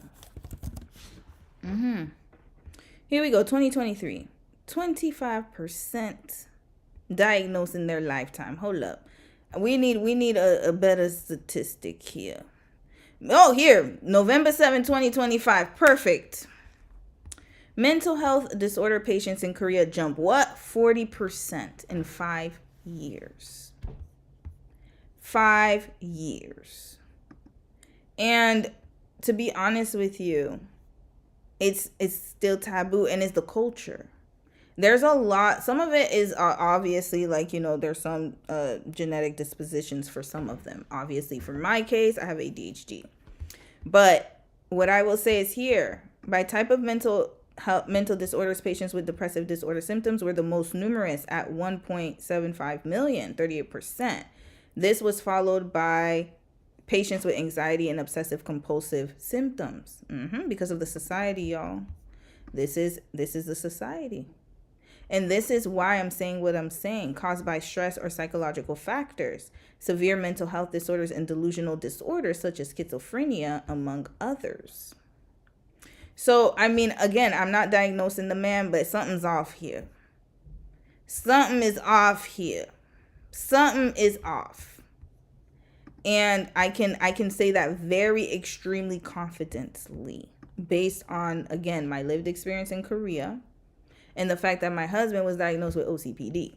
Because remember, I used to have vlogs, and I used to make fun of him and be like, oh my God, I think you have something of OCD, because there ain't no way you should be this organized. It's something strange. It's not normal to be this organized. If something was messed up, it would mess up his whole entire day. He had to have a structure. And I said, this is not normal. And so when it started to affect our marriage, because again, I'm ADHD, so I'm not used to this whole structured situation. We would have the same arguments over and over. And it was always about cleanliness, cleaning, organizing. It's very strange to me. Red flag. So then when we both got diagnosed, they were like, oh yeah, you got ADHD and he got OCPD. So something's off here. Yes. You know. So now I don't know what that man has, but he can't handle himself. And also he gets upset and he's doing all this stuff and acting all erratic. Something's off. Anyways, continuing. Just letting y'all know. PSA, if you want a Korean boyfriend or husband, get diagnosed first if something's off. Go get him. Get to they have therapists in Korea. Go get him diagnosed.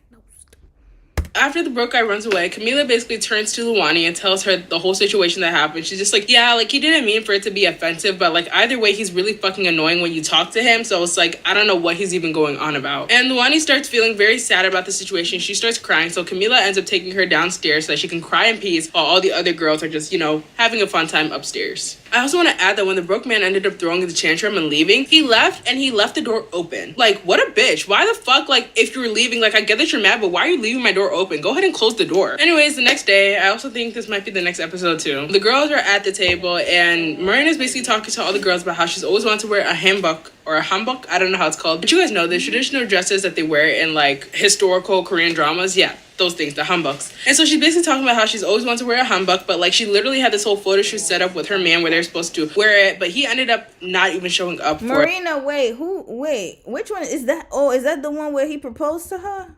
Hold up. Which one is Marina? Or is that the one with the man who didn't want to be with her? The one who was sitting far from her.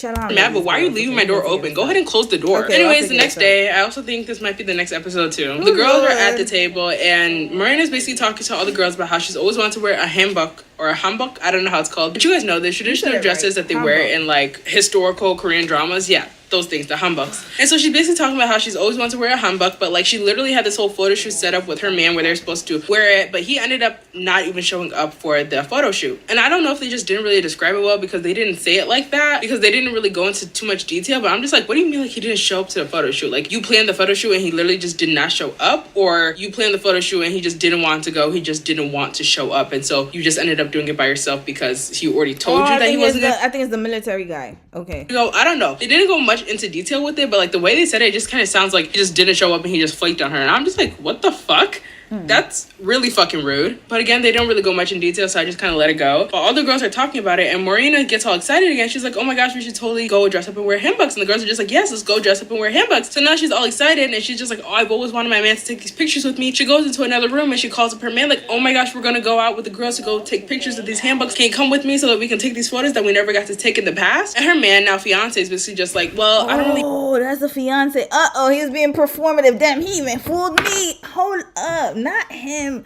being a performative person. Hold up. What's going on here? Hold up. Hold on. You see, just when you give them the benefit of the doubt. really know about that because I don't really like wearing handbucks. I just kind of find it really embarrassing. And you said that you're going with the girls, right? Okay, I get it. Marina, sis. Okay, so I'll explain it. Yes, it's I know a lot of couples do it in Korea, but actually it is a bit cringe. Just a little bit. And I know what he's talking about. It's like when you go to those places like the Seoul, the one in Seoul, I forgot what the name of the place, the village, the Seoul Hanbok village. Hanok village. And people wear those hanboks. They don't really like to do that. So I get it, but he seems like he doesn't want to accommodate that for whatever reason. And I mean, if you are gonna marry him, you're gonna wear a hanbok at the wedding anyways and take pictures.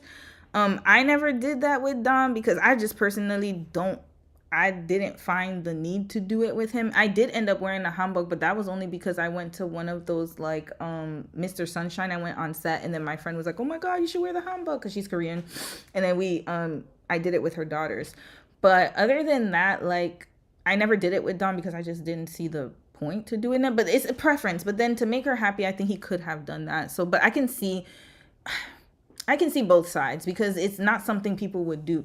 It's similar to like if you go to like in your city, if you have a friend who wants to do something that's very touristy, usually like the local person will not want to do it because it's just very touristy. Like, you know what I mean? So it's like, sometimes you do make a sacrifice to make the other person happy, but it's not necessarily something you want to do. But you can see right here that he's not willing to bend on it. But I hope that, okay, we're going to listen to the rest. But sis, you're going to wear the hanbok at the wedding anyway, so you're going to get your photo shoot. Don't worry about that. Take these photos that we never got to take in the past. And her man, now fiance, is basically just like, well, I don't really know about that because I don't really like wearing hanboks. I just kind of find it really embarrassing. And you said that you're going with the girls, right? She's like, yeah, I am. And he's just like, well, I think it's better if you guys all just go, if you guys are all having a good time instead of me going, because I don't really want to do that. It's pretty like touristy and kind of embarrassing. Yeah, you see? Yeah, it's touristy. So I can understand his point. I'm not going to lie to you. Like, I get where he's coming from. Yeah, I can totally see it. It's very cringe to people who live in Korea. I'm being honest. Only some couples do it, but most of the time, like, people don't really do it like that. It's mostly tourists that do it. So, yeah, he don't want people catching them in the streets with the hanbok. But at the same time, like, I can understand her perspective because she's going to Korea. She wants to do it with her man. She probably sees it all on social media and stuff like that. But girl, like I said, wedding. You'll have enough time to wear your hanbok at the wedding. You even have a photo shoot with that thing on. And people are always taking photos around there. Yeah. And she's just like, oh, okay. I'm just like, what the fuck? Like, I'm all for setting boundaries in relationships and not doing things that you don't want to do because it makes you uncomfortable. But I feel like in a situation like this where all you have to do is just take pictures and everybody around you is also taking... Nah, it's not just taking pictures. Okay, you see, she's talking from the perspective of somebody who's not lived in Korea. Those hanbok, first of all, you got to go rent it. Second of all, I'm pretty sure she wants to go to Hanok village. They don't show you how packed it is over there. It is packed, okay? It is not trust and believe me, as somebody who lived there, it is always packed. It doesn't matter when you go. There's always people there. It's very crowded. There's a lot of tourists. I don't know what season they were in. If it's summer, forget it. It's hot. I see the jackets on, so it must have been winter. It's still cold.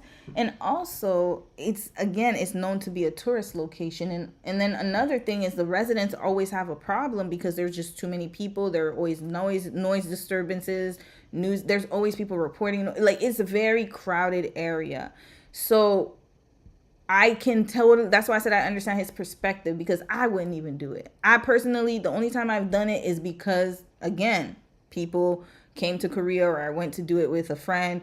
I didn't even do it in Seoul. I did it in Daejeon. and there was nobody there, and it was like pretty easy, you wear it, whatever. But it takes time to take photos. And also she's gonna be with the girls. So in his mind, he's like, I'm gonna be the only man there. She's with her girls. I can understand. So I'm sorry, sis. I'm not gonna agree with you on that.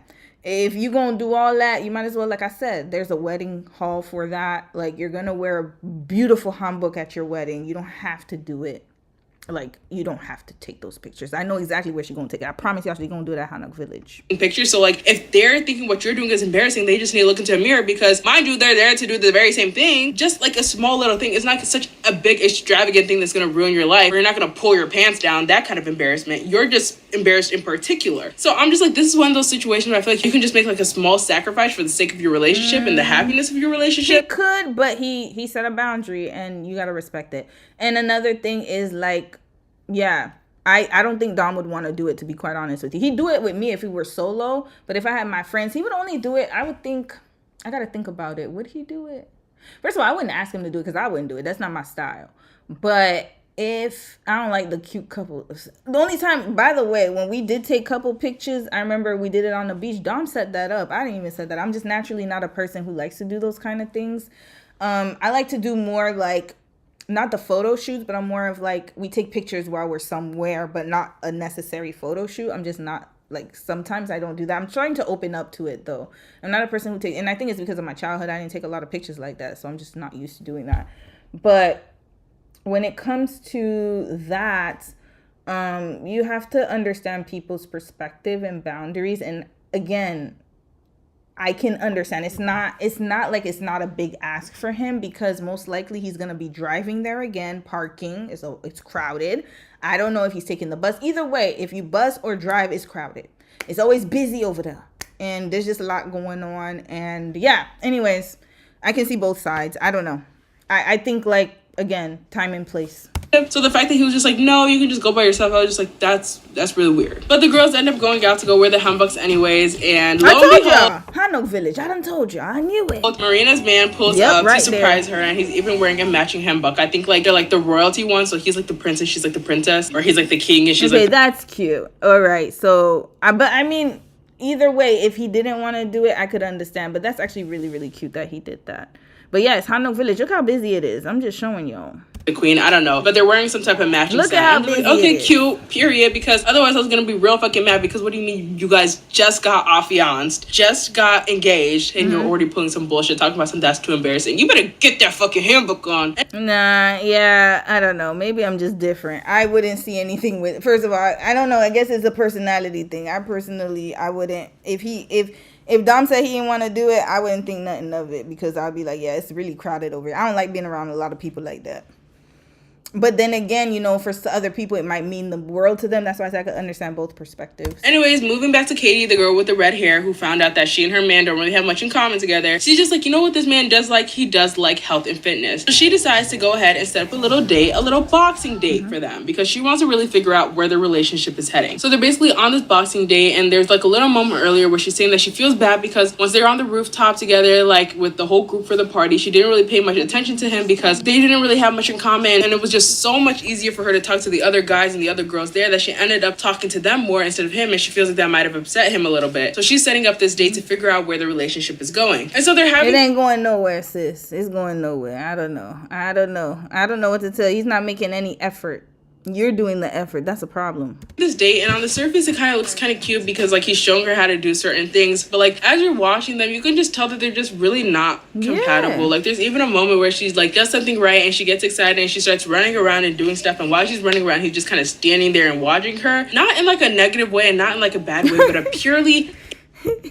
I told y'all, the jig is up. He got somebody else, y'all. I don't know who he got waiting in the wings for his ass, but he is not interested. Even a moment where she's like does something right and she gets excited and she starts running around and doing stuff, and while she's running around he's just kind of standing there and watching her, not in like a negative way and not in like a bad way, but a purely incompatible way where you can just tell she's very high energy and he's very low energy, but in a way that's just not compatible. Like I know we've all heard like extroverted girlfriend with introverted boyfriend, which is low-key how I want my man to be, but like I know we've all heard of that before, but like some situations it just doesn't work out because they're just so different. It depends on the introverted and extrovertedness. Like I think if you're she seems like she's bubbly, and that might be it, because it could come off as annoying sometimes to some people.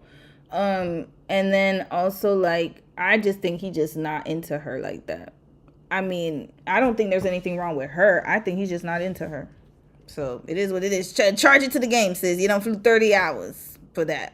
And I feel like this is one of those situations. And she even has her inner monologue, and she's just like, dude, I've literally had more interesting conversations during small talk. And I'm just like, damn. And it's really sad because you can tell they just don't click. They're just not compatible whatsoever. And I feel like they're both really trying hard in order to make it work, but they're both realizing that the other person just isn't really for them personality-wise. So after they finally settle down from their date and all that stuff, Katie actually breaks the news, and she goes ahead and she tells Jack, like, hey, I think that we should just be friends because I just don't think that we're compatible relationship-wise. And, you know, we were friends before we decided that we wanted to kind of be in a relationship, so I think it's better that we just go back to being friends. And Jack just kind of nods in agreement. And again, I don't think it's because he was just like, oh, who is this bitch? Like, oh, I don't like her. I think it's just more like they're both realizing that they're just not meant for each other personality. No, because he finally got time to be around her, and it's not what he wants. That's it. And also, were they the ones who spent 2 years long distance? That's a long time to be apart. Like I said, interest change. He got out the military. He's fresh out of jail.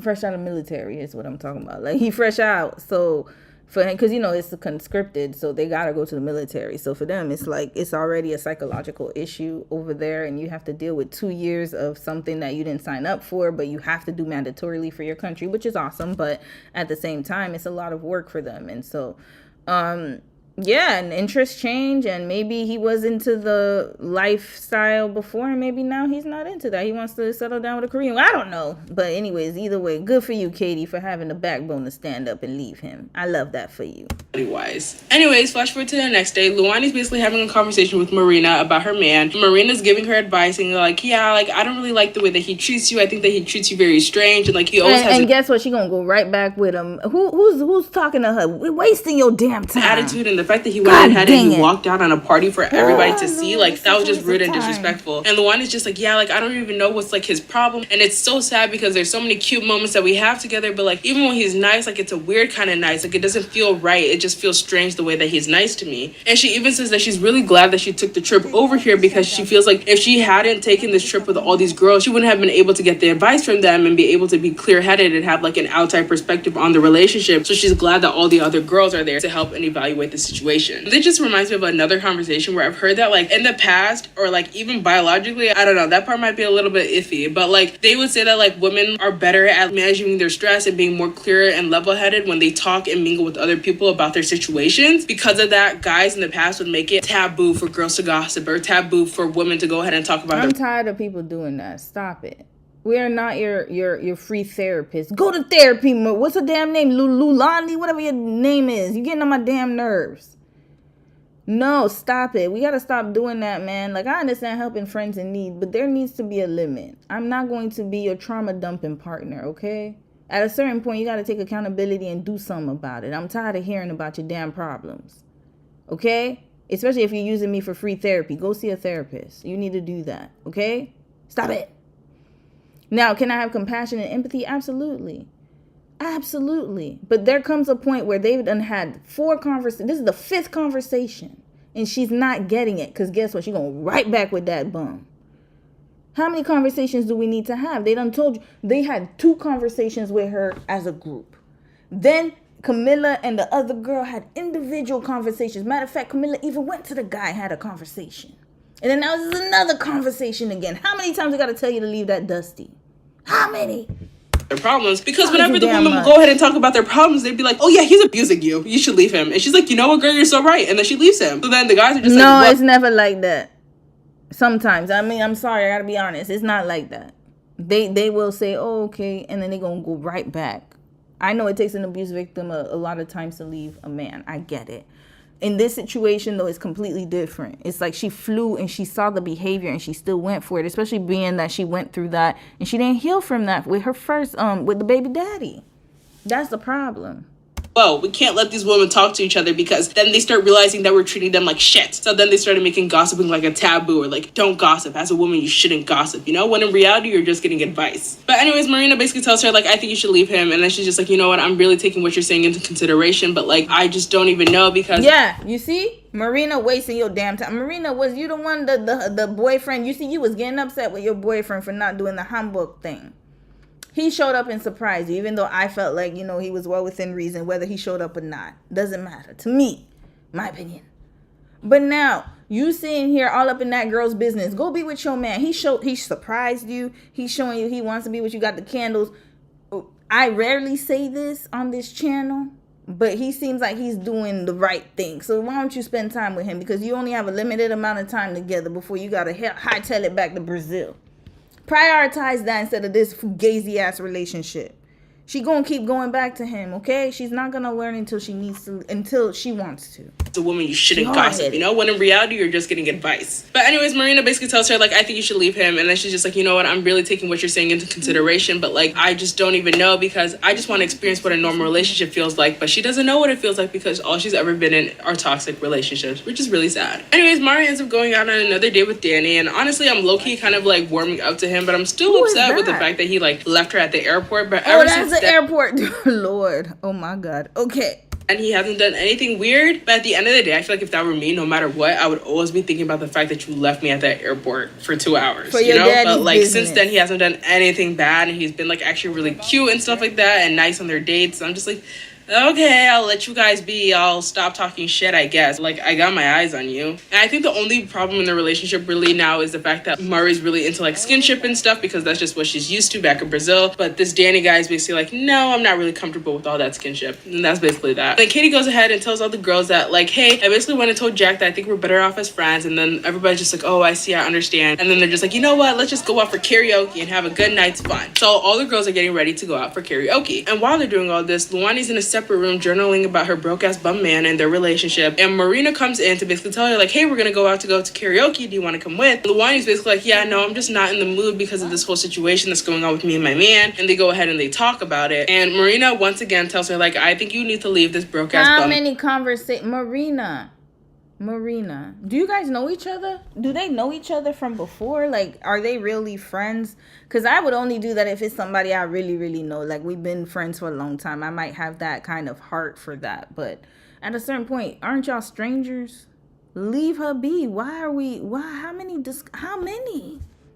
Stop it. Man. And Marina's just like, okay, but I'm gonna go out for a karaoke, you know? I'm newly fianced. So Luani basically has this meeting set up for her and her man to go ahead and talk about their whole relationship while all the other girls are karaokeing. And the time finally comes for him to come over. And dude, when he comes over, he opens the door and comes in. He like doesn't even look at her. He just walks straight past her and continues forward. And his arms are crossed like this, like the entire time, leaving Luani to like close the door. And he's just like, huffing and puffing and moping about. And I'm just like, oh my gosh, what a fucking diva. Who's gonna be the boys? So much fucking attitude. Cut it out, for real. For real. You're 35 years old. I want you to remember 35? that.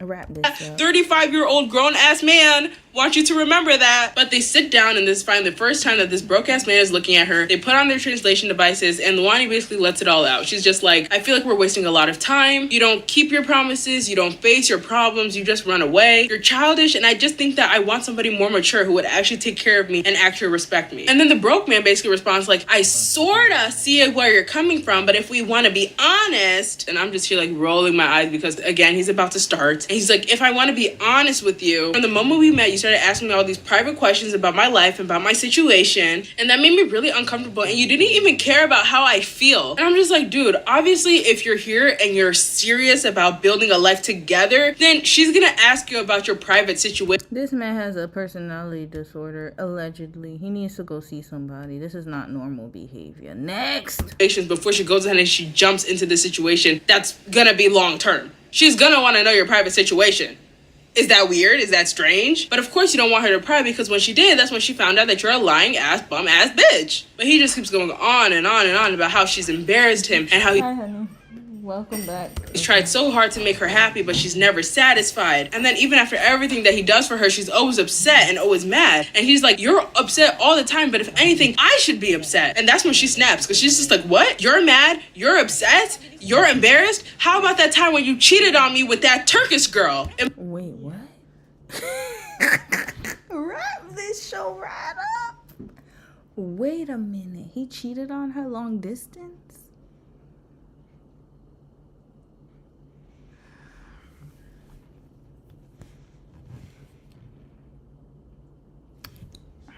And boom, that's where the episode ends. And this is where I find out that this is apparently a whole 2-part thing. So even though these 3 episodes have passed, it's 3 episodes for part 1. There's also going to be another 3 episodes for part 2. Okay, next week we going to do part 2. What the hell? There's a part 2? Since I like your commentary style. Oh yeah, we definitely going to watch a part 2 next week. Or this week if I do the... No, next week. We'll save it for a weekend live stream. Because I need time. Okay, you know what? I'm flabbergasted. He cheated on her. Got all these money management issues. And then she's still fighting for this and writing for this man talking about, I don't know. I'm reading a few comments, y'all. Let's get to Justin and Haley, and we wrapping this right up. Speaking of delusion. Oh, I'm done. Hold up. I'm going to read a few comments, y'all, and then I got to get going because I know it's getting late for y'all. CBT seems a most for her. Girl, something's off here. Rosa, you said Luani should clearly go to therapy. Yes, I'm sorry. Like, I don't get it. But then I get it. You know, I don't know how taboo it is in Brazil, but she needs to go see somebody. ASAP. And she needs to prioritize her daughter. Oh, my God. Oh, y'all telling me who the people At the start, FLL, you said you gonna leave if you have an attitude. Bruh, like, this is craziness, y'all. Both of them gotta go. I'm done. RKO love, girl, stand up. Lord. How he have a roster but he's broke? No, because, you know, some women are so desperate, yo. Like, then there's some women who be tricking on men too. And also the Turkish girl, I don't know if she met him in Korea. Obviously she must have been in Korea. So he probably was giving her a good game. He ran a good game on her. When dust goes global, the dust is going. It's going. Sassy men apocalypse. That ain't even the word. Sassy everything. I'm telling y'all, something's wrong. Something's off mentally. Something's off with him. All right, let's get to Justin and Selena because we got to wrap this right up. So, speaking of delusion, Hailey Bieber. And now, okay, I will say that I can see both perspectives. As a content creator and somebody who does commentary, I can see the creator's perspective, but I can also see Hailey's perspective. So what we're gonna do is I'm gonna run this story by y'all real quick. Let's go to what's really going on, what's been going on. So Hailey Bieber, there was a creator who had a video about Hailey Bieber, and hold on, let me find her. Julie Theas. Yeah, she created a video just like everybody else does about Hailey and Justin's relationship. Now, the issue is that she must have spoken some stuff, and she must have said that the video went viral, and Hailey Bieber reposted the video by accident. Yes. We're going to watch the original video because she didn't take it down. So Hailey Bieber reposted the video, and this is where the situation took a turn. Because people noticed that Hailey reposted it. And so some people were saying, oh, Hailey must have agreed with her because then she reposted it. So maybe she's finally done with Justin and she gonna kick his ass to the curb. But nope. Hailey went the Blake Lively white woman tears way.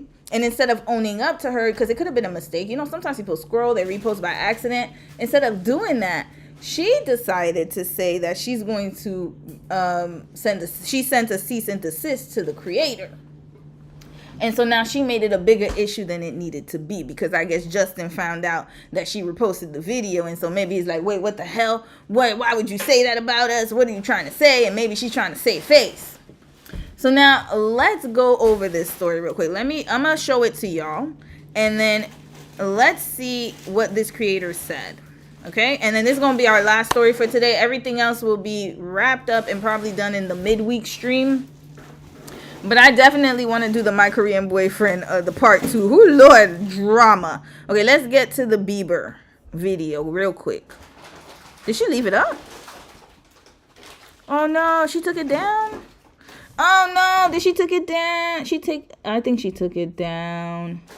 Oh no, she didn't. Here it is. So Haley reposted my video where I said her relationship has only lasted. Oh no, she did. I think she did. Wait, hold on. I think she did take it down. Damn, she still had it up before, but I think she took it down. Hold on. Let me go down a little bit more. But if she took it down, then... yeah, I think she took it down. Okay, but maybe we might be able to find the video. So Haley reposted... let me find the original video. Y'all, SZA even got involved in this. It was a mess.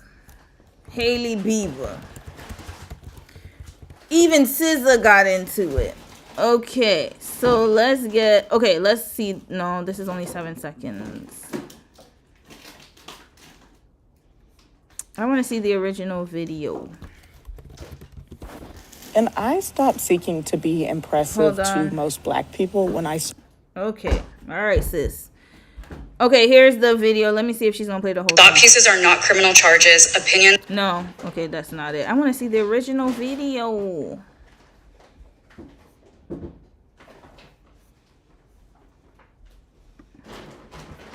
Okay.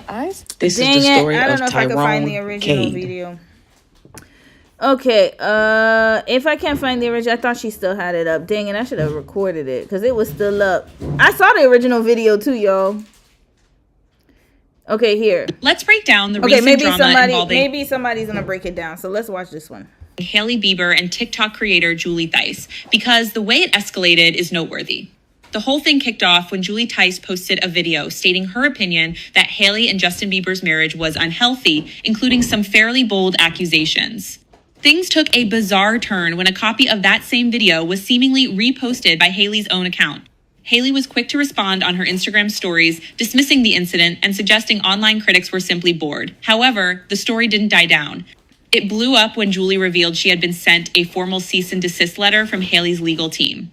From a public relations standpoint, this move is baffling. By resorting to legal threats over one creator's opinion, her team turned a minor online moment into a major story. Instead of allowing the video to get lost in the endless scroll, they drew massive attention directly to it. This aggressive approach can easily be interpreted as an attempt to silence dissenting voices, which often just validates the suspicions of critics and encourages them to look deeper. It's a textbook case of making a problem significantly larger than it originally was. What's your take on how this was handled? Okay, so I'm going to tell y'all what the breakdown of the video was. So what happened was that Julie said that Hailey was a codependent and that Justin Bieber has shown abusive tendencies towards her. Now, I don't remember exactly what was said in the video, but she did say some things. I remember when I first listened to it where I was like, you're speaking too confidently about like this situation, because she did say something where I was like, oh, like she said she didn't say her opinion, like she didn't say like, oh, I think or I don't know. She basically said like he is abusing her, and even if she believes that, you have to be careful with that, especially as a content creator. So that's why I could understand where Hailey was upset about, like what Hailey was upset about. I really want to see the original video. Hold on, maybe this is it. And that's why I'm speaking out so loud. No, it's not. Okay. Anyways, I'll see if I can find it eventually. But what I will say, though, is let's watch what happened after the video was posted. Because she did say a few things that I think were a bit too strong. And sometimes you got to be careful, especially when you're accusing people of abuse or of like, unless the person has come out and said it. So, for example, if I cover abuse, it's usually from the lens of a woman who has said she has been abused. So then I'm going to believe what she says and I'm going to say he abused her. but neither Haley nor Justin have confirmed anything, and so it's all speculation at this point. And she said it as if it was fact. And so this is where the blurred line is. All right, let's watch a video here. And let's see what happened after she sent Haley sent her the cease and desist. My video where I said her relationship has only lasted so long because she's a tolerant codependent. And then she gaslighted everyone after they saw it with their own eyes and said, no, she didn't. And then basically called everyone losers, saying that they're obsessed with her relationship and always on the internet. Okay, a few things going on here psychologically. Well, first I want to say the messed up part about all this is the video that she did repost, that there's screenshots of her reposting, was my original content that another account stole. I digress though, the message still stands. So what we see here is classic deflection. This is even what I said in my first video about tolerant codependence. It's the mental gymnastics taking place, and cognitive dissonance is kind of wild when you see it happening in front of you. So what happens with cognitive dissonance is the brain just cannot be comfortable holding two conflicting ideas. So those beliefs conflict with facts. Let's say, just in theory, that her relationship is toxic or even abusive. Let's say she is a tolerant codependent. So those things can't exist with her identity beliefs. So you basically see people go full remix, right? You're obsessed, that's not what's happening, I didn't repost. And let's take Haley out of the equation, because by the way, if you didn't know, Hailey Bieber is not the reason why I make these videos. I make these videos so that you see your own patterns. And guess what? When people are in abusive, toxic relationships, we see the same remix. People tell you that they're happy. They tell you that he's not a bad guy. They take the bare minimum and see, look at what he's done. You see, we could see it in full effect with the My Korean Boyfriend show. What's her name? Lulani? Whatever her name is. That was classic. But at the same time, what I will say though is, okay, let me reserve my opinion. We're gonna watch this first video and then we're gonna keep going. They're not just trying to convince you, they're trying to convince themselves. That's why when you finally get out of an abusive relationship, you're like, oh my gosh, whoa, I can't believe, look at everything that I didn't realize, look at everything that I stayed for. And we talk a lot about abusers gaslighting us, and we forget to talk about the way we gaslight ourselves, the way we brainwash ourselves. There's a lot of overlap between abuse psychology, cult psychology. In some ways, we become our own cult leader of our own church of, this is a healthy relationship, this is a good guy, this is what I want. And look, I'm sure the repost was probably accidental. She saw the content, but I'm sure she doesn't want us to know that she saw the content. And you know, maybe she was there watching it at 2 a.m. and something did strike in her. But then you wake up the next day and you're confronted with the beliefs that you hold and your reality. And that's too much for a lot of people. They can't hold those conflicting beliefs. That's why Hailey can take something that people saw with their own eyes, that they have screenshots about it, and say, that didn't happen, it didn't happen. The mental gymnastics are crazy because they have to be. Denial is a coping mechanism. And Hailey doesn't have to come to terms with that. It's her life, and I'm not surprised that she doesn't come to terms with that. I think if she did and had to see her relationship for what it is, she'd probably have a psychotic break. So whatever, keep flipping, bending over backwards, convincing yourself of a reality that isn't real. It's not about Hailey. You yourself watching this though should be asking, what can you learn from it and how can you make your life better because of that? So Hailey reposted. Okay, so I'm gonna give my opinion about this. Do I think that she's wrong? No, I think that she said, I actually agree with her on that. However, what I will say though is this is why I always say short form videos, they are not where you should be talking about these type of issues. This is why my case studies alone, because I'm going to provide evidence as to why I'm saying what I'm saying, but I will also say this is my opinion and allegedly. I always say that throughout, okay? And it's for this reason. It's my opinion based on what I see and what has been publicly published. So if it's not in a news article that's already written, if it's not something that somebody has said, then I'm not going to bring these allegations forth unless it's been substantiated by the media. And whatever media that is, unless I have video evidence, and this is why I do these long-ass case studies, is to protect myself legally. Now, unfortunately, when you're on a platform where your videos can only be between I think the minimum is 1 minute. I think with TikTok, 1 to 2 minutes to 10 minutes is max. There's only so much you can show. Yes, there have been instances where you can clearly see that Hailey might have that situation going on. She could have provided the evidence to back up what she's saying, so then it doesn't seem like she's cuckoo for Cocoa Puffs. I mean, we all saw it. There are instances where you would see that Justin might be, he He might be on that or whatever he's doing. But you cannot come out and say that he is doing it. You just say, I think he is, or, you know, there's possibly this going on or whatever. But usually from that, when it comes to DV or when it comes to abuse, I try to steer clear of that, because that is, like I said, I will only do it if it's been proven or it's something that the woman has said. So if Haley came out and said it, then I would say it. So now she gotten herself in a bit of hot water now, because sis is in Bali enjoying her life. I'm talking about the Julie girl. But yeah, it's caused a lot of discourse. Now let's watch the next video.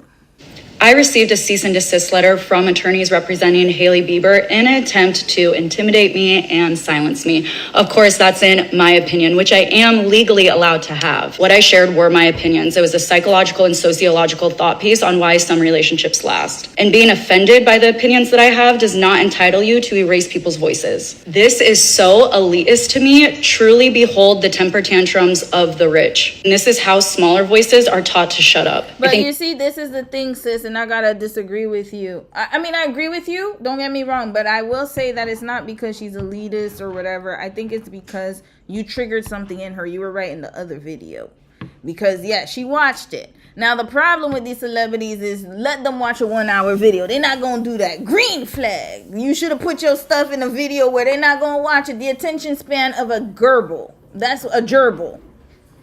If you really want to talk that talk, you got to have a longer form platform. You don't do it on TikTok. It's easy for people. That's why all the celebrities are jumping to TikTok, because it's easy for them to see these videos. That's why. Oh, you got the original, sis. Thank you. Thank you, Alexis. Thank you, sis. Okay, we're going to play the original. Let me finish this one off and then we'll play the original. But my point is that this is why I said that long form will always prevail when you're talking about serious issues like this. And I'm not saying that you can't warn people or let people have signs of DV and all of these other situations. Absolutely. I'm not saying TikTok isn't the platform for it, but I'm saying for this type of deep dive kind of type thing, if you're trying to show that Hailey is a codependent, you need more than one example. You need to show examples. Write it out, think it out. It's got to be like a thesis paper. Basically, my case studies are like that. This is why I read from People Magazine and Us Weekly, and I know some people probably say, get to the point. No, because then I legally protect myself. It didn't come from me. It came from my source. Reference here. The reference is right here. I'm reading it in real time. Green flag. So that way, if a Hailey came to me with a cease and desist, she would have a hard time, because I didn't come up with these allegations. This was written by Us Weekly, so you need to get at them. That ain't me. I'm just repeating what I read, bar for bar. And I'm not going to come up with new allegations. I'm just going to give you my thoughts and what I see. Videos against Travis Kelce. When I was talking about his mama and I said that, hey, it looks like he didn't get enough discipline, I gave y'all examples. This is why I came up with my opinion. So if ever I have to go to court in the tribunal, I'm going to show up and be like, oh, the video's right there. Go and see. Wouldn't you come up with this opinion too? Wouldn't you come up with this opinion? Wouldn't you come up with this opinion about Taylor too? I mean, she looked halfway crazy. Her mama talk about burning candles, you see? But when I did make a joke and I said she has seances, and I said allegedly, because I cannot prove that. That's just me talking shit. I'm just yapping. Okay, continuing. So let's let her continue, and then we're going to watch the original video. A case like this is really important for all creators to take note of, because opinions, commentary, and even criticism of public figures is protected. And that matters not just for me, but for all of us. Keep in mind, all of this is blowing up because Hailey reposted the video of my thoughts. And then, guess of course, what? If you were on YouTube, she wouldn't be able to do that, sis. She wouldn't be able to repost. She wouldn't be able to do none of that.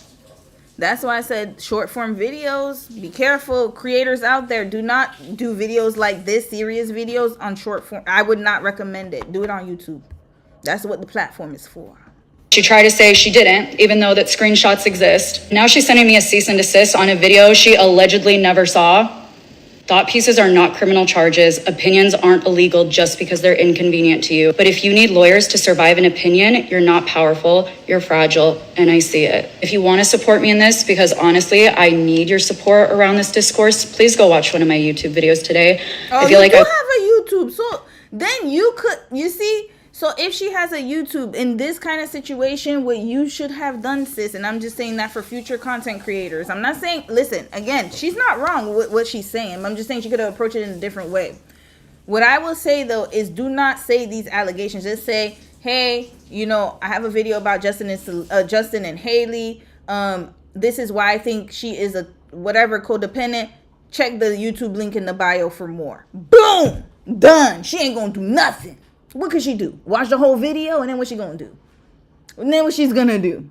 She can't repost it. The problem is she reposted it and she was embarrassed. That's what happened. Will probably need the AdSense. All of this is intimidating. It's meant to be, but I believe in the power of using your voice and not being silenced. Yeah, don't be silent. I received a cease and Don't be silenced. If you really feel like what you did is right, and I like I said, I agree.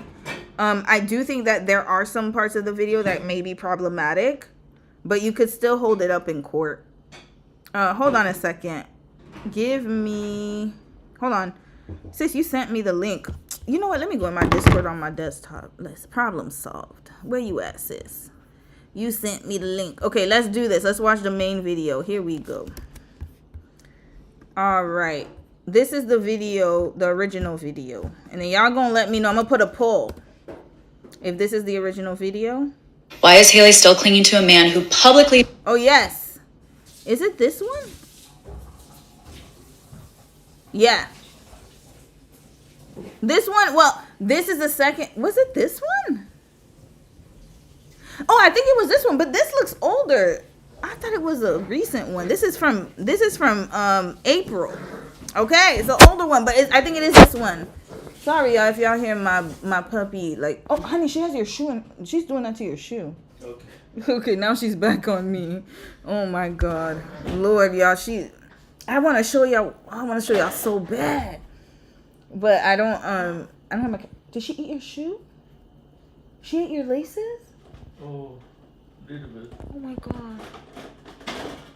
I stopped her once I realized what she was doing. Let me see. Wait, let me show them real quick before we go to the original video.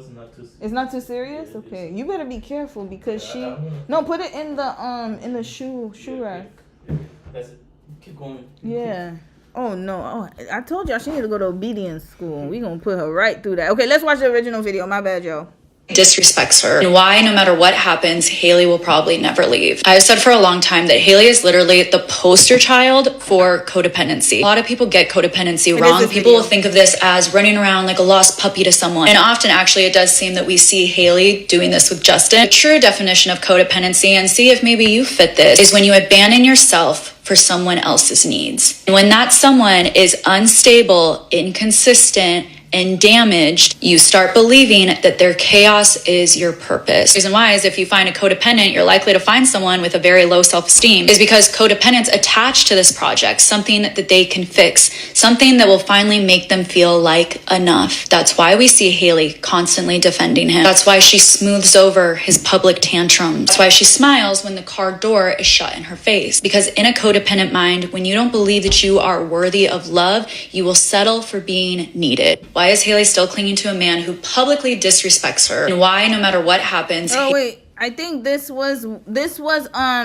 not the one, but I didn't know she had a second one. Hold on. I'm going to really try to find it. Julie Thea. Maybe one of those online newspapers has it. They be having that. Sometimes they link them. Okay.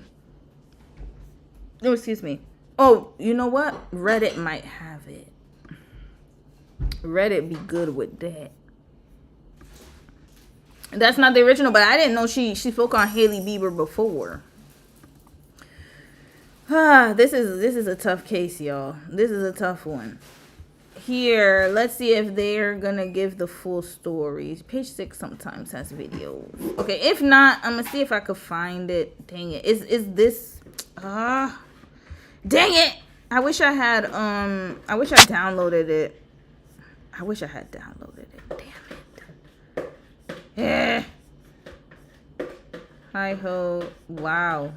Wow. This is awful. Okay. Hold on. I'm gonna try one more time. Maybe. Just maybe. This is the story of Tyrone. I want to see that demon. Okay, next. And the reason I said demon is because I know it's about some prison stuff, and he done did something to a woman. Julie Theus, Hailey Bieber. Okay, let's see. Who has the video, man? All they doing is stitching. I don't care about these damn stitches. Okay. And Justin is an addict. You cannot be a good partner or an equal partner when Yeah, you are. this was the video. She was wearing, it was recent. This is it. Let me see if they have the stitch up. And then I'll see if the video's still there. Maybe I just didn't see it properly. Nope. It's not up. Damn And it. Justin is an addict. You cannot be a good partner or an equal partner when you are in addiction. You do not know these people. It's not. Wait, hold on. Wait a minute. Hold up. Hold up. Wait, what did you say?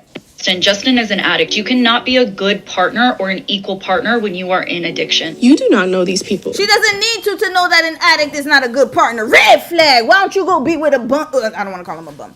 Why don't you go be with one of an addicted person? Why don't you go do that? When I said bum, I was talking about Justin. But why don't you go be with an addicted person and let me know what you think? I don't need to know. We don't need to know these people. I don't know where people are coming from with that. Oh, you don't know these people. He said didn't he say he was, we don't know if he's on drugs. That's number one, because nobody has ever admitted it. So that's why I wish that she had treaded lightly on that. But she didn't say anything wrong. Yes, you cannot be a normal functioning person if you have an addiction. It doesn't matter what the addiction is. There's no way. You don't. So for you to come on here and label him as such, as if it's a fact.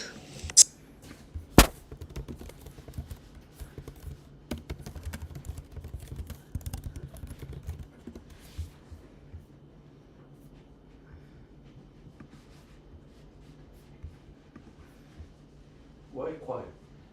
I'm reading. I do that on purpose. Sorry.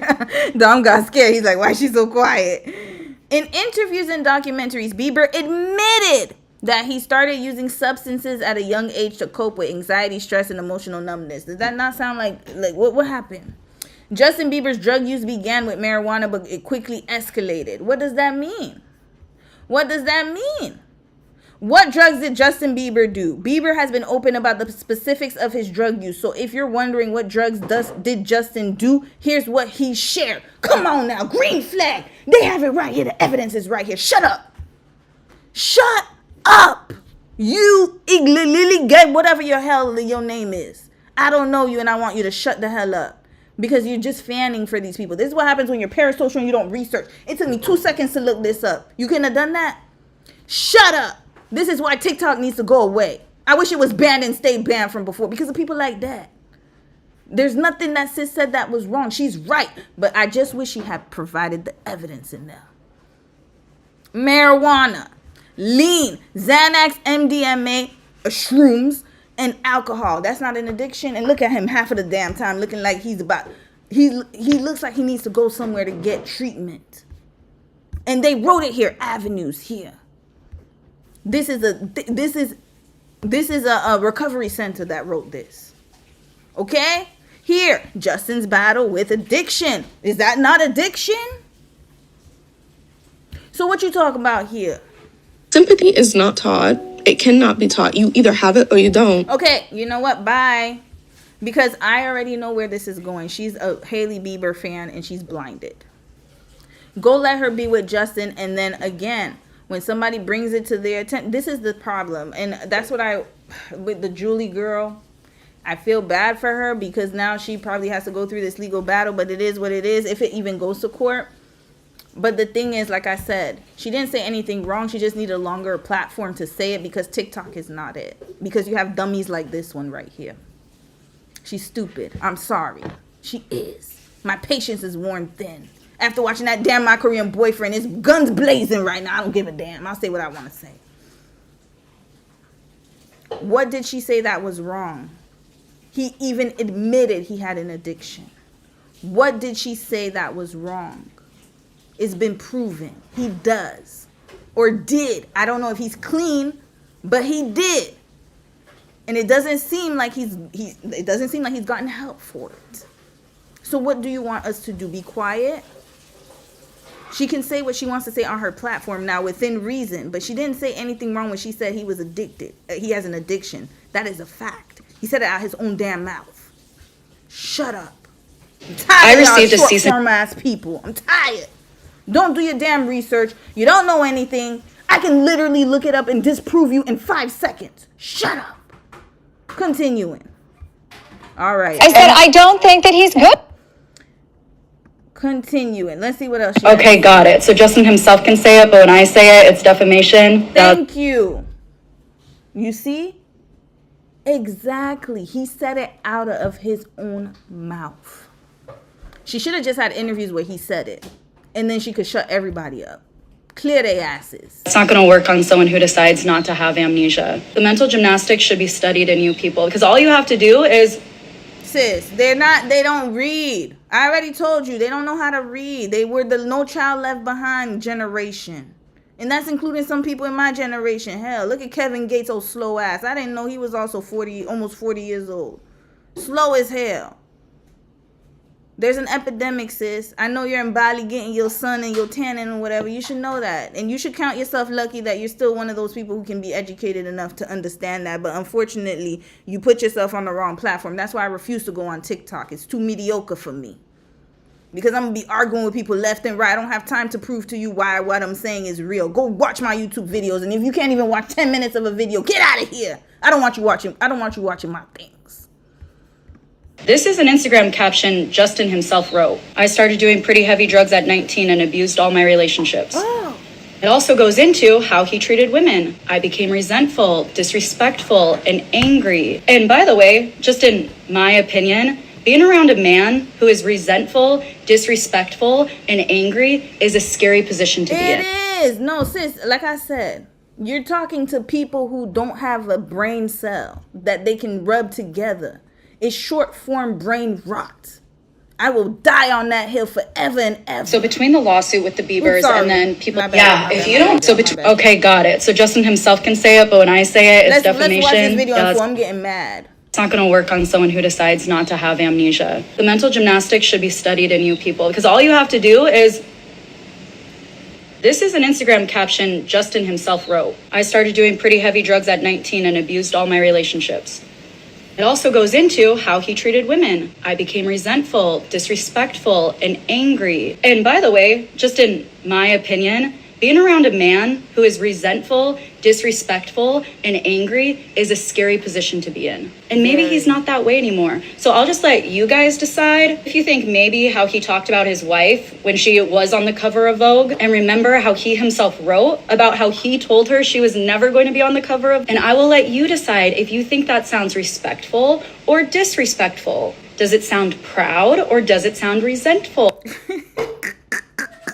Now, she's being patronizing, but listen, she got to do it. The job had to be done. Y'all too stupid on that damn app. I'm sorry. It's just too much stupidity in the air. Too many. That's why I will forever, of course I would get more views if I shorten my content, but I'm not doing that. Sis just proved to me why I'm going to keep them. You know what? I might just shorten it to 30 minutes each episode, but best believe it's still going to be long as hell. The parts are going to be long. I don't care if y'all got to wait a month. You don't have to, actually. You don't have to wait a month. But I don't care. I don't care how long y'all got to wait for the next case study. It's because of situations like this. There's too many dumb people coming in the comments talking nonsense. Doing think pieces talking nonsense. Can't even research something that took 5 seconds for me to find it. Red flag on Google.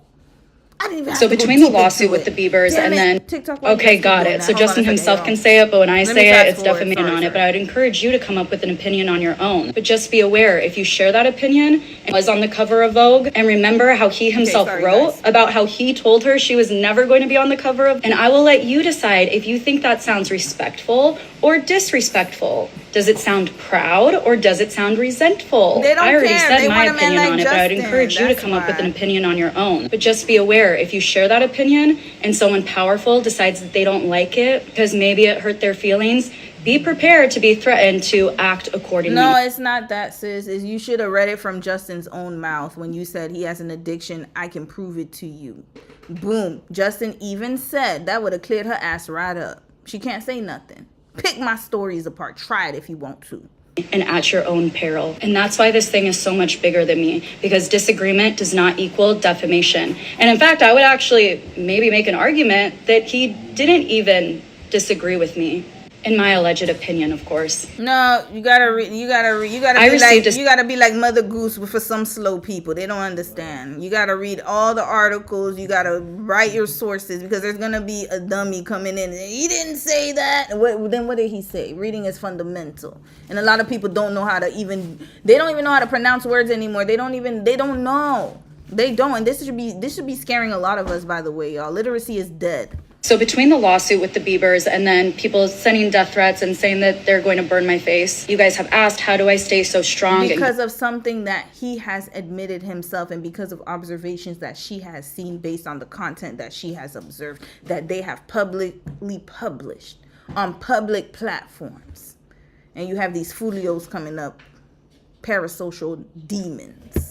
Imposed, how does one regulate their nervous system? And that is the difference, I believe, between Haley and I. And by the way, everything I'm saying in this video is my opinion. But I'm regulated because I have self-concept. I'm unwavering because I have self-esteem and self-confidence that comes from being competent. I know who I am, and an opinion does not waver me. I know that I am articulate and educated, intelligent, thoughtful, insightful. So your opinion to me doesn't matter to me. It doesn't change my self-concept. And if I had something that I was insecure about, or maybe was a flaw, it wouldn't make me crash out, because I view who I am as a whole as so much more. If there was a defect, it's okay, because I don't have to be perfect. I would see a flaw as not the entirety of who I am, because I am made up of so much more. I think the only time that something could be triggering to me is if someone pointed out a truth inside myself that I was not willing to. I need to know what your star sign is, because you sounded a lot like me.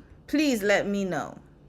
Yeah, if you don't know this, bots are 100% used in the media space to control and spin narratives, and to try to change public opinion. And you have way too much money to be doing this. Red flag. I thought you had, she sold Road Beauty. That's why she got too much time on her hands.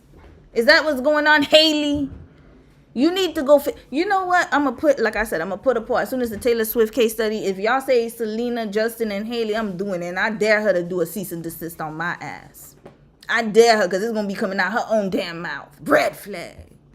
You got too much time on your damn hands. Know this to be true, because I've been in the reality TV space, and I've been in meetings with management companies that talked about using this tactic. And I was actually floored to hear them talking about this so casually, because I did think it sounded a little conspiratorial. And since the Biebers sent me a cease and desist, I have gotten a lot. And mind you, she's a Scorpio too. Y'all gonna feel it today. That's why I have this deep-seated, like, sometimes I'll be angry with them, because these are the people representing y'all. This is why. This is who is representing you. This is the problem. Oh no, she's not a Scorpio. Sorry, she's a Sagittarius. My bad. Sorry, I done threw y'all under the bus. Wrong one. Wait, is she a Scorpio? Hold on. Yeah. Oh my God. Okay. I gotta get up out of here. She's a Sagittarius. My bad. She's Taylor Swift's sign. Wrong one. Okay, Scorpios, you live another day. You get to live another day under my wrath. But Sagittarius is, y'all gonna feel it. I'm tired of y'all.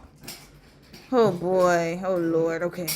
Insane and aggressive. Not only hate comments, but hate DMs. She got my lint on. To the point of them telling me that they're going to physically harm me and melt my face. And this is a pretty aggressive one, but just by the sheer amount of numbers, it can be overwhelming. But because I know this, because I've been in this space, it's easier for me to handle. Like, you picked the wrong one. I know how this game works. And it's in my belief that I don't think a lot of these accounts are real people. But media management companies rely on you believing that they're real people. And thinking if so many... Remember, we live in a senior home now. What this boxes? No, I know. We live in a senior home. They're going to start complaining, remember?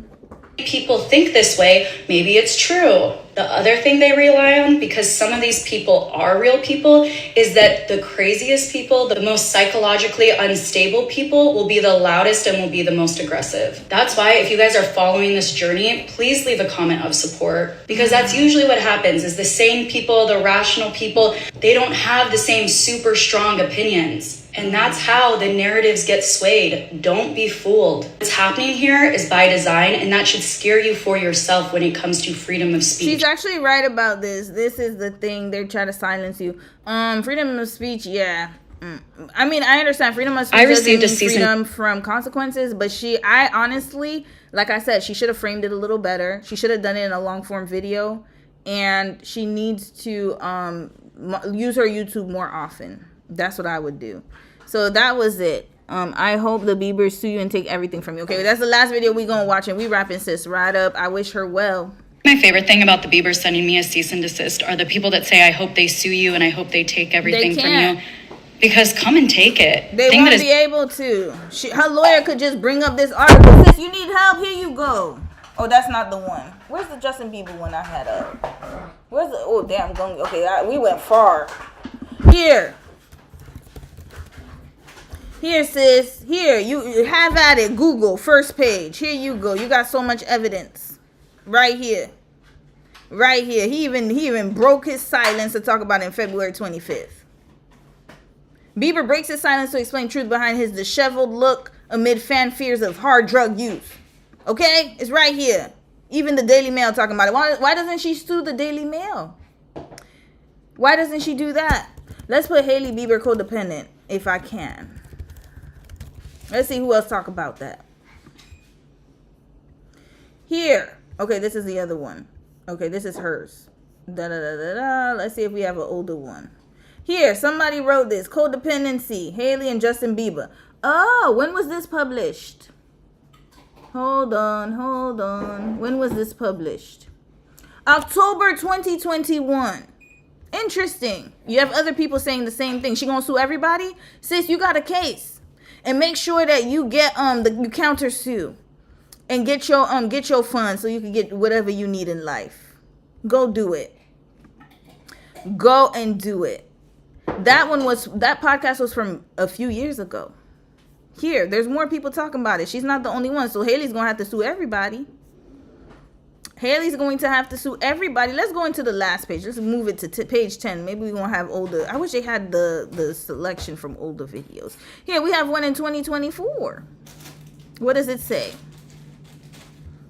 2 days ago. Here, Justin and Hailey Bieber's Instagram drama story. Here, I'm pretty sure it's talking about that too. What's really going on with Justin and Hailey Bieber? Go sue everybody. Red flag. You got too much time on your hands. Hailey, go get a job. Do something with yourself. Very different from me than most people, including Miss Hailey Bieber, is I already came from nothing. And then I built a life that should have been statistically impossible from that nothing. And you want to know what I learned along the way? It was all the lessons of how to build something from nothing and how to do that then again and again. This is why good luck silencing me. If I lost... Sis, go get your money, get your funds from countersuing them for harassment. And then what you're going to do is take that money and go live your life in Bali. Get the hell out of the United States. Please, permanently. Get out. It's not going to work for you. You're too much of a truth teller. Get out. You need to be in the woods somewhere. Hell, Canada will accept you. Come here if you need to. People would agree with you. Everything, I have the skill set to build it again, and that is something that I know not everyone can say. That alone makes me unpunishable. It makes me unable to be silenced. Having nothing now would not be scary to me because I will never again be 8 years old without autonomy, without a voice. And that's why I'm speaking out so loudly about this, because the only things that got me out of where I came from was my brain and was using my voice. And you guys should be concerned at anyone that tries to take your voice away. This is not about defamation. This is about silencing. And I'm not the one. And I will speak up for the rest of us because you think that this could just happen to me. Thank God I'm the one that it's happening to because I will speak out. I will use my voice. And if it ends up being Julie versus the Giants, so be it. And for you, when you're picking a side, my only advice would be I probably wouldn't pick the billionaire side. You are not one of them. No, and they like to live their lives through them, though, and then they buy $445 hoodies. That's what they do. Okay, parasocial behavior. They want to be Hailey so they could be with an addict like Justin Bieber. I gotta be honest. He's handsome. That's what they're looking at. If he was ugly, it would be different. They wouldn't care what you were saying. We gotta be honest. That's it. He's been their teenage fantasy for years. So that's why they're living vicariously through Hailey. Abuse and all. Allegedly, because she likes to sue people. Yeah, that's what they want. Which I am legally allowed to have, they would not spit on you if you were on fire. Sure would. But by all means, they already don't. They already don't. They already don't. They already don't. Get him off my screen. Anyways, we're done tonight. I'm tired of these dang on stories. We're finished. Then I have one more story. Okay, this is one more. This is very quick, y'all. Let me read a few comments and we up out of here. This is a quick one. Oh Lord, I'm gonna read a few comments. Devonda, you said yeah, it's government funded now and it's not paying content creators. Oh, you talking about TikTok? Yep. Miss Blackshin, she's not about to concede to that other white woman that her opinion wasn't worded correctly. Bruh. Glad it's not Gemini. I don't know what it is. I think, Jag, you said, I think regardless, Haley has the right to file. She does, but she's going to have to file against many people. Many people. This woman is not the only one who's said something. So that's the issue. The issue is, how can she prove what she said was harmful if it's been said by that person? She has the right to file, absolutely, but she's not gonna win. She's not gonna hold. That's not gonna hold up in court.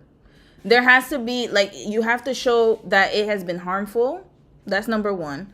Number two, what she said is malicious and it's not true. And number three, she would have to prove that this woman basically destroyed her relationship or whatever. She can't do that because then she'd have to sue everybody.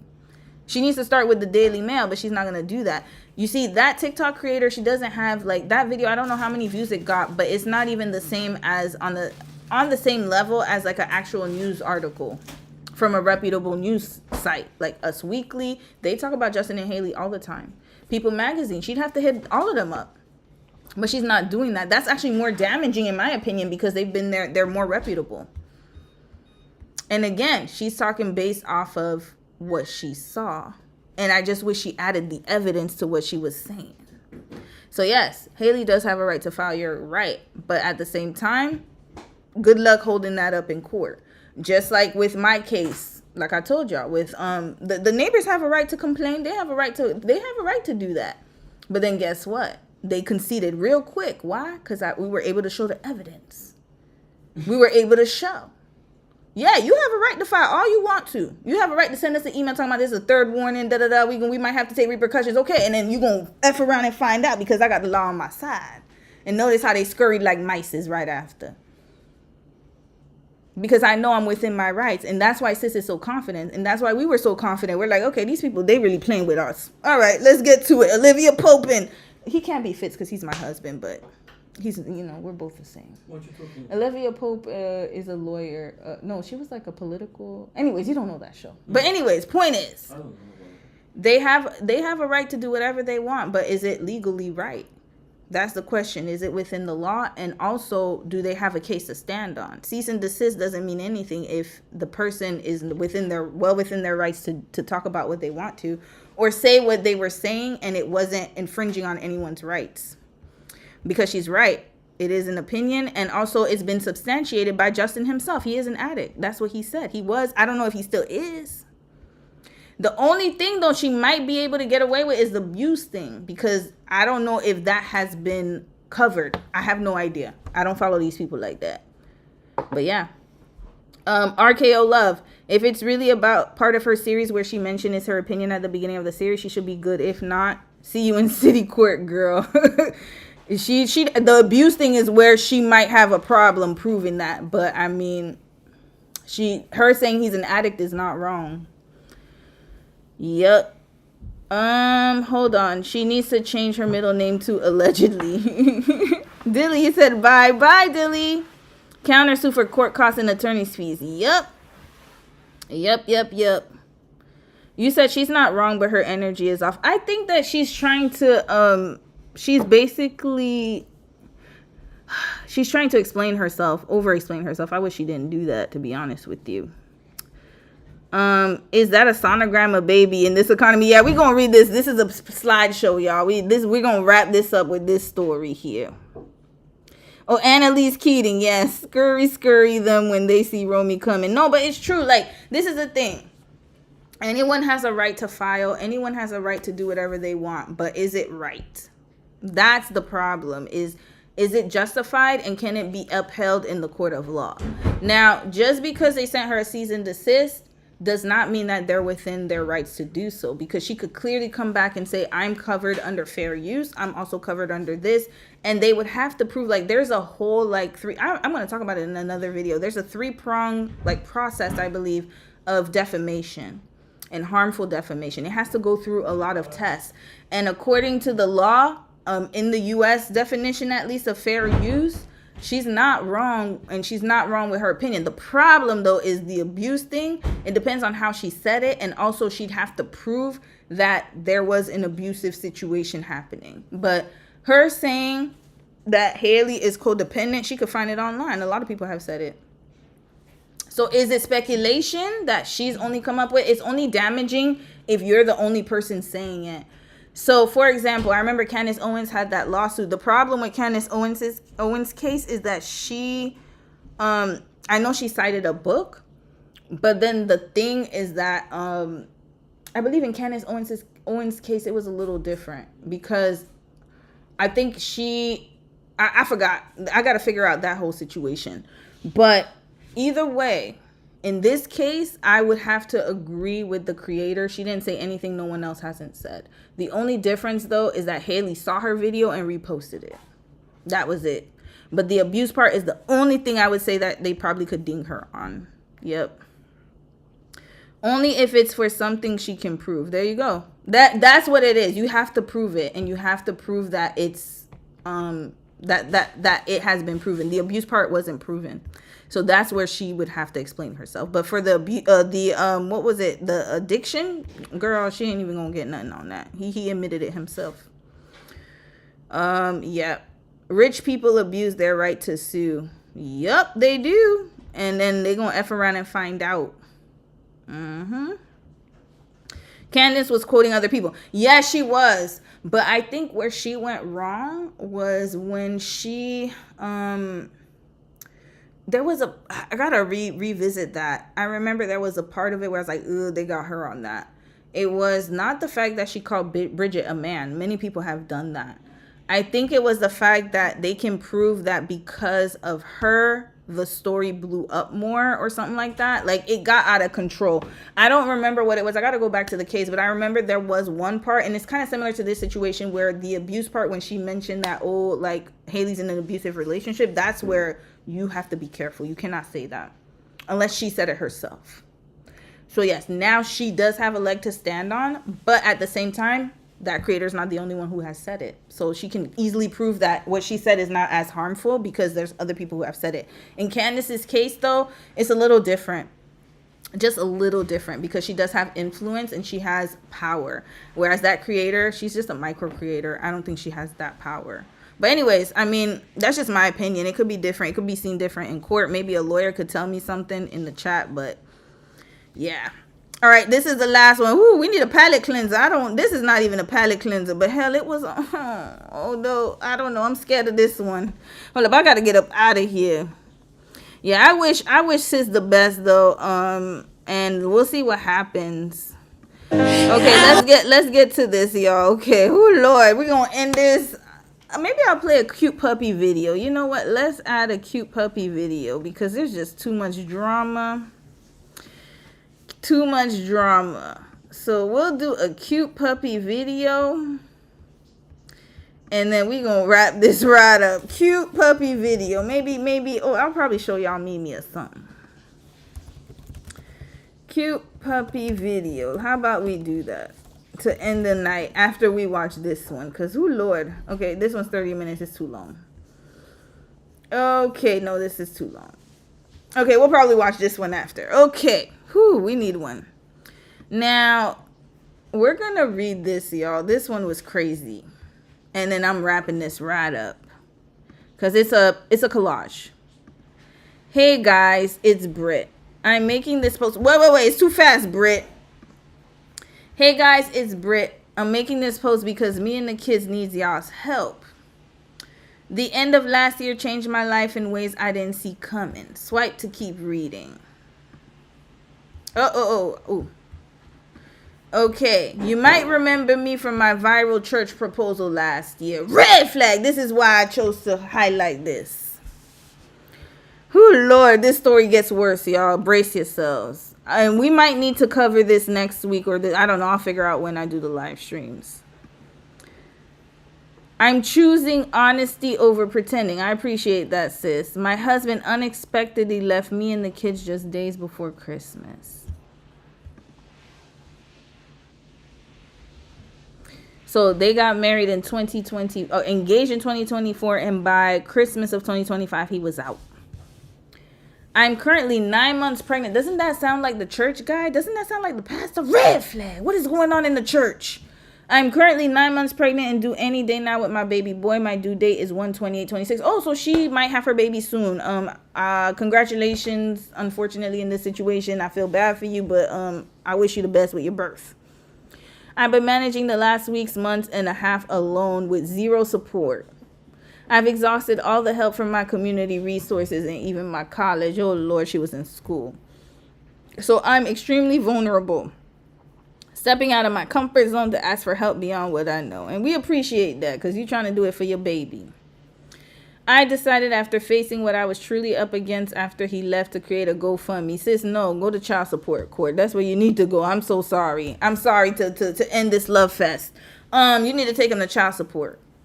He needs to be found and they need to take the money from him. I'm so sorry. But I appreciate the GoFundMe though. But no. So the baby will have a place to come home to and keep a roof over all our heads. So this is why I said Christy and Desmond's situation. I said that's the biggest flex is when you can afford something. And if he leaves, he leaves. And you can still afford your lifestyle. Considering the circumstances, the kids have been doing well. And their response has been, it's always just been the three of us anyways. And that's very sad. That's very sad. My goodness, those kids went through a lot. The holiday still had to go on. Yeah, because unfortunately, mama decided to have a baby with this man. Unfortunately, I don't know his background, so that's why I said we're going to revisit this next week. This is just a preview. Thankfully, I applied last minute for toys and tots and was able to give the kids some type of Christmas and normalcy. This was going to happen to my Korean boyfriend girl if she takes her kid to Korea. Red flag. It's the same kind of situation. We don't know how many red flags this man had, but I'm pretty sure there were a few. And so mama went out, had another baby with this man, and then now he left, he hauled ass. And then now she's struggling because she added another child. There we go. Sometimes men like to be with single women just so they can impregnate them and do the same thing again because they seen another man did it, so they're going to be more keen to do it. It's really sad.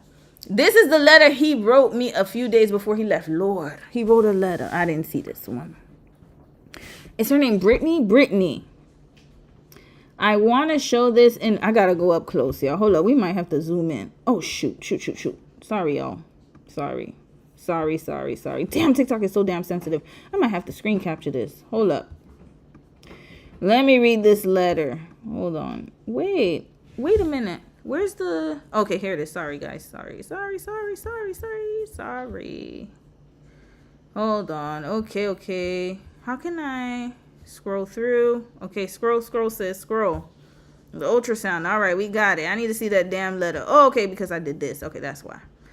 Okay, I need to see that damn letter. Here we go. Let's go to the letter. And then we out of here. We're out. Okay, pause. I want to show this in writing. So that he wrote a letter.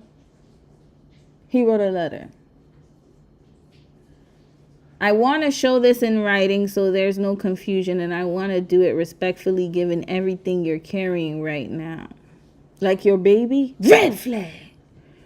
Because the apartment lease is only in my name. He has beautiful penmanship. I must say that. The writing is good. The handwriting is very nice. Too bad he's a dumpster fire and a demon at that. Because the apartment lease is only in my name, I have formally notified the landlord that I am ending my tenancy and will be turning in the keys on December something. After that date, I will no longer have legal possession or responsibility for the unit. So wait, are you married to this man? He left you high and dry and you're having his baby? I hope you married this man. Because you can make him pay. No, you cannot just absolve yourself of any type of responsibility. Red flag, take his ass to court. That's why I said don't do the GoFundMe, sis. Take his ass to court, please and thank you. But I get it, you need money for the court. But I hope that's where you're going with this. I am not... Oh my God. He didn't even say sorry to her. He's just talking about the lease. I am not authorizing anyone to remain in the apartment under my lease after that date. If you are hoping to stay, that would need to be arranged directly with the landlord under a separate agreement that does not involve me. This man thinks he could just hightail it. He thinks that, oh yeah, you know, I'm going to be, good luck sis, you know, like a roommate. Does he not understand that he has a child with her? That she can force him to pay that? I really hope they were married. If they were married, she has even more right to ask for the money for the apartment. What is going on here? I understand this is an incredibly stressful time, especially with the baby coming, and I'm not sharing this to be hurtful or create pressure. I want to be honest and clear. So you have, I cannot see that, something information and can make plans based on what is actually possible. If you want to talk about next steps or resources, why is he talking like he's an NGO or something, like he's a shelter? Like he didn't even have a baby with her. This is ridiculous. Red flag. How did you get with a man like this? Okay, I need to know the backstory here.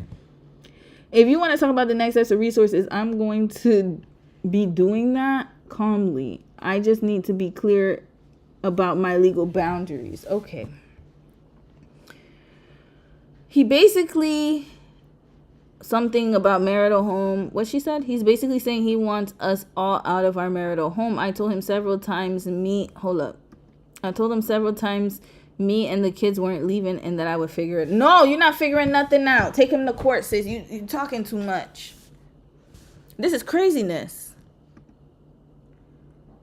The day after he left, this is what he sent me. Shelters. Oh, Lord. He said shelters? I had to block him and focus on keeping my kids and myself grounded. She's pregnant, y'all. This is ridiculous. This is awful. Help a pregnant mom keep her children safe and stable. I feel bad. Okay, y'all go donate to her GoFundMe, man, if y'all want to. I need to see the viral. Okay, one more thing. We're going to see the viral church video and we out of here. Viral church proposal. Okay.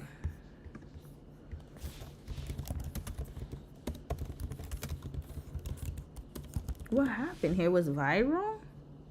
Oh, Lord, this man. POV. Hold on, is there music? Let me see. God wants you to know that He heard your prayer. Wait a minute. Hold on. What's the caption? God wants you get proposed to by your soulmate and best friend the day after your 31st birthday. you to know that He heard your prayer.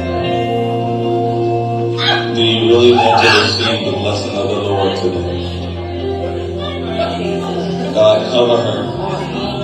I need y'all praying, saints. I need y'all praying, saints.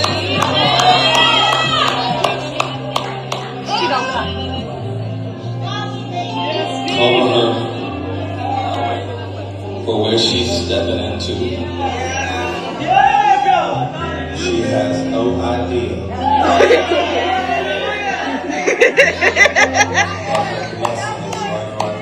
That pastor, red flag. Notice he's like, oh, she's been waiting for this her whole life. She has no idea the blessing, the demonic entity that's about to end. Where the pastor at now? Where are you, pastor? Where? We bless you, God, for her life. This is sad, man. Speak the joy of the Lord. Peace, which surpasseth her own understanding. And this is not just a moment, but it's a lifetime commitment. And my question is, why couldn't she ask the church for help? Did they kick her to the curb too? Okay, we need to find the backstory. I'm gonna pin this, y'all. Stick a pin in this. Yes, Lord. Next week we're gonna find out the backstory. This is ridiculous. In Jesus' name. Amen. Praying for Satan to enter your life. This is craziness at its finest. He literally said a whole prayer for her to be invaded by a demonic entity.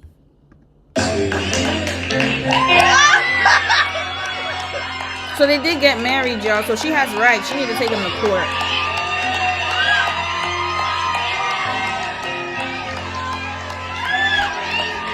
Wait, is that her?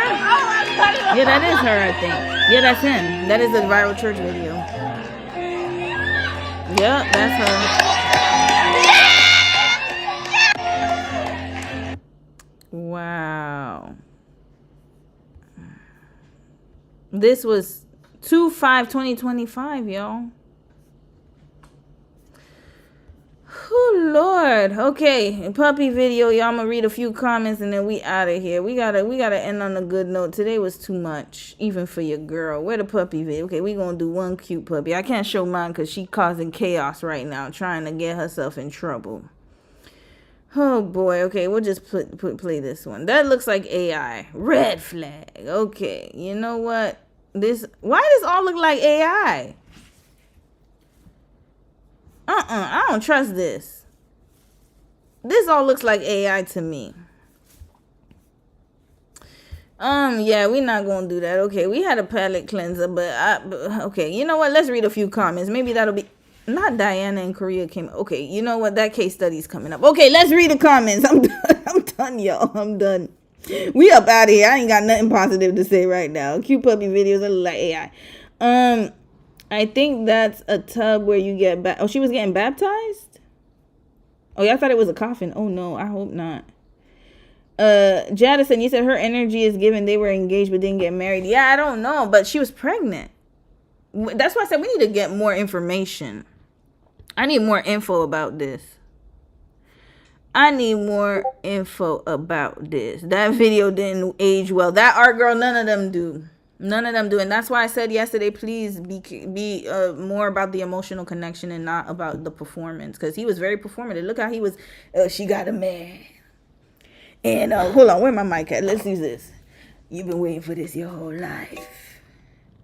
And he's standing right behind you. Yeah, you prayed for this. Pray for better days. Yeah, that's what it is. That's what she praying for, the performance. Red flag. Sometimes I ask myself if I'm a hater because I hate the proposal videos, but then I remember this is how so many of them end. You're not a hater, sis. You're not a hater. You're not a hater. I promise you're not. You're not a hater, because that's why I said if one thing men know how to do is be performative. They are very good at that. I'm going to be honest. But you can tell the intentions right after, because when the performance ends, that's when real life, and that's why I said that's where the emotional connection has to come in, because he actually has to like you. Men can be performative. Y'all know they could sleep with anybody. And they could hate you and still sleep with you, procreate with you, marry you. They can do all that stuff. So that's why I said emotional connection is important, because then they don't feel comfortable emotionally connecting. So this is how you know. This is how you know if he likes you or not. Not just if he likes you to have sex and just do physical stuff. It's easy for them to do that. It's going to be difficult for them to be emotionally connected to you. So if they're making the effort to be emotionally connected to you, then that's when you know that, okay, this is, I'm not going to say all the time, but it's more likely going to be real, because then when the tough times happen, he's an anchor and he's not going to, like, that's why I said physical is just one aspect. Who, Jadison, you said the way I would be cartwheeling while pregnant into the divorce lawyer's office. So I hope that she can afford it with the GoFundMe, y'all. I really tried to do a palate cleanser, but I don't think we could do a palate cleanser tonight. Between Haley and then, this one, she married. Oh, child, we'll do that next week. I don't see any palate cleansers here. I forgot. Oh, you know what? Let's see Landria's gown. I don't know. Maybe that's the palate cleanser. Landria's gown. Let's admire that. Sorry, y'all could hear Dom everywhere. Man with 12 kids with his ex-wife looking for love. Will he find it, Lord? Okay, maybe this will be a palate. Somebody did send me as a palate cleanser. Audrey, this better be a palate cleanser, or else we wrapping you right up. There's a short video, y'all, and we out of here. We're out. Hold on, let me hear. How many? Oh, me and my ex-wife, we have 12. I already knew that was gonna happen. Okay, this was funny. Thank you, Audrey. Thank you. We needed this laugh. Okay, this was a good laugh. Okay, this is great. This is great. Yeah. 12? Yeah. 12. Okay. Y'all saw. Wait, hold up. I gotta go back. Y'all saw. And why did you pop your balloon? Hold up. Ex-wife. Yeah. All 12 with her? All 12. Hold on. I can't That's go beautiful. back. That is beautiful. What are the ages? So do you have any children? Yes, I have children. How many? Oh, me and my ex-wife, We have 12. I already knew that was gonna happen. Then why are you here, red flag? Why are you here? What you gotta say? Yeah. 12? Yeah. 12. Okay. He was Ex-wife. hoping. Ex-wife. You know what? All 12 with her. I All 12 I with- was a bit worried today. I'm not gonna lie, y'all. I was worried, but this video has shown me that yes, we're listening. A lot of people are listening out there. You have been redeemed because I was scared. I was scared for humanity, but you know what? I'm having hope again. Just by way, one more time, y'all. We gonna see them balloons That's pop beautiful. one more time. That We is outta here. beautiful. This What are the is giving ages? me- So do you have any children? Yes, I have children. How One many? Oh, me and my ex-wife, we have 12. This is the hope of the future right here. Ladies, well done. I love it for us. Look at this. All of them. Kudos. We end on a good note. Thank you, guys. Thank you. I'll read a few more comments and we out of here because Mimi going nuts. And she's going in my plants. And she knows I'm trying to do gentle parenting again because I heard that sometimes if you're too stern with your dog, they're going to be a little anxious. So I'm trying not to make her anxious. Human kids, not cats and dogs. Human children. Maybe he meets puppies. No. Marie, you said he better go back to his wife. This man is crazy. All right, y'all. We out of here. Good night. Mimi will say good night to you guys too. Oh my God, look at her. Good night, guys. Night. Mommy has to go and see what destruction I have done in the house. Yeah. Okay. Say bye to everybody, Mimi. But oh my God, oh Lord, here she go with my ear. She biting me now. Okay, Mimi. All right, bye y'all. Have a good night. Good night. See you this week. Okay, yeah, I gotta go. All right, bye y'all. Bye. Oh, you know, stop licking my mouth. All right, good night, y'all. Let me get out of here. Night, Mimi. She said night. Okay, she wants.